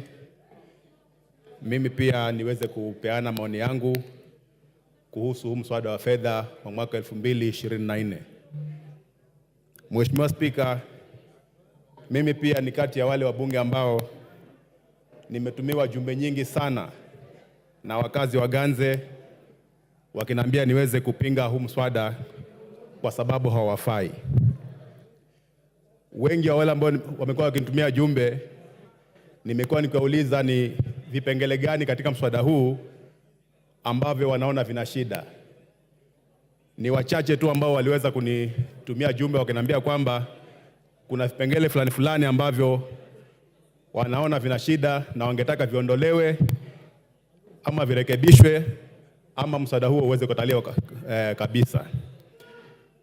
Kipengele kile kilikuwa kina utata kabisa ni kuhusu ile kodi ya mambo ya mkate, ambapo ulikuwa unaweza kupandisha bei mkate, na mimi pia nilikuwa nakubaliana nao, kwa sababu mkate ni chakula ambacho kinatumiwa na watu wengi sana, especially wale wenye mapato ya chini. Kwa hivyo kwa upande huo pia mimi nilikuwa nakubaliana na wakazi wa Ganze wakisema ni lazima kodi ya mkate ipungue. Kodi nyingine ilikuwa inaleta utata ni kodi ya magari, na hiyo waliweza kunambia katika zile juma ambazo walinitumia. Ushuru wa magari ulikuwa unafanya wenye magari walikuwa watalipa pesa nyingi sana, na hiyo ilikuwa inaleta utata. Mambo ya eco-levy ambayo ilikuwa inapandisha kodi ya sanitary pads na pia pampers, hiyo pia nilikuwa nakubaliana na wakazi wangu, na niliwaambia kwamba nitatumia hii forum yangu kuweza kuhakikisha kwamba hayo mambo yanatolewa katika huu mswada wa kodi. Na nataka nipongeze ile kamati ya fedha ya bunge hili ambayo iliweza kukaa na vipengele vingi ambavyo vilikuwa vinaleta utata waliweza kuviondoa. Na pia niendelee kushukuru kwa sababu nikiangalia yale mambo ambayo serikali imepanga kufanya huko katika maeneo bunge yetu kwa huu mwaka wa serikali unakuja, ni mambo mengi ambayo wabunge wote inastahili tuweze kuyapigia upato. Kwa mara ya kwanza tunaona kuwa mgao wa NG-CDF unaweza kuongezeka kwa kiwango cha milioni 30. Na pia kwa mara ya kwanza tunaona kile eneo bunge linapata mgao kwa sababu ya usambazaji wa mambo ya stima. Tumeona kwa mara ya kwanza pia kaunti zetu zimeweza kupata takriban bilioni 15 za ziada, na hii yote ni pesa ambayo itaweza kupeleka maendeleo kule nyanjani. Kwa hivyo kufikia sasa hii yale mambo ambayo yalikuwa yanaotata katika mswada ni kama ambayo yameweza kurekebishwa. Kwa hivyo kwa niaba ya wale wakazi wa Ganze ambao wanapenda maendeleo, kwa sababu tumeona hapa tutapata mambo ya stima, na pia tumeona kwamba shule zetu nyingi kule Ganze kwa wakati huu bado wanafunzi wanasomea chini ya miti, na bado tuko na wanafunzi wengi ambao wanasoma katika madarasa ambayo yamejengwa na udongo. Kwa hivyo hii inamaanisha kwamba tukipata mgao wa CDF zaidi tutaweza kuwashughulikia hawa wanafunzi ili waweze kupata mazingira mazuri ya kusoma. Na pia tunapata mgao zaidi wa basari hapo, tunapata mgao zaidi wa NG-CDF. Hiyo inamaanisha kwamba hata basari yetu pia itaweza kuongezeka na wanafunzi wengi zaidi wataweza kwenda shule. Kwa hivyo mimi nikisimama hapa ninaunga mkono huu mswada wa fedha wa mwaka 2024, lakini naunga na yale marekebisho ambayo komiti imeweza kuleta bunge. Na mimi nina imani tukiwa kama wabunge hapa tuko in the right forum kuweza kuleta mabadiliko zaidi. Kwa hivyo hata wale wajumbe wenzangu ambao bado wana shida na huu mswada, nafikiri hii ndio forum ambayo waweze kuleta zile amendments ambazo wanafikiria ziko sawa, ili tuweze kuimprove huu mswada uweze kuwa mzuri zaidi, ili tuweze kupeleka nchi yetu mbele. Kwa hivyo kwa hiyo machache, Mheshimiwa Spika, mimi ninaunga mkono lakini na marekebisho. Asante. Kwenye Thuku. Thank you, Mr. Speaker, for this opportunity to speak on this very important finance bill. And Mr. Speaker, from the onset, I want to start by saying that I support the recommendations by the committee on the areas they want to firm up and bring about amendments, so that then in tandem with the realities that we face in this country. Of course, we've had serious public outcry, some that are really misled and misinformed. And I feel that, Mr. Speaker, as members of Parliament, we have a responsibility to do nothing else but to tell our people the truth in as far as what our role is. Finance bill from the onset is a proposition by the National Treasury as to how they want to raise money so that then our budget can be financed. And Mr. Speaker, finance bill as presented by the National Treasury is not cast on stone, and therefore this House has a responsibility to enrich and to cut areas where we feel that they are not favorable to our people. And specifically from where I sit as a member of parliament for Kinangop, there is an area of concern, but I'm happy that it has been addressed, whereby we are opening up our boundaries to from our neighbors who are members of East African community, exempting imports that are agricultural in nature to come to this country to compete with local production.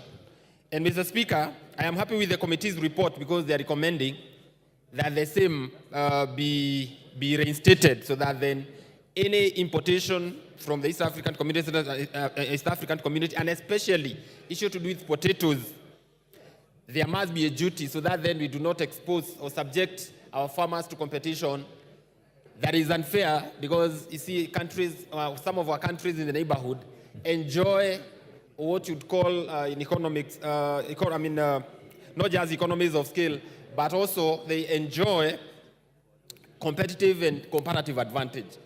Production of potatoes in one of our neighboring country is low because they have an advantage of climate which we do not have. And therefore, subjecting farmers in Kenya to the same level with our neighbors, then we'll be killing our farmers. And therefore, I must say emphatically that I'm so grateful that this committee found it worthy to reinstate that duty. Mr. Speaker, it is unfortunate that there have been a lot of sensationalization of this matter, to the extent that our children are in the streets, talking about a document that they know nothing about. They've only been misled by the hype that is in the social media. And Mr. Speaker, I think it's time for members of parliament to act in a way that is honorable, just to inform our constituents what a finance bill entails. And Mr. Speaker, in this House, in its wisdom, passed a whole budget of 4 trillion shillings. But when we come now to issues, to areas where we want to raise funds, to the tune of 300 billion to finance some of the things that are in the budget, and especially to do with electricity, to do with education, to do with health, to do with agriculture, I hear the same voices that supported the budget. Now they're on the other side saying, now we are not going to support finance bill. We do not want to hear that we are going to collect money to finance our affairs. And Mr. Speaker, I think it's about time that we rose above hypocrisy, because there's a lot of hypocrisy in leadership, in political leadership, and call the leaders who are speaking from both sides of their mouth, call them out for who they are. And Mr. Speaker, I want to support this document, and not as we progress to the third reading. I believe that these amendments will suffice, and therefore give Kenyans the kind of finance act that will serve us for the next financial year. Thank you, Mr. Speaker. Thank you, Thuku. Honorable members, there are some honorable members who are still asking the chair, the speaker, when to file amendments. I want to repeat, please file them in the relevant office before 1 o'clock tomorrow. Kitonga Murugara. Thank you. Thank you very much, Mr. Speaker. Speaker, we've waited patiently. Evidence that what we are doing here is very important, and we just to continue being patient so that we can dispose of the important business of the House, which is actually the budget-making process. So, Speaker, allow me to begin by saying I actually support the report by the Committee on Finance and Planning, and I will also be supporting the finance bill with the proposed amendments because of 3 reasons.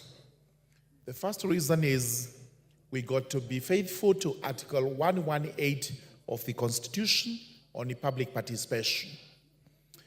We are happy to report that after public participation, the Finance Committee has incorporated suggestions by members of the public on what really ought to be removed from the bill or what ought to be amended.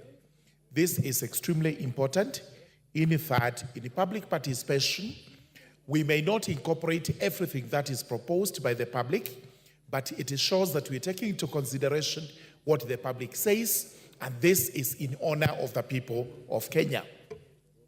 Number 2, public participation, according to our courts, should actually not be just cosmetic. It should be real, it should be practical, so that everybody who participates in it feels appreciated. And this is why we are saying there is no yardstick, there is no measure on what constitutes sufficient public participation, but anything that takes into consideration the views of the public is public participation. And thirdly, this finance bill, proposed finance bill with the amendments, is important in that we must have a finance act for the year 2024-2025. I cannot and I would not agree with the proposal that we should actually reject the entire bill because it may have negatives to the people of Kenya. It also has positives. So what I would propose and urge members to agree with is that at the committee of the whole house, these proposed amendments by the committee and whatever else is going to come from the honorable members of parliament is extremely important, should be looked at with a tooth comb so that we either pass reasonably or reject reasonably. Now, what are the proposed amendments by the committee which are very important? The VAT on bread is out. VAT on sugarcane transportation is out. VAT on electronic money transfer or transactions is out. And many others, including the 2% motor vehicle tax. All this is out. On the same tone, the eco levies on some of the finished products which are imported, these are going to remain. But for the locally manufactured goods, and this is very important to spur up industry and growth, we will have all that tax exempt. This is very important. We also have many others, including positives, that the pension on the tax on pension is now increased from 20,000 to 30,000. We also have an 18 billion, which is supposed to assist the government to employ the JSS teachers, permanent and pensionable. This is very important. Our CDF, our GAF, all this is increased, which is very important. Therefore, on behalf of the people of the Tharaka constituency, I would be urging them that we will support the bill. We will make all the necessary amendments to protect their interests. At the same time, we will be on standby and guard against corruption so that none of this money is pilfered, is lost through corruption. We will also be demanding, like all other constituencies in Kenya, our fair share of development from monies raised in these taxes. With those remarks, I beg to support. Salasia.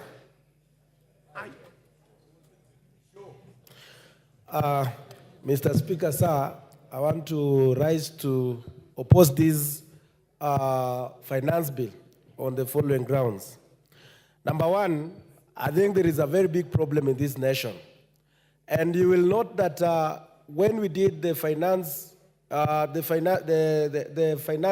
bill of 2023, you noted that even the KRA couldn't be able to raise the amount that they had targeted of about 270 to around 3 billion. But as members of the Kenya Kwanza, they have accepted that to move on and even bring the new amendments without asking serious question, why did we not collect enough money during that particular period? Another question that these members of parliament of Kenya Kwanza are not asking themselves is that the timing of this finance bill is not good, and it's not showing a good picture to this nation. And you have seen the president of Kenya moving all over the world, trying to bring the investors here. But you will realize that whatever is happening in this country is being carried viral to the entire world. Is saying that Kenya is a country that cannot be predicted when it comes in terms of the taxation. Members of parliament today, as we are here, you have noted that most of the people there, they are not happy. And we are elected by those people to represent them. By coming up and even bringing and even going ahead and bringing more taxation on digital content creators. And that is the only area that most of the young people who does not have the job opportunities, they are lining there. It is very much unfair. I think it is high time that we need to go back to our budget that we made as members of parliament. You will realize that as members of parliament, we did not scrutinize when the president said that we should live within our means. Indeed, even the parliament, and I want to thank the speaker and even the clerk of the National Assembly, they made us today, we are not traveling across the world the way we used to go and learn. But today, you see, even the budget of the parliament is only 400 million and something. But you see the office of the cabinet is about 1 billion plus something. The office of the deputy president, 4 billion. The office of the president, 4 billion. The state house, 7 billion. That is what we say that we should live within our means. Members of parliament, Salasia, there yes. is a point of order from the chairman of the committee. Yes, chairman. What standing order? Honorable Speaker, I rise on standing order number 91. And is it in order, Honorable Speaker, for my good friend, and I hate to interrupt him, the Honorable Salasia, to mislead the House. And Honorable Speaker, one of the reasons why there has been a lot of noise, especially on media platforms, is a misconception there is a taxation that is being introduced on digital, on content creators. Clause 7, Honorable Speaker, because we would like to put this matter to rest, page 555 of the bill, talks about where a resident or an unresident person being the owner or operator of a digital marketplace or platform makes or facilitates payment in respect of digital content monetization, goods, property, or service. The amount therefore shall be deemed to be income which is accrued in or was derived from Kenya. This is targeting the big tech companies in the digital platforms that generate their income from Kenya without paying a cent. We have institutions like Netflix, like Google, like Facebook. They generate income here, but don't pay taxation in this country. So this taxation is them paying for the income they generate from Kenya, not the people that generate income from those particular platforms. Thank you. Salasia. Mr. Speaker, I was just trying to highlight some of the things that has created a lot of emotion. And you will realize that the Kenyans, the way this country is being managed, it is being managed is like something else. Why do you want to play with the minds of Kenyans? Why do you introduce the tax on transportation of sugarcane? Why do you introduce taxation on 16% on bread? You want to attract the emotion of the Kenyans and you retreat, but then you have another agenda on that. That's why, Mr. Speaker, sir, I want to ask this House that now we cancel all this bill, we go back to the budget, we start now from there, we cut off, and then we start from the scratch. But this matter of bringing another new finance bill when the Kenyans are still struggling with the previous finance bill is like we members of parliament, we are doomed. We are doomed. Members of parliament, we are doomed. I'm telling you, we are doomed. Watu wa Kenya Kwanza mmenisikia? Honorable Salasia, there is a finance bill each and every financial year. So even next year there will be a finance bill. The following year there will be a finance bill. So it's good for you to know that as well. It's just I'm informing you. Yes. Honorable Justice Kamei.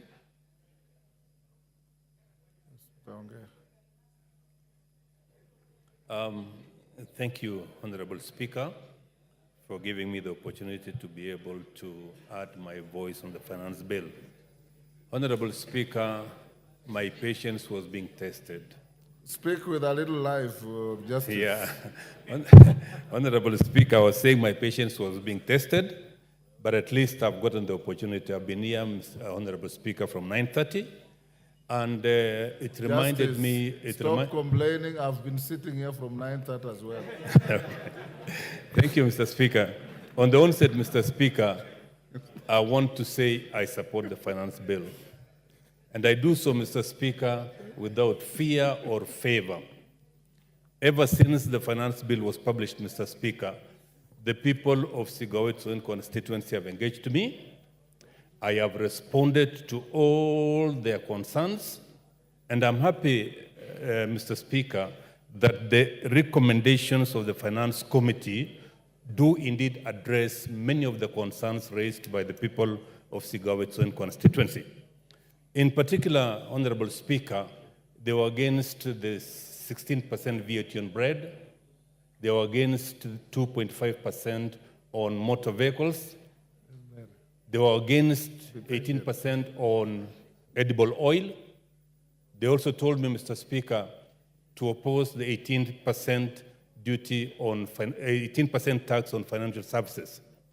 Now that most of those concerns, Mr. Speaker, have been addressed, I want to say I do support the bill, and in particular, Mr. Speaker, this is where we will get money under CDF to be able to support our people, and especially to have increased bursaries so that children from poor families can be able to get their education. This is where, Mr. Speaker, we will get money for rural electrification. If there's a pet topic that I do discuss with the people back home at any given time, is something called the last mile. Mr. Speaker, the amount of 50 million shillings given to each constituency under the last mile program will go a long way in making sure that our people get electricity. Mr. Speaker, in addition, the people of my constituency do grow cane. They've got areas at Moron Sugar Company, areas at West Kenya, areas at Chemalil. And Mr. Speaker, in this budget, we now have money to be able to pay farmers their arrears, which has been there for a long time, so that they can be able to get their money, which has been held by these companies for a long time. I hope, Mr. Speaker, we'll also get some money so that the workers who have been working in these companies can be paid their arrears. And Mr. Speaker, finally, I want to address one issue which was raised by the people. It is on the issue of the JSS. Mr. Speaker, there is money now in this finance bill which will make sure that the JSS teachers in this country who have been working or under the internship program will now be taken on board as permanent and pensionable. But I want to make a point to TSC. Those teachers who went on strike, Mr. Speaker, should not be terminated.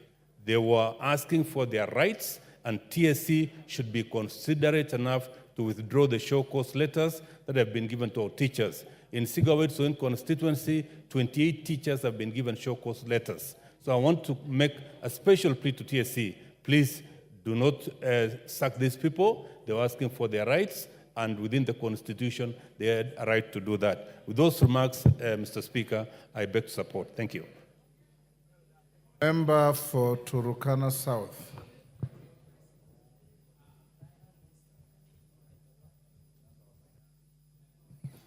Thank you, Honorable Speaker, for according me this opportunity to give my insights on this Finance Bill 2024. Honorable Speaker, first of all, I want to appreciate the Constitution of Kenya 2010 by empowering the Kenyan citizens to participate in the policy making of government. Honorable Speaker, the government has a duty to present the budget and also to present the finance bill. These are two major policies that government intends to meet its promissory notes as it made during the 2022 campaign period. Also, Honorable Speaker, it's upon us leadership, also as a leader, as a member of parliament for Turkana South, I have the obligation to participate in ensuring that my constituents are represented in this process of policy making. Honorable Speaker, budget and finance bill are political tools. And also, budget and finance bill, these are areas or policies that all stakeholders are supposed to negotiate. All stakeholders are supposed to negotiate. They have interest in this particular budget. Honorable Speaker, as we talk as members of parliament, we have the obligation to see that our interests, despite the fact that I'm a member of parliament from the opposition side, I have interest in this budget, I have interest in this finance bill. Honorable Speaker, let me go to the Income Tax Act. I have some reservations on the exemptions of some per diems.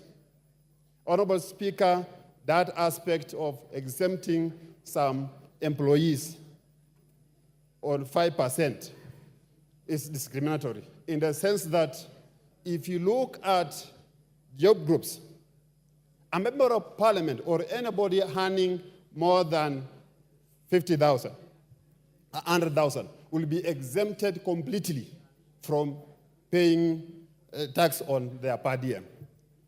Honorable Speaker, I say this is discriminatory.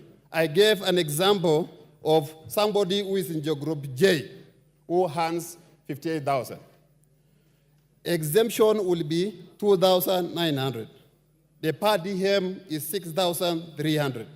What is taxable is 3,400 shillings. Honorable Speaker, I request the members of this honorable house to exempt all the employees from this tax. Honorable Speaker,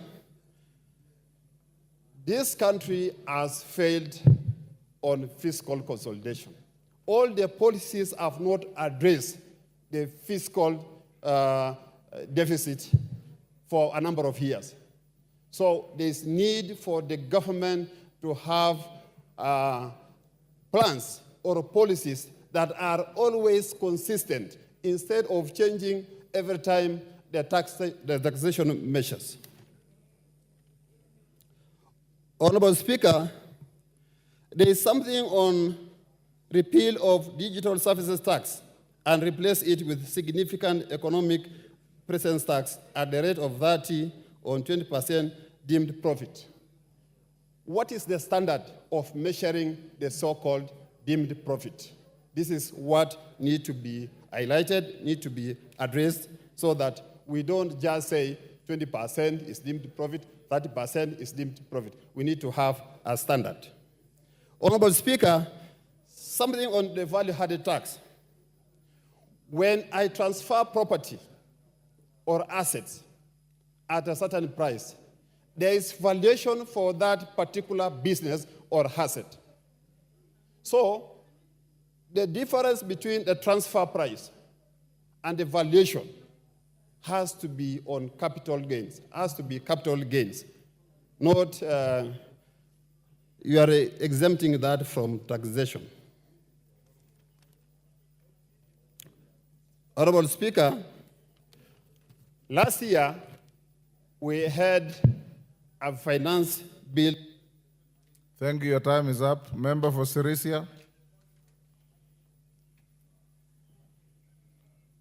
Members, you have 5 minutes. So. Thank you, Honorable Speaker, for giving me a chance also to contribute on this very important bill. Honorable Speaker, from onset, I want to support the bill. Honorable Speaker. Honorable Speaker, why I'm supporting this bill? The bill carries almost everything. Mr. Speaker, we cannot reject the bill in totality, Honorable Speaker, because Honorable Speaker, Kenyans must learn, Mr. Speaker, to pay the taxes. We, Honorable Speaker, if we do not pay the taxes, Honorable Speaker, it will force the country to borrow from outside. And that is why, Honorable Speaker, Kenya as a country has a big debt because of borrowing, Mr. Speaker. The government is trying at least to make this country self-reliant, Mr. Speaker, so that we generate our own income from the country to avoid debts. Honorable Speaker, we must pass this bill, Mr. Speaker. Mr. Speaker, the committee has dealt with very many issues that were contentious. Honorable Speaker, like the bread, Mr. Speaker, the committee has already dealt with, and that is where the public was making a lot of noise, Honorable Speaker. And also the vehicles. It is already dealt with the committee, Honorable Speaker. Honorable Speaker, if we reject this bill in totality, Mr. Speaker, we are rejecting development of this country, Mr. Speaker. Mr. Speaker, if we reject the finance bill, we are rejecting bursary for our children. Mr. Speaker, if we reject this finance bill, we are denying our sisters and brothers who are sick in hospitals to get medicine, Mr. Speaker. Mr. Speaker, this country it belongs to all of us, Mr. Speaker. And Mr. Speaker, as we continue, members from both sides to talk, Mr. Speaker, this bill, Mr. Speaker, the government of this country, Mr. Speaker, now, when President Ruto got into power, the economy of this country, Mr. Speaker, was in ICU. But now, Mr. Speaker, we can see some development that is coming. Even if some of us are in opposition, we want to oppose everything. But, Mr. Speaker, let's consider and put the country first, Mr. Speaker. Like other developed or developing countries, Mr. Speaker, when politics is over, something like this, the bill come, Mr. Speaker, people of the country put their country first, Mr. Speaker. And we are requesting that, Mr. Speaker, we put our country, Kenya, first. Mr. Speaker, on my side, where I can oversee is the KRA. KRA, Mr. Speaker, is not collecting enough. And at the time, we have given KRA money to use it to employ people to collect enough taxes, Mr. Speaker, but they have not met their target as the government or we as Kenyans expected the KRA to collect, Mr. Speaker. So, Mr. Speaker, we are putting KRA on notice, a warning that KRA must collect enough resources to meet the target that we need in this budget, Mr. Speaker. Because we are looking at them and Gisairo. Thank you, Honorable Speaker. In the book, The Dust, written by Athiambo War, in its foreword by Nanjala Nyabola, she states that Kenya has 3 official languages: English, Kiswahili, and silence. Silence. Mr. Speaker, I stand here to oppose this bill. Many on that side are telling us that the funding of the appropriation bill is subject to the Finance Bill 2024. There is nothing further than further from the truth.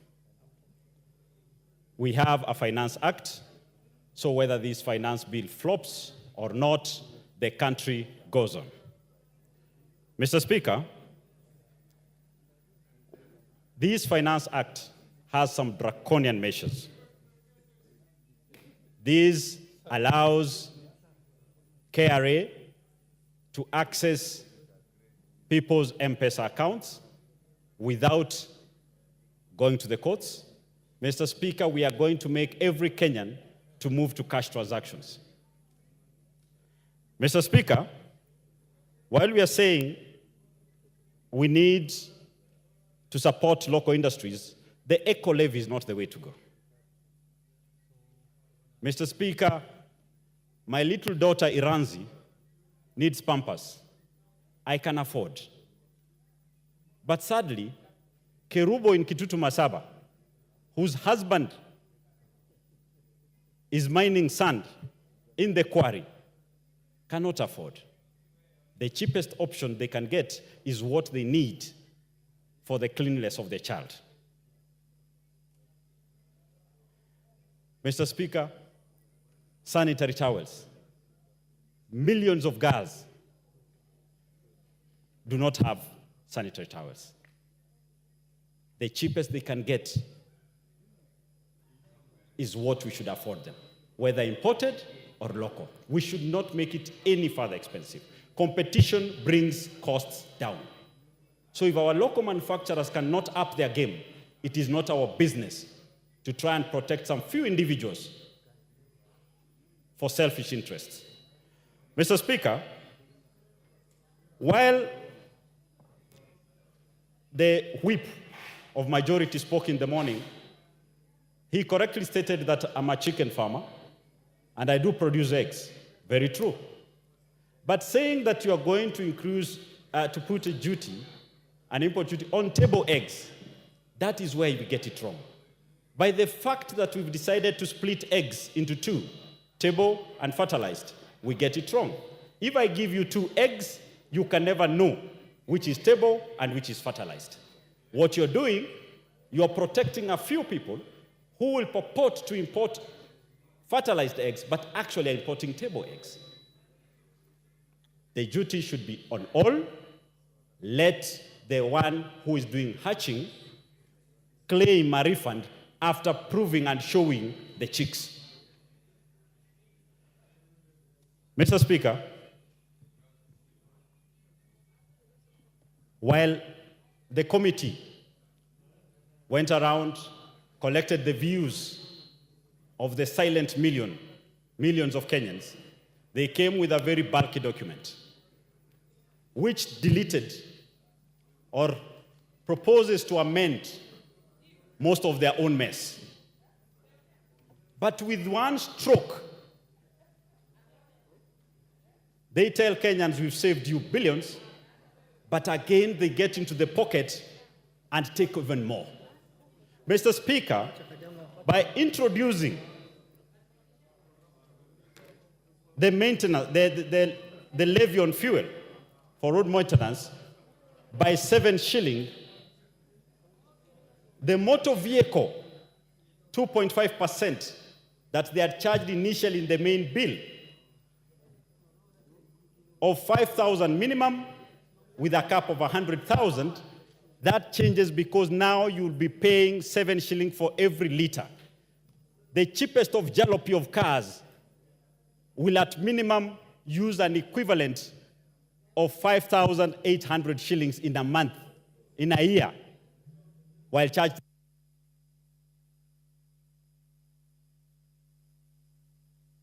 Oh, your time is up.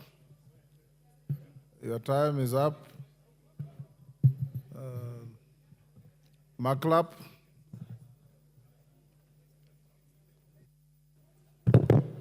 Thank you, Mr. Speaker.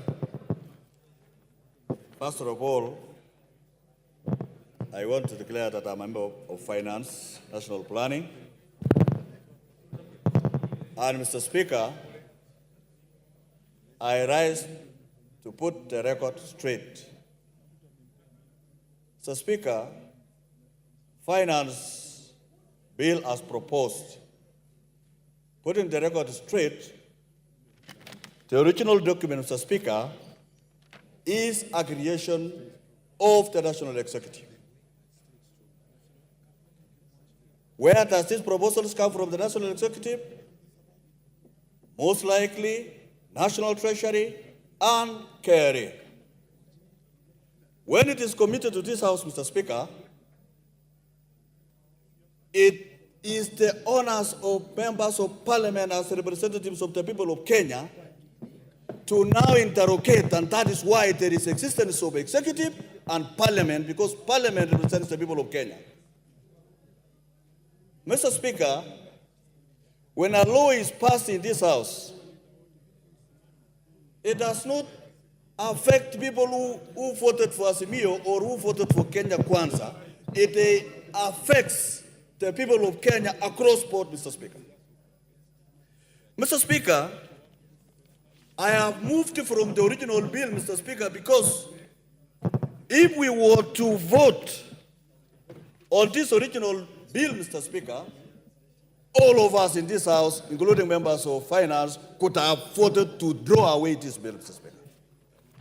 But, Mr. Speaker, our Constitution gave us separation of powers.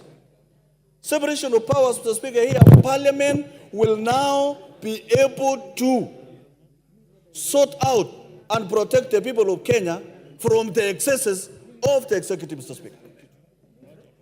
Mr. Speaker, putting the record straight is that finance bill has been there even when I was very young. I could watch Parliament where a minister come and say, beginning midnight tonight, this is going to change. That was finance bill, Mr. Speaker. So, Mr. Speaker, when Kenyans write to us, say, reject finance bill, Mr. Speaker, you wonder whether in fact, our response to most of them is, which clause do you want us to reject? Mr. Speaker, our sitting down for 14 days as members of finance bill and listening to professionals and Kenyans was not an exercise in futility. We listened to Kenyans. And Mr. Speaker, as we listened to Kenyans, another process of the budget making process was going on. Demand, supply. Mr. Speaker, the demand in this country has continued to rise. And that's why the government is coming with a proposal of a budget of 4.0 trillion, Mr. Speaker.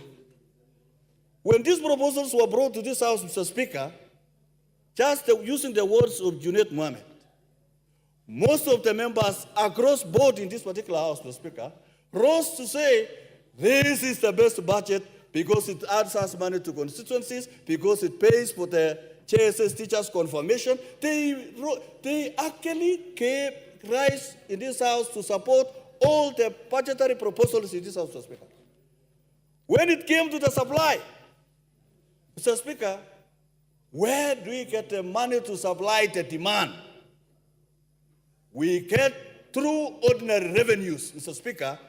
When you add, it will rise to 2.7 trillion, Mr. Speaker. And we have a budget of 4. How do we fix the demand for employment, for roads, for infrastructure, for electricity? How do we fix the demand that is facing the people of Kenya? We fix by ensuring that there is enough supply, and this supply should not be a supply that is going to fix the people of Kenya. So, Speaker, and that is why the committee listened to Kenyans and said, bread, VAT, remove. Fixing this supply is not good. The motor vehicle tax, this tax is not good. We repealed a lot of sections, we amended a lot of sections that we felt it was punitive to the people of Kenya. And ensure that whatever report that we brought to this House, Mr. Speaker, is a report that is going to give a fair tax regime for the people of Kenya so that we can be able to... Time up, Martin Owino. Time up. I appreciate the time. As a representative of the great people of Ndewa constituency, Mr. Speaker, and by extension, the whole country who are suffering under the yoke of the bill of Financial Bill 2023, I stand to oppose this bill. Mr. Speaker, the effect of 2023 bill, financial bill, is still weighing on our people. I'm not sure where my colleagues represent, but in my constituency, some kids, even as we brag of the price of unga gone down, are going to bed hungry and up to school the same way. Mr. Speaker, the dropouts from schools, because parents cannot afford the fee or the tuition, has gone up. Mr. Speaker, this has gone into even mental problems. Mr. Speaker, the statistic today says 1 in 4 in this country are suffering mental health. It's only that they have not reached the manifestation stage. So colleagues, even as we are here, 1 in 4 may be brewing up for mental disease. Joblessness is up, full of frustrations, poverty and disease, which at independence we said we are going to eradicate, is up. But more importantly, Mr. Speaker, what we are observing across the communities, however we gloss over it, is the crude death rate. People just dropping dead into the morgue has become rampant because we are overburdening Kenyans with taxes. Mr. Speaker, the problem is not that Kenyans are not paying taxes. No. The problem is that the government is lavishly spending beyond their means. And at one point, and I was very happy to hear, that the Kenya Kwanza government is going to cut the coat according to the size of the clothing. Where that went, we don't know. But what we do know, if you want more, tax less. This is across the globe. That's how you stimulate the economy. But the idea that Kenyans are not paying enough tax, and now if this bill does not pass, then there will be nothing, no development, is false. Because Kenyans are overtaxed. The problem is, if you're listening to me, what other countries have done, is what we call ITC, Innovation Tax Compliance, which has 3 pillars. Pillar number 1, you have to develop trust between tax administrators and taxpayers. And that is where we have to eliminate wastage, theft, and direct wrong utilization of funds. Pillar number 2 is a task enforcement. We have to invest in that so that we seal all the tax evaders. We'll collect more taxes than adding taxes to Kenyans. Number 3, which is very important, is facilitation. The mechanization of those taxes is very important. But for you to come and tell us that you are now proposing to remove bread, edible oil, mobile, motor vehicle, sugar transportation, diapers. You're the ones who collected the views of the people. Why didn't you put it in the bill? You're cheating. And Kenyans are listening. Those kids are more informed. By the way, don't say they are misled. If you say they are misled, you're the one who is lost. Thank you, Mr. Speaker. Thank you, Mayor Maingi.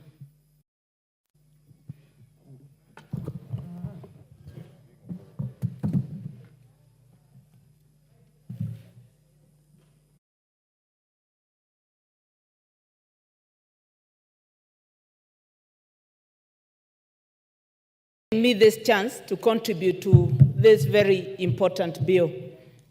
Mr. Speaker, when we discovered the internet, it was to change the way we communicate and the way we do business. It is unfortunate that some of us are using the same social handles to mislead a gullible public, and others are also using it to incite members of parliament. Mr. Speaker, I want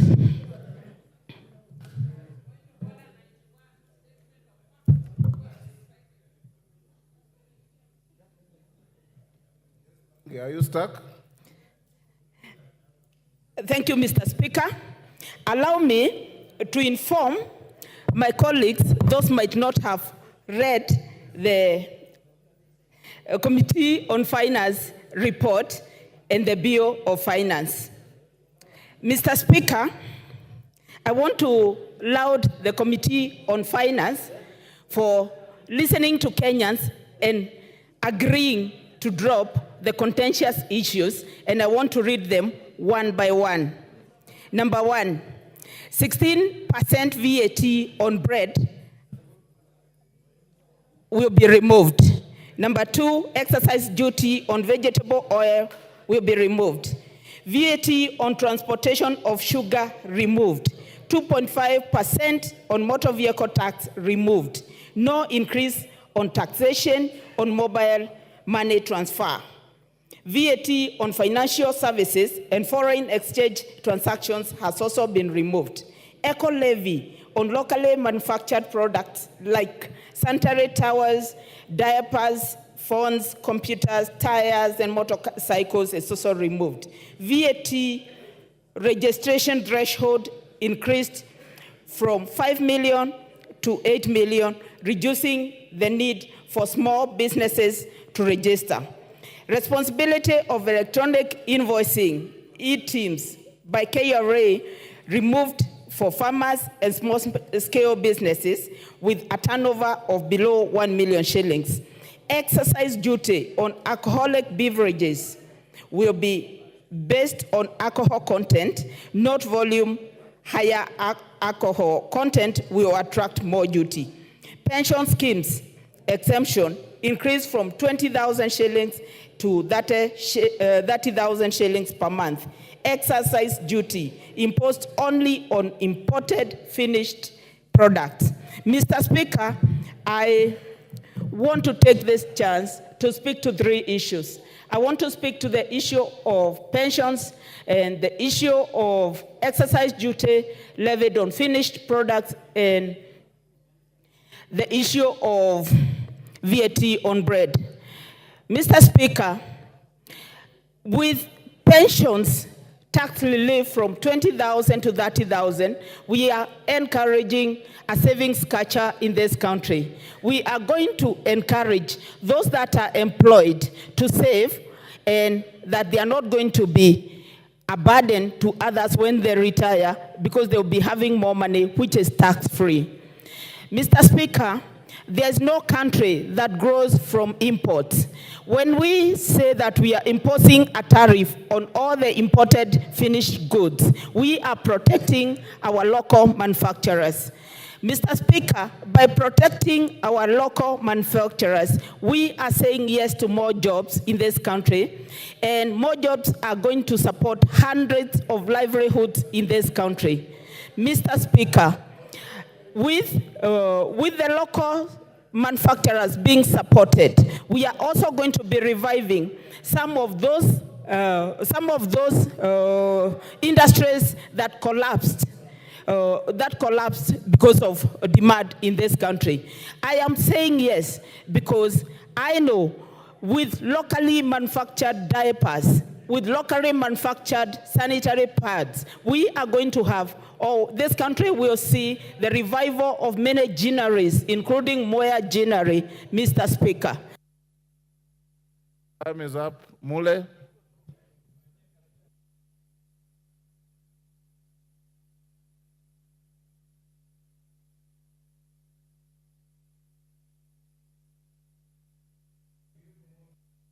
Clerk. Thank you very much, Mr. Speaker. Mr. Speaker, I want to put the records very clear. From the word-go, I oppose this bill in totality. For simple reason, the committee and the Kenya Kwanza regime have hoodwinked Kenyans on the basis that they are removing VAT on bread, they are removing motor tax, and the rest. We saw what they proposed at State House. I want to put these guys on notice. There are three things which they have introduced in this bill to tax Kenyans more. The first thing they have introduced, Mr. Speaker, it is the new clause of road maintenance levy. And some of us, we are not fools anymore. Mr. Speaker, the road maintenance levy is supposed to raise an estimate of 46 billion shillings, members. The second thing they have introduced in this bill, which is more serious and more fundamental to the common mwananchi, it is the IDF. They are raising IDF from 1.5% to 2.5%, whereby they are targeting to raise an estimate of 12 billion shillings. The third thing they have put on their report and the finance bill is the railway development levy, Mr. Speaker.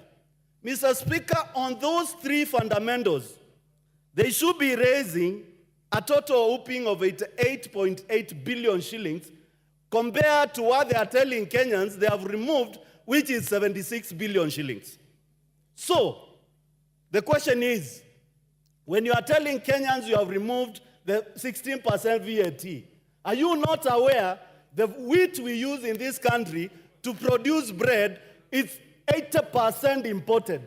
Then you increase the IDF and the railway development levy, whereby it covers the 16% you are telling Kenyans you are removing. Secondly, Mr. Speaker, look at the medical imports for the common mwananchi in this country. We as a country, we produce very little drugs. Quite a number of drugs, we import 70%, Mr. Speaker, of drugs to this country. And in the morning, when Zamzang said that this bill will increase the cost of medicine in this country, you betrayed him because probably she didn't have the facts. Let me give you the facts. 70% of drugs imported in this country will be subjected to railway development levy and IDF, which you have increased, meaning that any patient who is supposed to get drugs in this country, the cost of medication goes up. What's wrong with you people? You think that we are fools? We'll tell you the way it is now and the food. Mr. Speaker, I want to say this without any fear of contradiction. The mamamboga, the boda, and the common mwananchi of this country, if we increase the fuel levy through the maintenance road and through this bill, which is 7 shillings per liter, the common mwananchi living on less than $1 will not afford his life again. Mr. Speaker, is not a rocket science. The moment you increase tax on fuel products, you have changed the livelihood of Kenyans. So, Mr. Speaker, we should not waste any more time. We need to pull and ask the committee to stop lying to Kenyans. They have removed bread, they have removed edible oil, they have removed all those things you had put on your bill.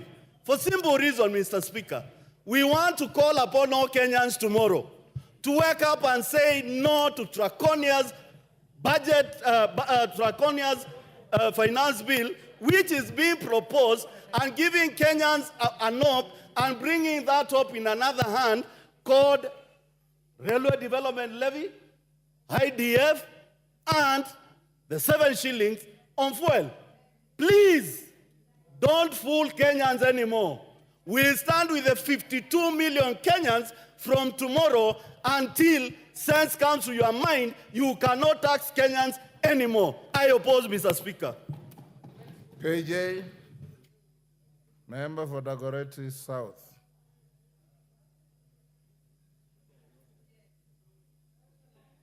Mr. Speaker, I'm grateful that I've caught the Speaker's eye finally. And Mr. Speaker, this is where the finance bill belongs. And I'm so glad that we are here debating it.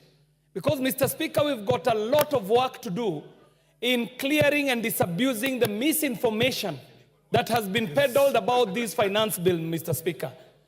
Misinformation that is even leading our children to the streets on wrong information. Children who have been made to believe that the finance bill is a one clause, one question that will come to the House and members will vote yes or no. Each of every one of those children that I have engaged when they came to my social media asking whether I'm voting yes or no, I asked them which clause, and none of them could respond because they're just responding to what is being peddled in the media. But the finance bill belongs to the floor of this House. And Mr. Speaker, we are able now to tell the truth to Kenyans that the finance bill is what is going to allow us to be able to fund each and every single project that was listed in the budget, Mr. Speaker. But most importantly, Mr. Speaker, we will also be able to talk to Kenyans about the process that we have undertaken, the work that has been done by the Finance Committee, the committee that has engaged Kenyans so robustly that the wishes of the Kenyans have now been heard. There were antagonistic clauses, Mr. Speaker, that were offensive to some Kenyans. These clauses, Mr. Speaker, have been attended to in the right place. And there are even proposals to drop some of these offensive clauses, Mr. Speaker. It is said that a lie has speed, but the truth has endurance. Kenyans were made to believe that when we were passing the budget here is the day that we were prosecuting the finance bill. Some of them were even coming out in the streets on the day we were reading the budget because the lie was too fast, Mr. Speaker. The lies that have been peddled in media, Mr. Speaker, have been too many. But today, we have the opportunity to put the record straight that if we have a theme that we can put on this finance bill, the theme is that we have a finance bill that seeks to make Kenya not a net importer, Mr. Speaker. Order, KJ. Yes, member for Busia County. What's the point of order? And under what standing order? Standing Order 91. Kenyans did not lie. They went to the street, and that is what prompted the editing of what you had already put. So let us not call Kenyans liars, but true citizens who cannot allow their country to go into a brink as they watch. Thank you, Mr. Speaker. Mr. Speaker, I might not have the time, I hope my time has been preserved, to take the Honorable Catherine Amayo through the process of budget making in this country. That this House is not moved by external forces. This House moves in its own motion, sumoto, on matters that have to do with budgeting. That the committee was already in the process of engaging Kenyans long before a fake demonstration was organized, Mr. Speaker. And the lie persists, Mr. Speaker, because even some of the photos that we were seeing out of the streets, I can tell you as a graphic editor that they do not belong to this country. Photos were being taken off the internet and being edited and posed as Generation Z. I am a photo expert, Mr. Speaker, and I can point out to you photos that were edited to look like they were in the streets of Nairobi, but they were not. But that was not the point, Mr. Speaker. My point, Mr. Speaker, I would like to let this House know that every digital image has a digital footprint. If a photo was taken in 2020 and is being used yesterday, we can tell from the metadata of that photo, Mr. Speaker. So there is no debate about that. Mr. Speaker, the truth of the matter is that we have a finance bill that seeks to move Kenya from being a net importer so that we can have cottage industries, Mr. Speaker. We can start our own manufacturing. We can reward any Kenyan who seeks to, and preserve a minute for me, Mr. Speaker, because of the interruption. I was saying, Mr. Speaker, that this finance bill allows us to tell the truth to Kenyans. For a whole 2 months, Kenyans have been told that the economy is in dire straits. But all indicators, Mr. Speaker, are telling us that the economy is moving in the right direction. Inflation is dropping from 9% to 5%. Time up. Time up. Time up. Dick Maungu. Order, honorable members. Merely you contributed in silence. Please accord the same silence to your colleagues. Thank you, Speaker, for the opportunity given that I may also add my voice to this important debate. I wish to start from the word go, that I, on behalf of my And people of merely you Rwanda, came here and told me you'll not bully any young MPs. Now you are doing exactly the opposite. thank you, Speaker. Go on, Maungu. I, on behalf of the great people of Rwanda and the young generation of this country that came out yesterday to speak for themselves, I do want to say that I reject the bill. Mr. Speaker, the Finance Bill of 2024, just like that of 2023, has been a highly debated piece of legislation, Mr. Speaker, simply because it has been very offensive. Mr. Speaker, we'll agree that if given a glass of water and somebody drops in a drop of poison, that whole glass becomes poisonous and therefore unfit for human consumption. Finance Bill of 2024 is an equivalent, Mr. Speaker, of a glass of water that has been poisoned with a drop of poison that makes it fully unsuitable for human consumption. This bill, Mr. Speaker, has had serious proposals which to a great extent were going to offend and if anything, kind of harass the very many people that depend on the economy of this country, Mr. Speaker. There is a talk about having climbed down on some of the proposals, Mr. Speaker. But, Mr. Speaker, having a proposal on what is basic, for example, what most of us eat, most of the Kenyan people in the common household, Mr. Speaker, consume bread. And therefore, proposing an increase in the same element of food becomes a disastrous idea to the very Kenyan, Mr. Speaker, that we purport to represent. Mr. Speaker, you'll agree with me that Finance Bill of 2023 had a projection of collecting close to over 200 billion, Mr. Speaker. But as it is, it was only able to realize close to 57% of its initial target. 2024, Mr. Speaker, this bill is poised to bring in close to 302 billion, Mr. Speaker. But from the experience of last year, it may be quite a big target to achieve, Mr. Speaker. Our question, therefore, is why couldn't the government of the day decide to postpone any new increment of taxes for the time being, Mr. Speaker, to ensure that they are able to put steps in place to help them realize the shortfall they had last year, Mr. Speaker. Mr. Speaker, yesterday we saw what has never happened in this country, where a young generation, people in their early 20s, Mr. Speaker, came out to speak for themselves because they felt and believed that this House could not stand in the gap for them, Mr. Speaker.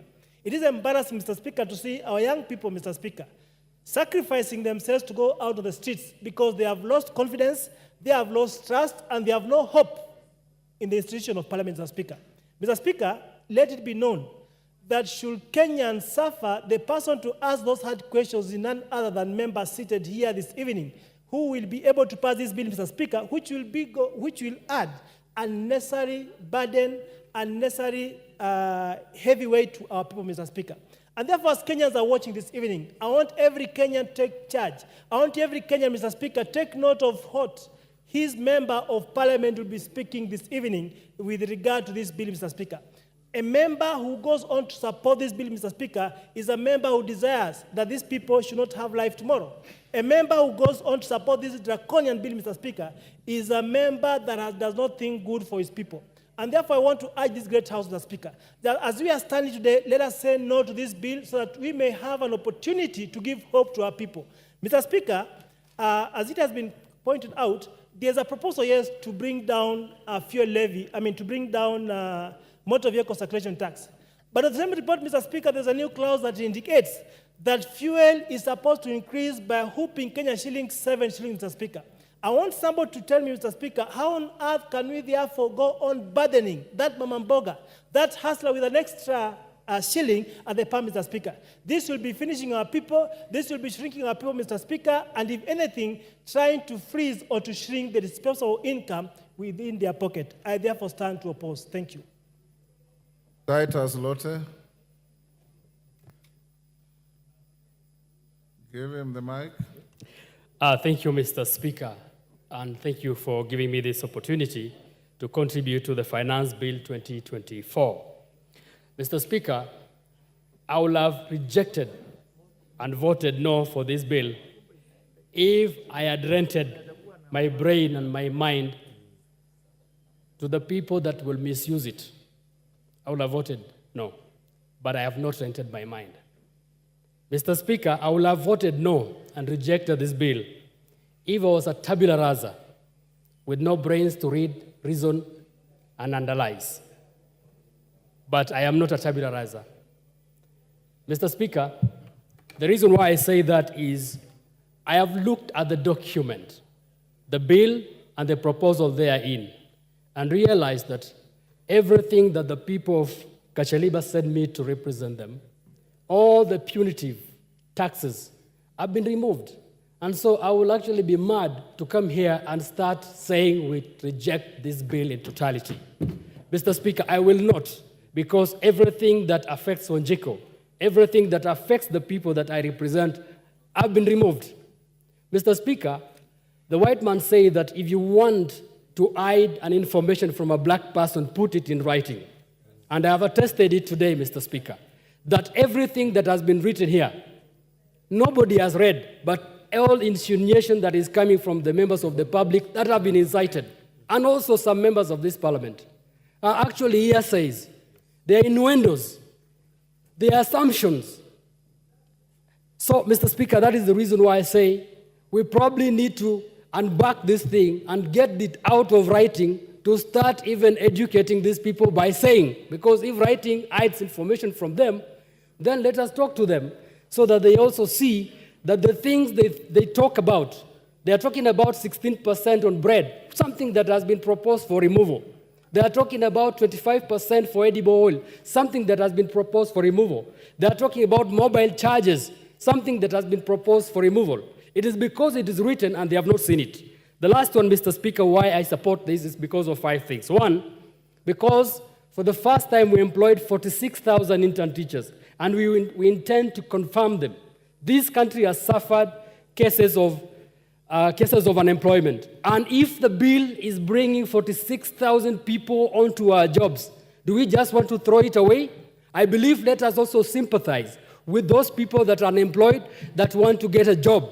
Because if they get a job, they are going to improve the economy of this country. Let us sympathize the 20,000 more that are coming into an internship this year so that they can be employed next year. Let us sympathize. If you say no, you are also saying no to the employment of these people. The next one is about the pastoralists that I represent.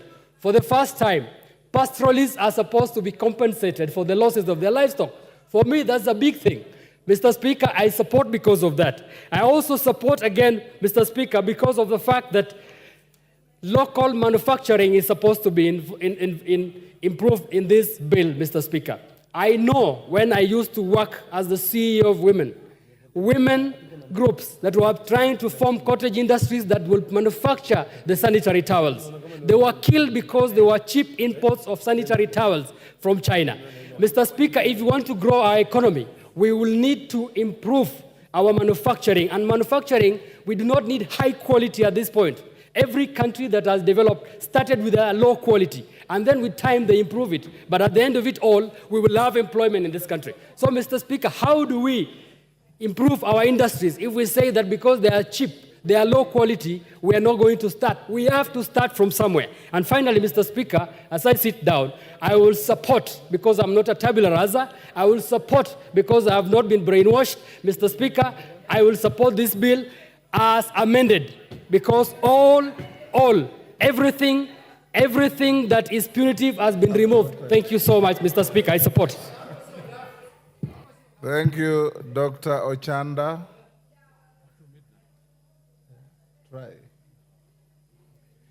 Thank you, Mr. Speaker. Mr. Speaker, from onset and on the basis of the 2 documents that are in front of us, I want to oppose the bill, but I support the report as work in progress, Mr. Speaker. Mr. Speaker, what is more critical here is the process at which we go through the stages of the budgetary process.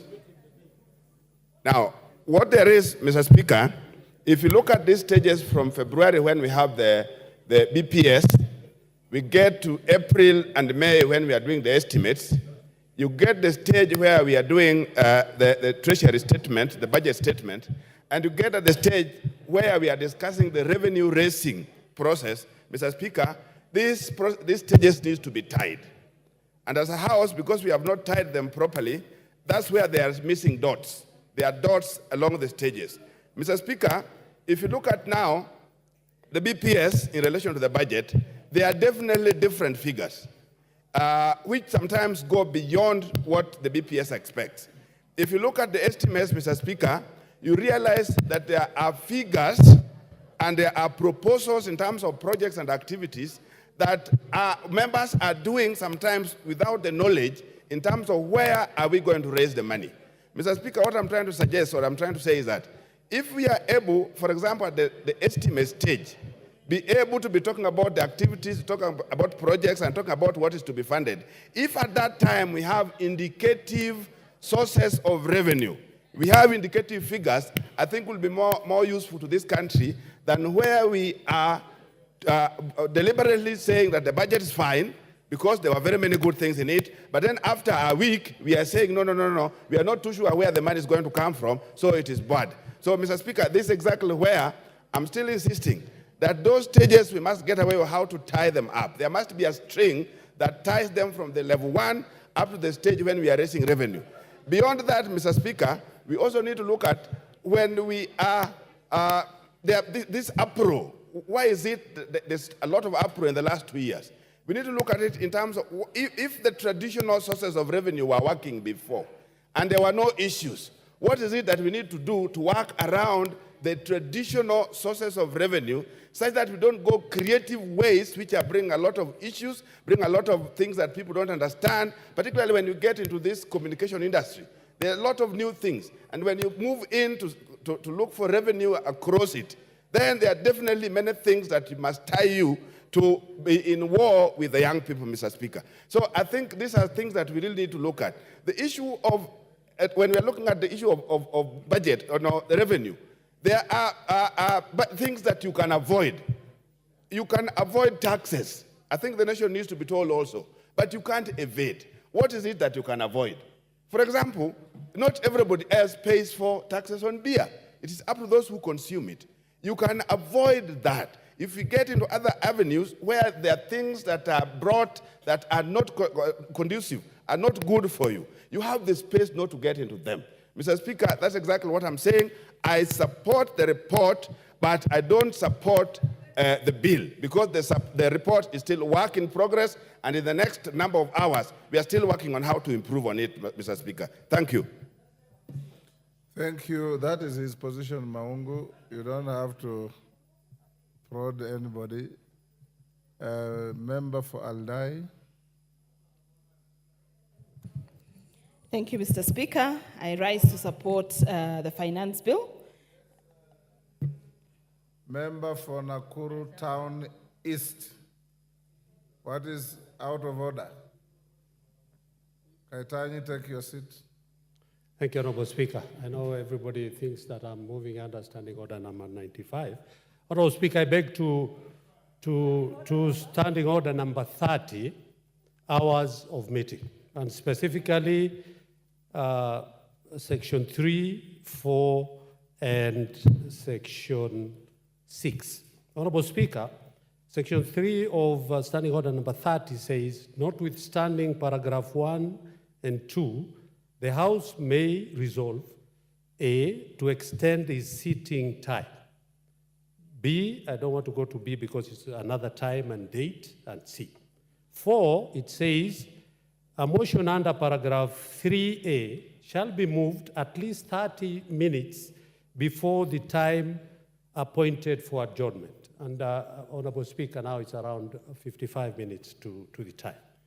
And 6 says, upon the conclusion of all proceedings under paragraphs 2, 3, and 4, or 4 of this standing order, or upon an earlier completion or deferment of all business standing upon the order paper for the sitting, the Speaker shall adjourn the House without putting a question. Honorable Speaker, I know we are supposed to adjourn at 9.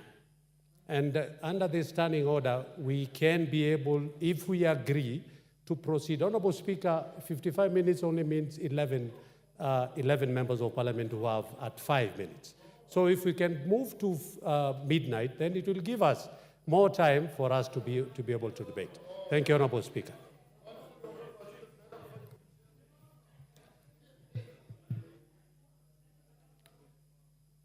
Kaitani, carry on as I consult my clerks. Thank you, Mr. Speaker. I had earlier said that I stand to support the finance bill. And one thing we can see now in the country is that the conversation has changed to become politics of about a finance bill. My grandmother in the village and the Generation Z that we saw yesterday and everybody else, including Azia, are talking about a finance bill, which is a step in the right direction. Why do I support the finance bill? One is the introduction of eco-tax. In around 2016, the ban on polythene was imposed in our country. And I think at that time, there was a lot of hue and cry on how packaging will become expensive and how cost of living will become expensive. But NEMA stood its ground and the effect of the polythene ban took effect. Today, our country is one of the cleanest cleanest country because we do not have polythene papers. But we have imported finished products that have polythene. And I think introducing the eco-tax will help us in managing that waste that we've already removed from our raw materials and all the way from our local manufacture where we do not introduce any polythene. Over and above the eco-tax, it is going to create employment because we are saying that we are putting eco-tax on imported finished products. And therefore, we encourage manufacturing, local manufacturing. And if we encourage local manufacturing, what we are expecting, Mr. Speaker, is that we will get employment for our very youth who currently do not have employment because most manufacturers would prefer to do local manufacture and not pay eco-tax as opposed to importing finished product that will attract an eco-tax. Also, the products or the raw materials that we have in our country that are currently exported for value addition outside the country will have a reverse, where those raw materials will be value added and the persons or the people, the farmers and all those people who produce the raw material will get direct, not only direct employment also, but also direct income, therefore increasing the tax base. And not to mention, of course, the environment, because we will have improved on our environment and we will have extra revenue to deal with those wastages that come from finished imported products that already have eco and friendly packagings. I'm also supporting this bill because of the edible oil. About 3 weeks ago, we met manufacturers of the edible oil, and those manufacturers told us that if the taxes were going to be imposed on crude oil that they import to do the finishing of edible oil, then the cost of living would have gone up and the cost of edible oil would have gone up. I'm happy that the proposed amendments that we have in the finance bill has totally removed all the taxes that were going to be imposed on the edible oil. So therefore, that encourages employment, and of course, we have both the direct and indirect employment that comes from edible oil.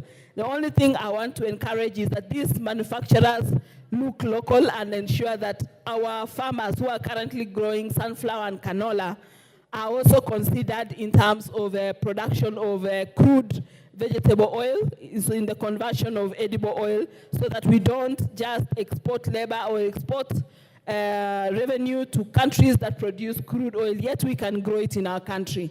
I think the other issue that we have that this finance bill is taking care of, Mr. Speaker, is that it is correcting some of the ills that has happened in previous finance acts.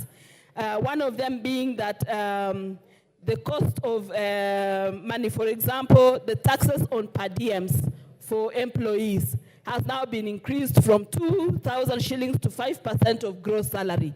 That means that an employee will have more disposable income, and as well as the taxes on NHIF and housing levy has now been put as tax deductible. So therefore, we reduce the pay as you earn for the salaried employees, and that has allowed the salaried employee to have more disposable income, which is something that is a correction from the previous finance bills. And therefore, when we say that the finance bill is not, should be disbanded, should be rejected, then some of these ills that are being corrected in this finance bill will not be benefited by the salaried employees. So with that, Honorable Speaker, I support the finance bill. Thank you. Thank you.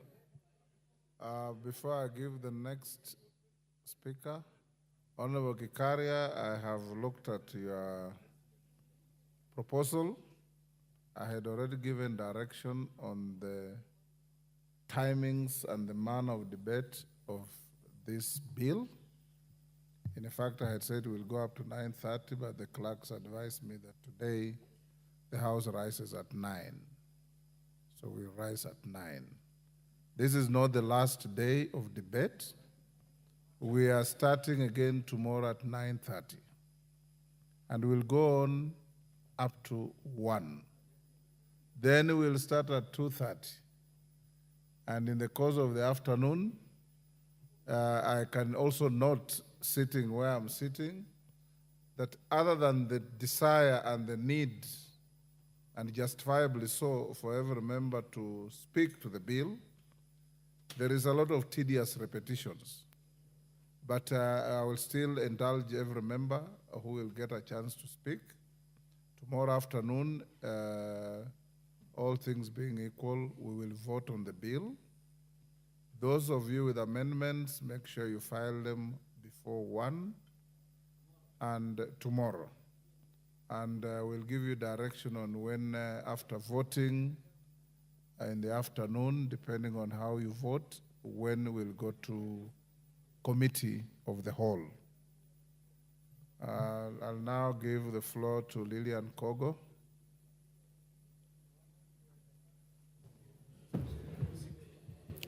Thank you so much, Honorable Speaker. And you, as you rightfully said, Speaker, is that you have as well been there from 9 o'clock, and so have all of us. And this is because of the interest and how emotive this particular issue is. And I want to thank you for giving me an opportunity to put my voice and the voice of the great people of Rangwe constituency in this matter. I am reliably requested or required or commanded by the great people of Rangwe constituency to reject the bill, and I will surely do that because they are the ones who sent me to Parliament. But I must also, as an academic, do that with reasons, which I should think Rangwe people are going to stand by. Honorable Speaker, at some point during debate, it was mentioned that every financial year, every year, would keep having financial bills. We are going to have a finance bill for this year. We are going to have a finance bill for 2025, 2026, or whatever time. We will continue having finance bills.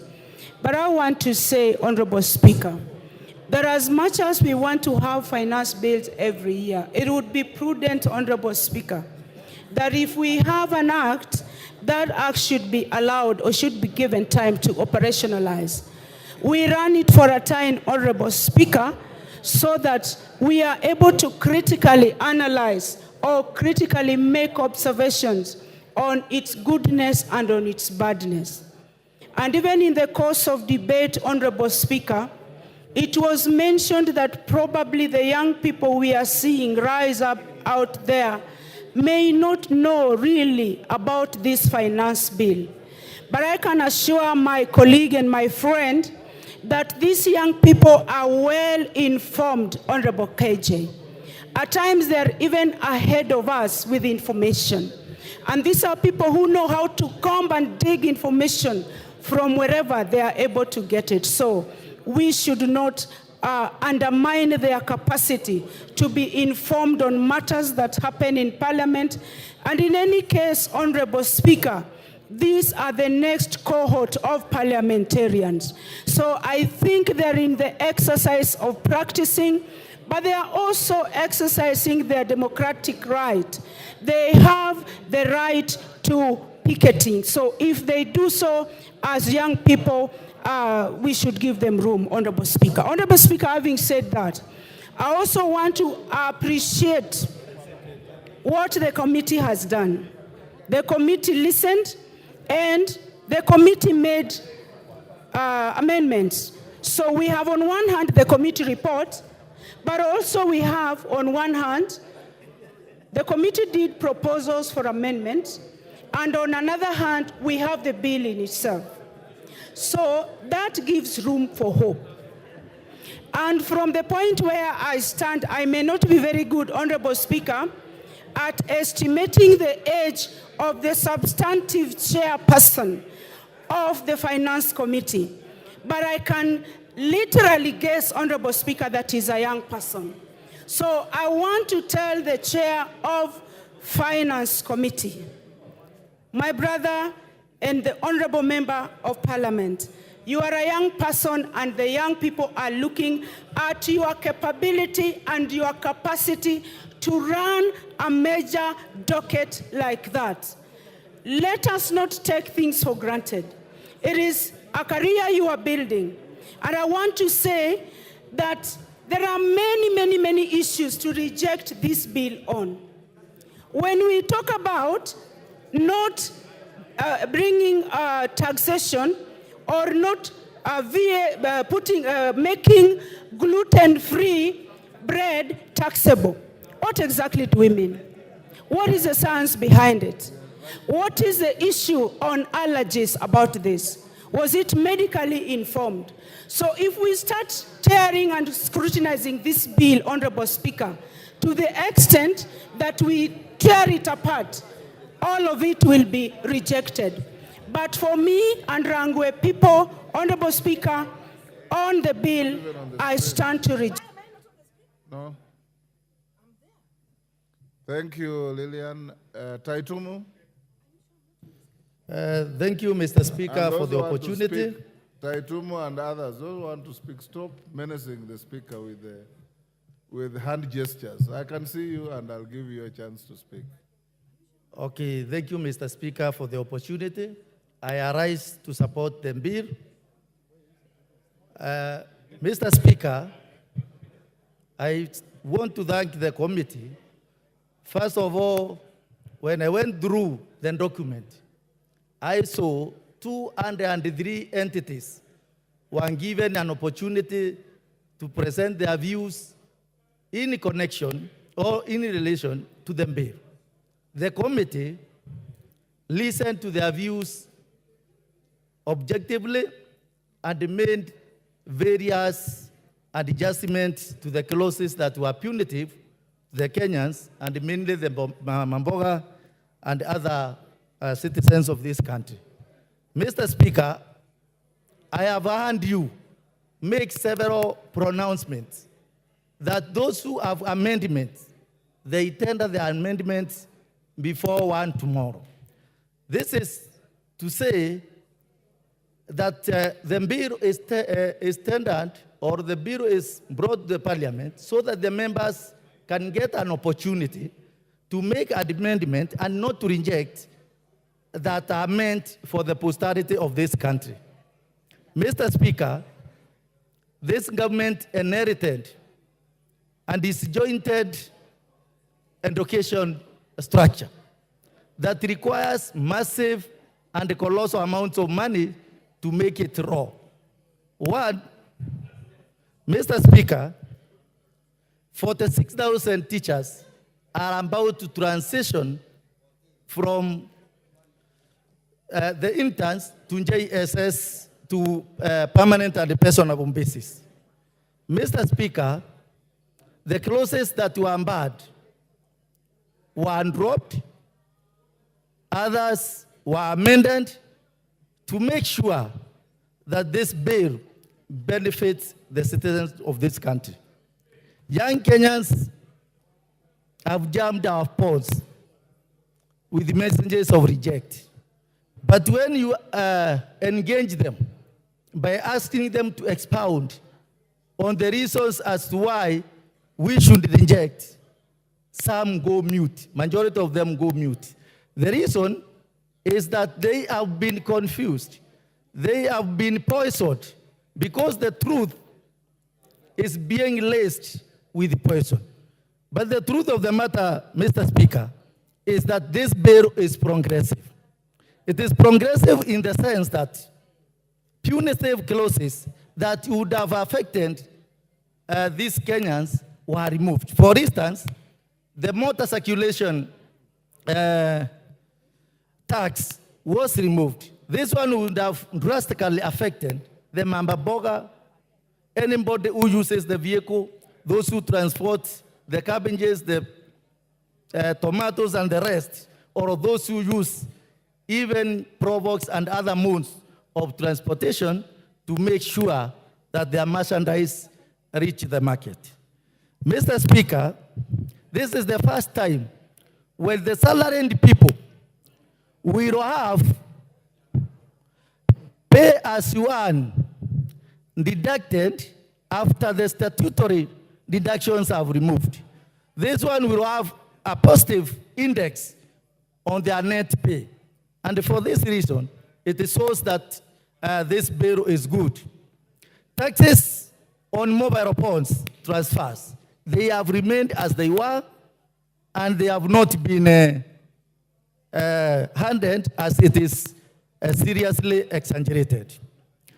On VAT on financial services for foreign exchanges, Mr. Speaker, those transactions, those exchanges have also remained as they were.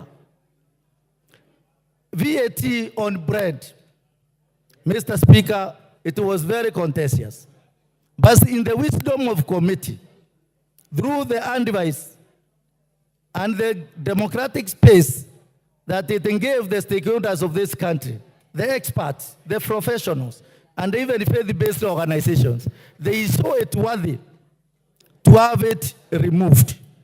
The eco levy and other levies that were not necessary to be levied on Kenyans were removed. Mr. Speaker, this country requires money. Thank you, Taitumu. Member for Kiminini.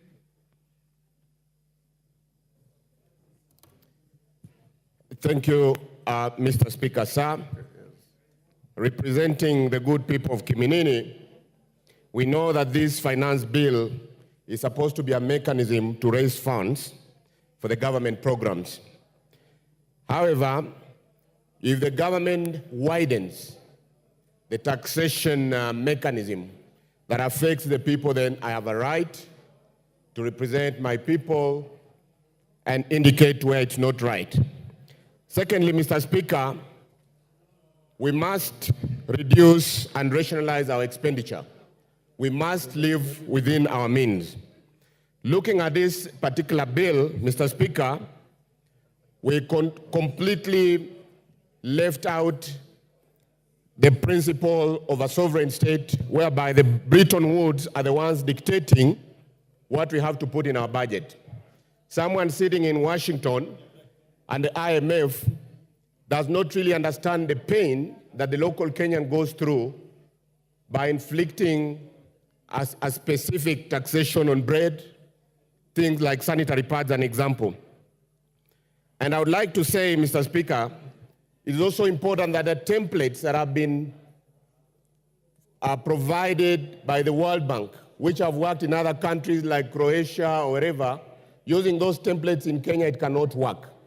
So it is very clear that, Mr. Speaker, and again, looking at the other side of the House, if you look at something like diapers, you expect that having mostly the younger generation on that side will take care of basic items like diapers. This morning, Mr. Speaker, I saw the presentation by the majority leader which listed 4 companies that are producing diapers and even sanitary pads. But figures don't lie. If you look at those 4 companies, they are not able to meet the demand of the sanitary pads or the diapers that are produced in this republic, meaning that majority of those items that are used in this republic are actually imported. What I would have expected from this bill, Mr. Speaker, is for the bill to also state good mechanism where we're encouraging even manufacturers to come in and manufacture locally. Basically, what this bill has done is to try and protect some local manufacturers and, of course, not promoting competency or proactiveness. We should not, in the spirit of protecting local manufacturers, try to put more taxes, especially on critical items like this. And Mr. Speaker, this reminds me in 1775, between the month of April and May, where we had, within the month, we had over 300 riots, which were actually the bread riots. And yesterday, we've seen actually people hitting the streets because of that. And I'll not be surprised, Mr. Speaker, if we don't panel beat this and ensure that we have a good financial bill whereby we will make history as the first country, not just on the continent, but globally, where we will have riots of diapers or sanitary clothes. So, Mr. Speaker, my expectation from this presentation, we having a lot of minerals. We've got iron ore, we've got copper, graphite, magnesia, nickel, all this we have. I would expect that there are smarter ways of seeing on how we can really utilize and take advantage of our natural resources.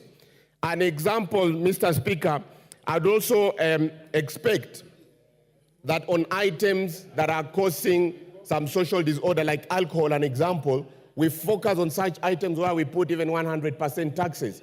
But touching on items like bread, like sanitary pads, that one I think, Mr. Speaker, really creates a lot of fault on this particular bill. So at this point, Mr. Speaker, I oppose this bill. Thank you.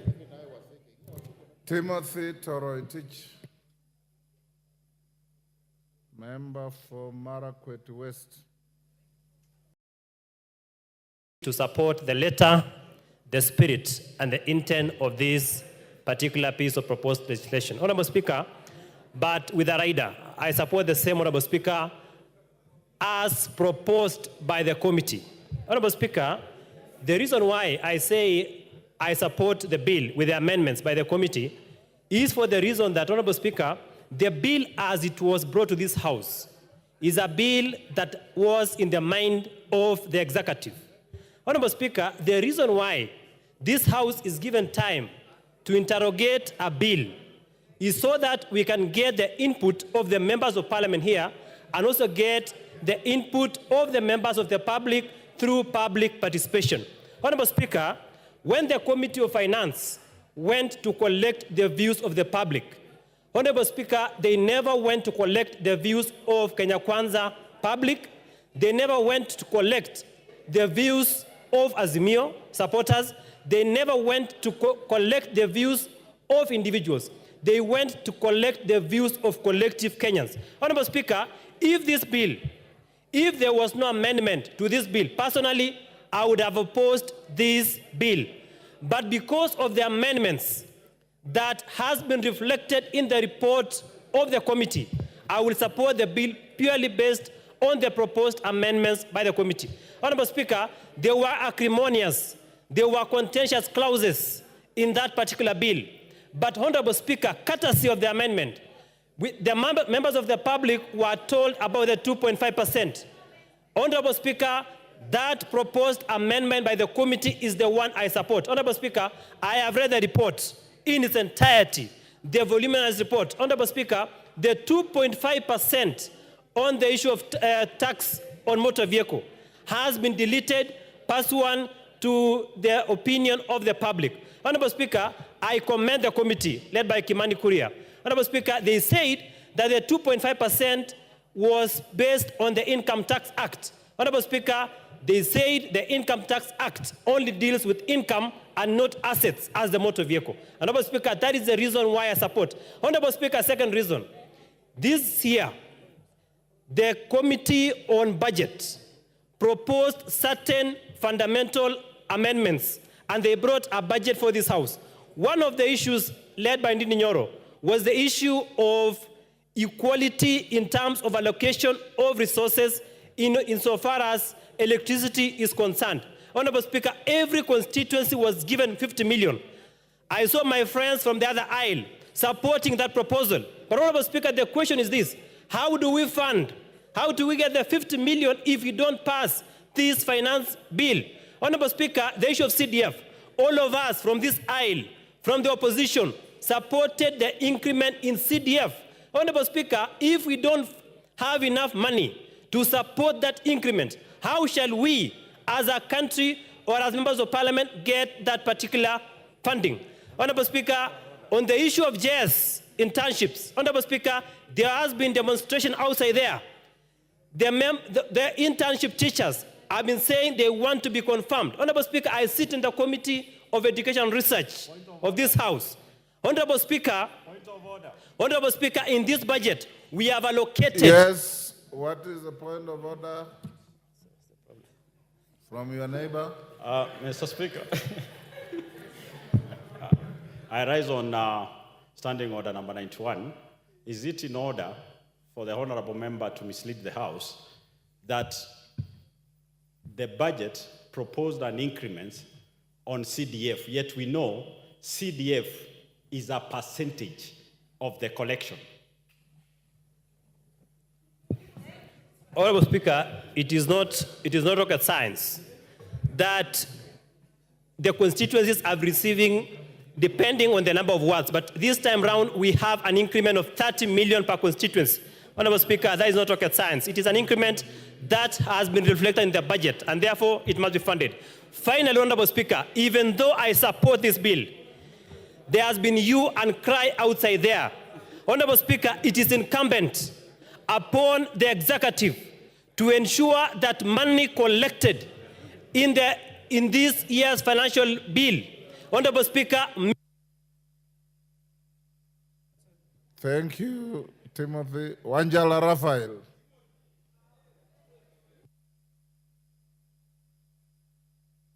But my card is here. My card is here. Wanjala shall be heard in silence so that he can be able to be silent when others speak. Yes. Thank you, Mr. Speaker, sir. I beg to oppose this motion. Mr.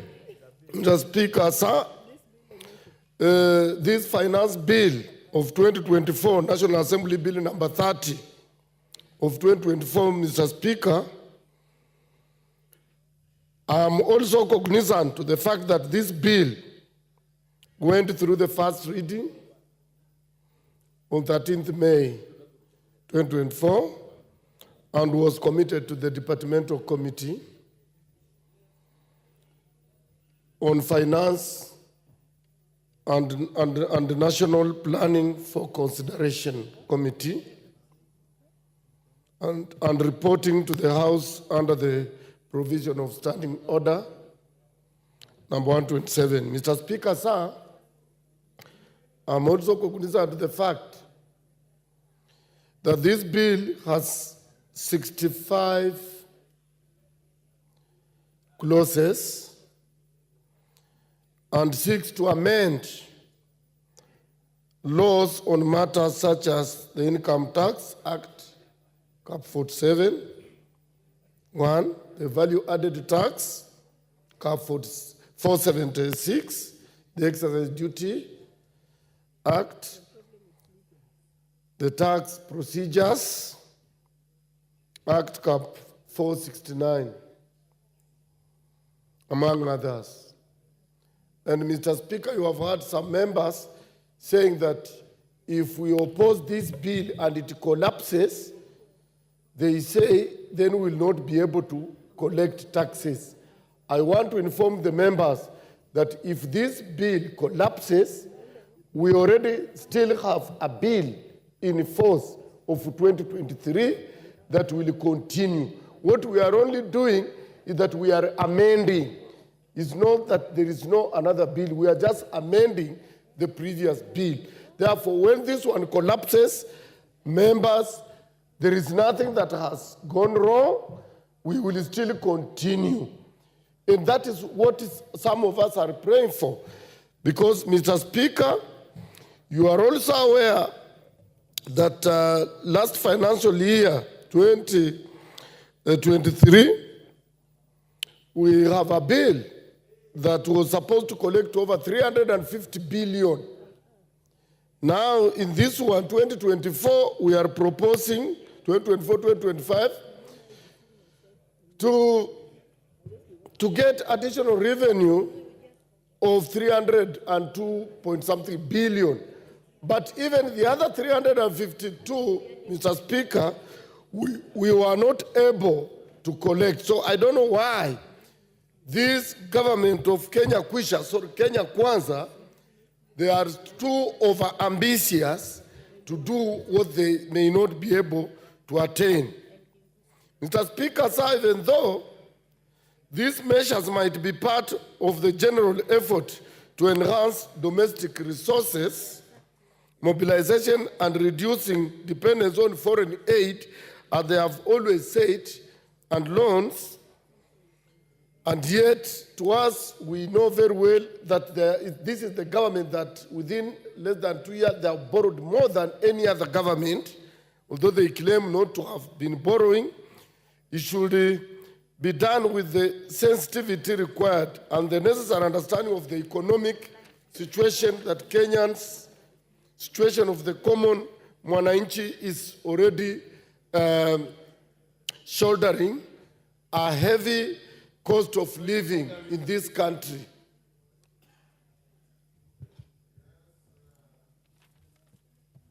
Member for Changamwe, what's out of order?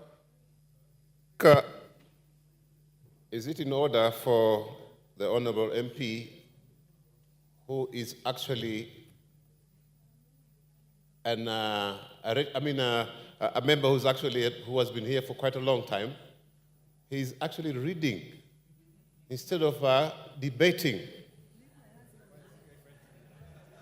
Thank you, Honorable Member for Changamwe. I was actually about to bring it to the attention of Honorable Raphael Wanjala that it is out of order to read a speech in the guise of a debate. And you are a very senior member of the House. You know the standing orders. You can make reference to some aid memoir, but you cannot read a speech the way you are reading a speech. It is not maiden either. Yes, go ahead and debate the bill. Wanjala. Mr. Speaker, actually, I'm not reading, I'm referring. You are reading, but go on now. Mr. Speaker, and you also didn't ask him which standing order. That is the biasness we are talking about. Yes, Kimani, order, Wanjala. Is it in order, Honorable Speaker, for the Honorable Wanjala to misinform this House that even if the budget, even if the finance bill were not to be passed, then the budget process would still continue? And he quotes the Constitution. So, Article 220 of the Constitution, Honorable Speaker, on the form and content and timing of budgets, says 1, budgets of the national and county government shall contain A, estimates of revenue and expenditure differentiating between recurrent and development expenditures, B, proposals for financing any anticipated deficit for the period to which they apply. Therefore, it is a constitutional requirement that when a budget is tabled, there must be the supply side of that expenditure as proposed on Article 220 of our Constitution. Yes, Wanjala. Mr. Speaker, I'm not opposed to what he is saying. What we are doing, we are just amending. And when you are amending, and a section you have amended collapses, the other act still continues. That's what I said. These are just newcomers. They don't know how these things happen. Mr. Speaker, sir, we know this government promised a lot, just like the previous governments have been promising Kenya that there will be industrialization in this country. And yet, there's nothing they're doing towards industrializing this country, but they have kept on telling us stories and they keep on collecting money, a lot of money, and we don't even see the value of that money where it goes, Mr. Speaker, sir. Mr. Speaker, even yesterday, what we saw in this country, Mr. Speaker, you know very well some of us were in the struggle from 1992, and we did away with the police state. But yesterday, what happened in this country was a police state, where police were mobilized to beat innocent young boys and girls who are just asking for the right, who had a right to picket, to demonstrate, and to petition. Where are we taking this country? And yet, we are proud that our generation is now the one that is ruling. Yet, they are taking us back to where we came from, Mr. Speaker. Mr. Speaker, I want to ask the current government that it should not harass Kenyans when they ask for what is right for them. They should consider and look at. They should not just thump. They should listen to members of parliament. This committee is just...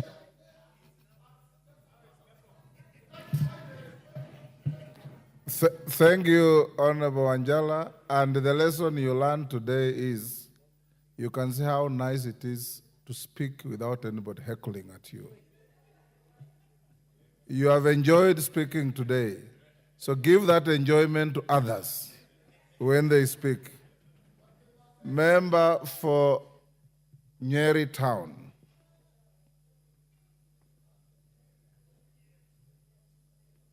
Thank you, Honorable Speaker. I rise to support the finance bill as amended by the proposal or by the report of the Finance Committee. And I urge the chair of the Finance Committee to ensure that by 1 o'clock tomorrow, all the amendments that the committee has proposed are rightfully before this House. Mr. Speaker, I have spoken to the people of Nyeri Town who elected me. I started with the Archbishop Moheria of the Nyeri Archdiocese, who even gave me the report that he presented before the Committee of Finance during the public participation. And Mr. Speaker, yes, I have spoken... Order, Madenge. What is out of order? Honorable... Is it Masara? Yes, yes. Yes, Honorable Masara. Mr. Speaker, the member is out of order because we cannot call, I'm a Catholic by faith. The bishop cannot come and confirm to us in this house that the member of parliament talked to him. So, under Standing Order 91. Order, Honorable Mr. Masara. Speaker. Order. Do you have any information to the contrary? He says he spoke to a bishop in his constituency. What's wrong with that? Mr. Speaker, under 91. Order, Masara, you are out of order. Okay. He's not even using the bishop as an authority to advance his argument. He's just saying he spoke to him. Go on, Madenge. Honorable Speaker, I have spoken to my constituents in the market in Nyeri Town. I have spoken to my constituents in Gatito location. I have spoken to my constituents in Rolengo location. And I have listened to their proposals and their objections to the finance bill as originally tabled in this House. Their concerns have been adequately addressed in the report tabled by the Finance Committee in this House. And as a result, Mr. Speaker, all the JSS teachers in the 43 primary schools in the constituency who had been requesting me for permanent for P&P employment, I can today proudly in this House confirm to them that through the funds raised using this finance bill, their employment is guaranteed. I can confirm to the doctors who went on strike in this country over money for interns and their collective bargaining agreement that was not implemented, that the promise given to them will be funded through this finance bill. I can confirm to the coffee farmers of Nyeri and Mount Kenya region that the debt write-off that has been promised by the government, the funds will be raised using this finance bill. Mr. Speaker, the executive brought their proposal to this House. This House has the mandate to look at the proposals by the executive and either agree with them, reject them, or amend. It is incumbent among us tomorrow, if you do direct that way, Mr. Speaker, that we exercise our mandate as a House and contribute towards the advancement of this country in terms of the budget that we passed in this House. Mr. Speaker, we started by passing the budget policy statement that indicated that we would have increased expenditure this financial year. Where did we expect the money to come from? If, when the proposals are brought to us, then all we are doing is saying reject in its totality. A lot of the young men who sent messages to my phone, I engaged them and asked them to specify the particular sections of the bill that they wanted me to say no to. A lot of them just kept saying reject in totality, meaning they had actually not interacted with the document, but they have been fed to believe that this finance bill had nothing good for this country. On the contrary, none of these members has rejected the increase in the CDF allocation in the constituencies. None of these members has rejected the employment of the JSS teachers in their constituencies. None of these members has objected to the payment of the doctors' salaries as promised during their strike. Honorable Speaker, I sit in the Health Committee.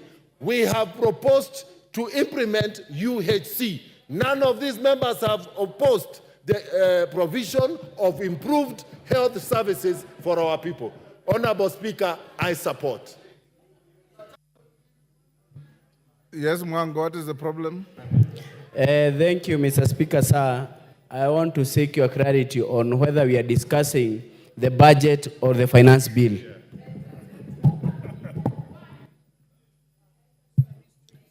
There are contemporaneous processes. TJ Kajwang. Thank you, Mr. Speaker. When many people have spoken, as a ranking member, I do not want to repeat what people have said here.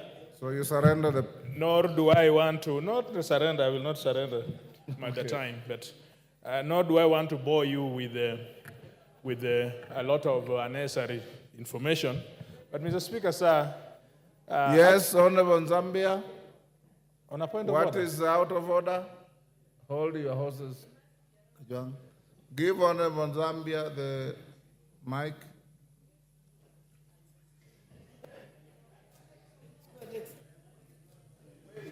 Give him the mic.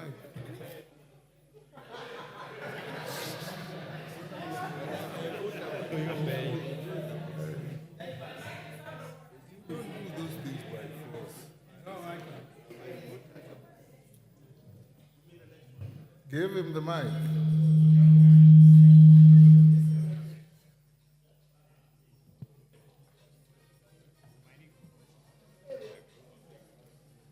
You can.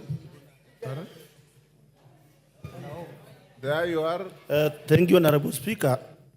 I'm not out of order, but I wanted to remind you that I've been seated here since morning, and when I checked in the screen there, it was almost number 2. So I'm worried that the Order, time. Honorable Zambia, take your seat.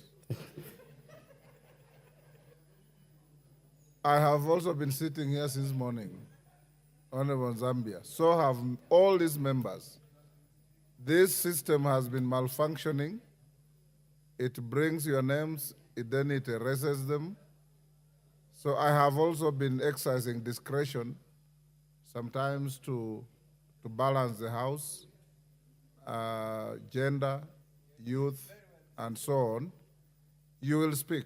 If we don't speak today, I'll be here at 9:30 in the morning. And I can give you an undertaking. If you are here, I'll start with you. Kajwang?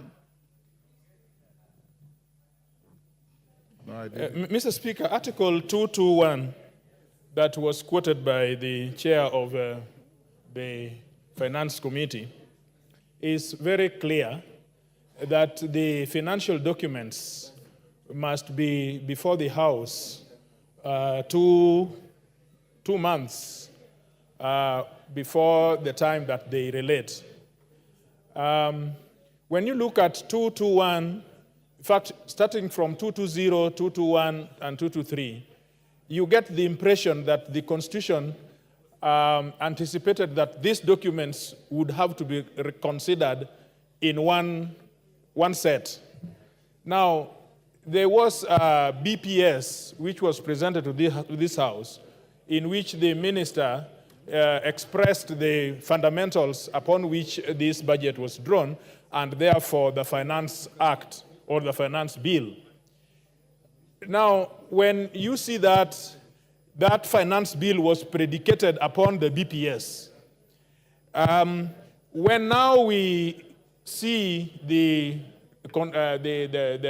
report of the Finance Committee, you will see that almost 18 articles or clauses are designed to be changed. And you can do the math, and my friend was telling me that it is something in the tune of 300 or so billion shillings. The point I make is that the alterations which are being done, whether right or wrong, are such that they fundamentally and substantially change the architecture of the financial bill, which was predicated upon the BPS. Now, that is a constitutional and public finance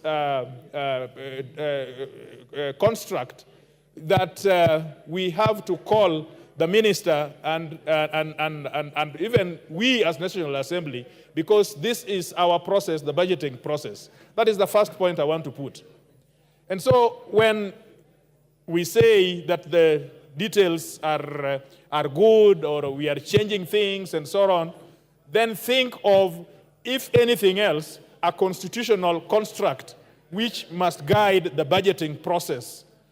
And members of the public are entitled that we do good governance and follow the constitutional principles, number one. Number two, somebody said, and this is the only point I want to repeat, somebody saying it is giving with the right hand and taking from the left hand.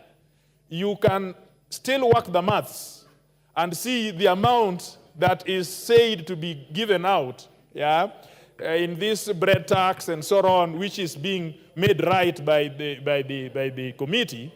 You will still see that in actual fact, that amendment which is seeking to introduce RLMF is substantial enough to absorb all these things that they are bringing. And let me tell you, Kenyans, you are not going to pay fuel. It is not going to be more expensive. What these people are timing is your electricity. It is your electricity. It is that amount which shows every day on your electricity bill, which supports the extraction of power, generation of power. That is what this thing will be all about. And so when you think about all these things, it is, and Honorable Nikal told me, and it was from very good authority from his own wife, who's a professor also, Vice Chancellor. He told me that this budget is a decoy. it is a decoy. It is made to look like it is like a glass. And yet deep inside it, it has done even worse than it should have been. But now you are being told that we are very, we like the public, we listened to you, and we have changed. Nothing has changed. And the last thing is, when we will come to the appropriation, the only two things which will happen, either they will amend the Appropriation Act to be able to absorb this, or they will borrow more. And so Kenyans will be even in a deeper shit. Oh, no, that is not parliamentary. I'm sorry. Parliament will be in a deeper hole. That hole, that big hole, that you will never get out of because we will borrow and borrow and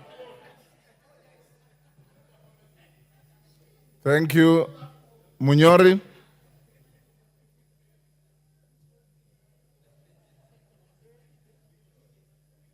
Give the mic to Honorable Munyori.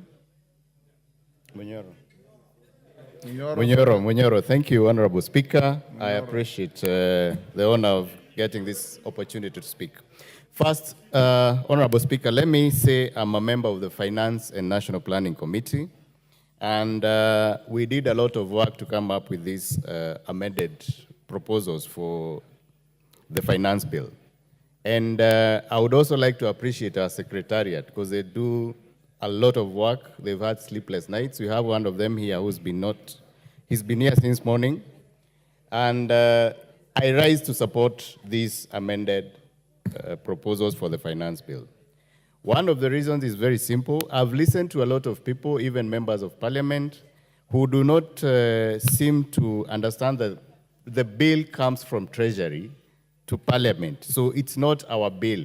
What our role is as members of the Finance Committee is to receive the bill, do public participation, and then incorporate that when we are writing the report. And when we are writing the report, we go clause by clause. So each clause that is in the bill is not eligible to register for e-teams. I'm also happy that we've removed tax on craft paper because our tea uses this paper for packaging. And that will go a long way in ensuring that our tea is competitive and farmers get their rightful money. The other issue, I think, is the issue of allowable, that is the housing levy, social health insurance, and NSSF, which were previously not allowable, and they are now allowable in the pay slips. And if you look at your pay slips, initially you'd get the payee before you get those three deducted. So that means that they'll be deducted first, and this is for all employees, which is putting more money because the payee will be less there. The issue of borders. I'm happy that we'll be able to assemble our borders here. And I know, because that is a very large community, and we've been here discussing helping the people who are at the bottom of the pyramid, is that we expect that the cost of borders will be less, and that they'll be able to encourage more of youngsters who want to go in self-employment, get the same income. When you look at the appropriations bill, I think it is fair, because I know in this parliament we're able to know that we will get money for our Mau Mau roads which have stalled, and for my people in my constituency, I think this is a very good thing, and that's why I intend to pass the bill. I know we've also been allocated money for electrification, which is 50 million for each constituency, and I'm happy that as well for my constituency.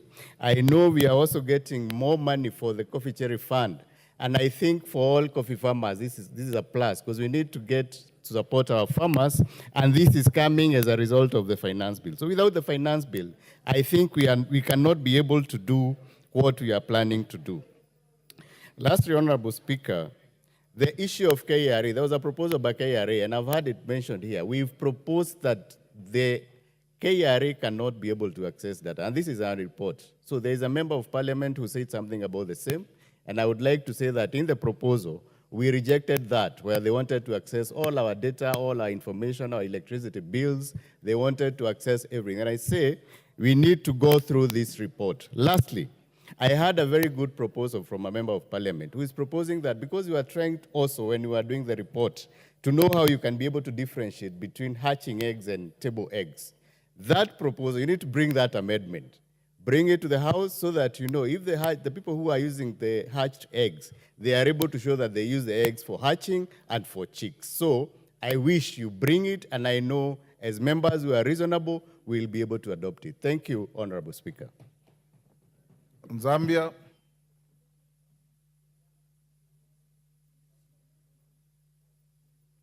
Give Honorable Zambia the mic.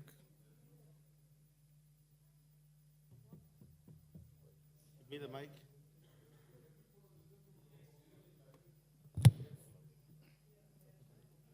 Pardon? Thank you, Honorable Speaker, for giving this opportunity to contribute to this finance bill. Honorable Speaker, let me first start by appreciating the Finance Committee.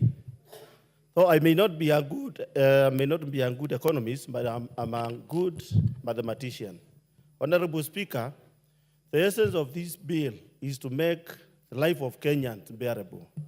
Honorable Speaker, I want to consider, we appreciate that they considered the motor vehicle tax, edible oil tax. Considering that amendment, which brings to around 76 billion.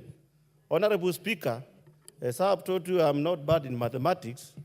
This certain amount of money have been hidden in another aspects of taxing Kenyans more. Honorable Speaker, by adding 70%, 7 shillings in fuel levy, it means that, Honorable Speaker, already we moved from 8% to 16% in VAT in terms of fuel Honorable levy. Zambia, you have 3.5 minutes left. So tomorrow morning we'll start with you. Members, you may be upstanding.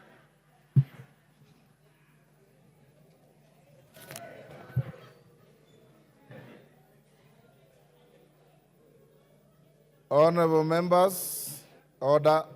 Honorable members, it's now 9 p.m.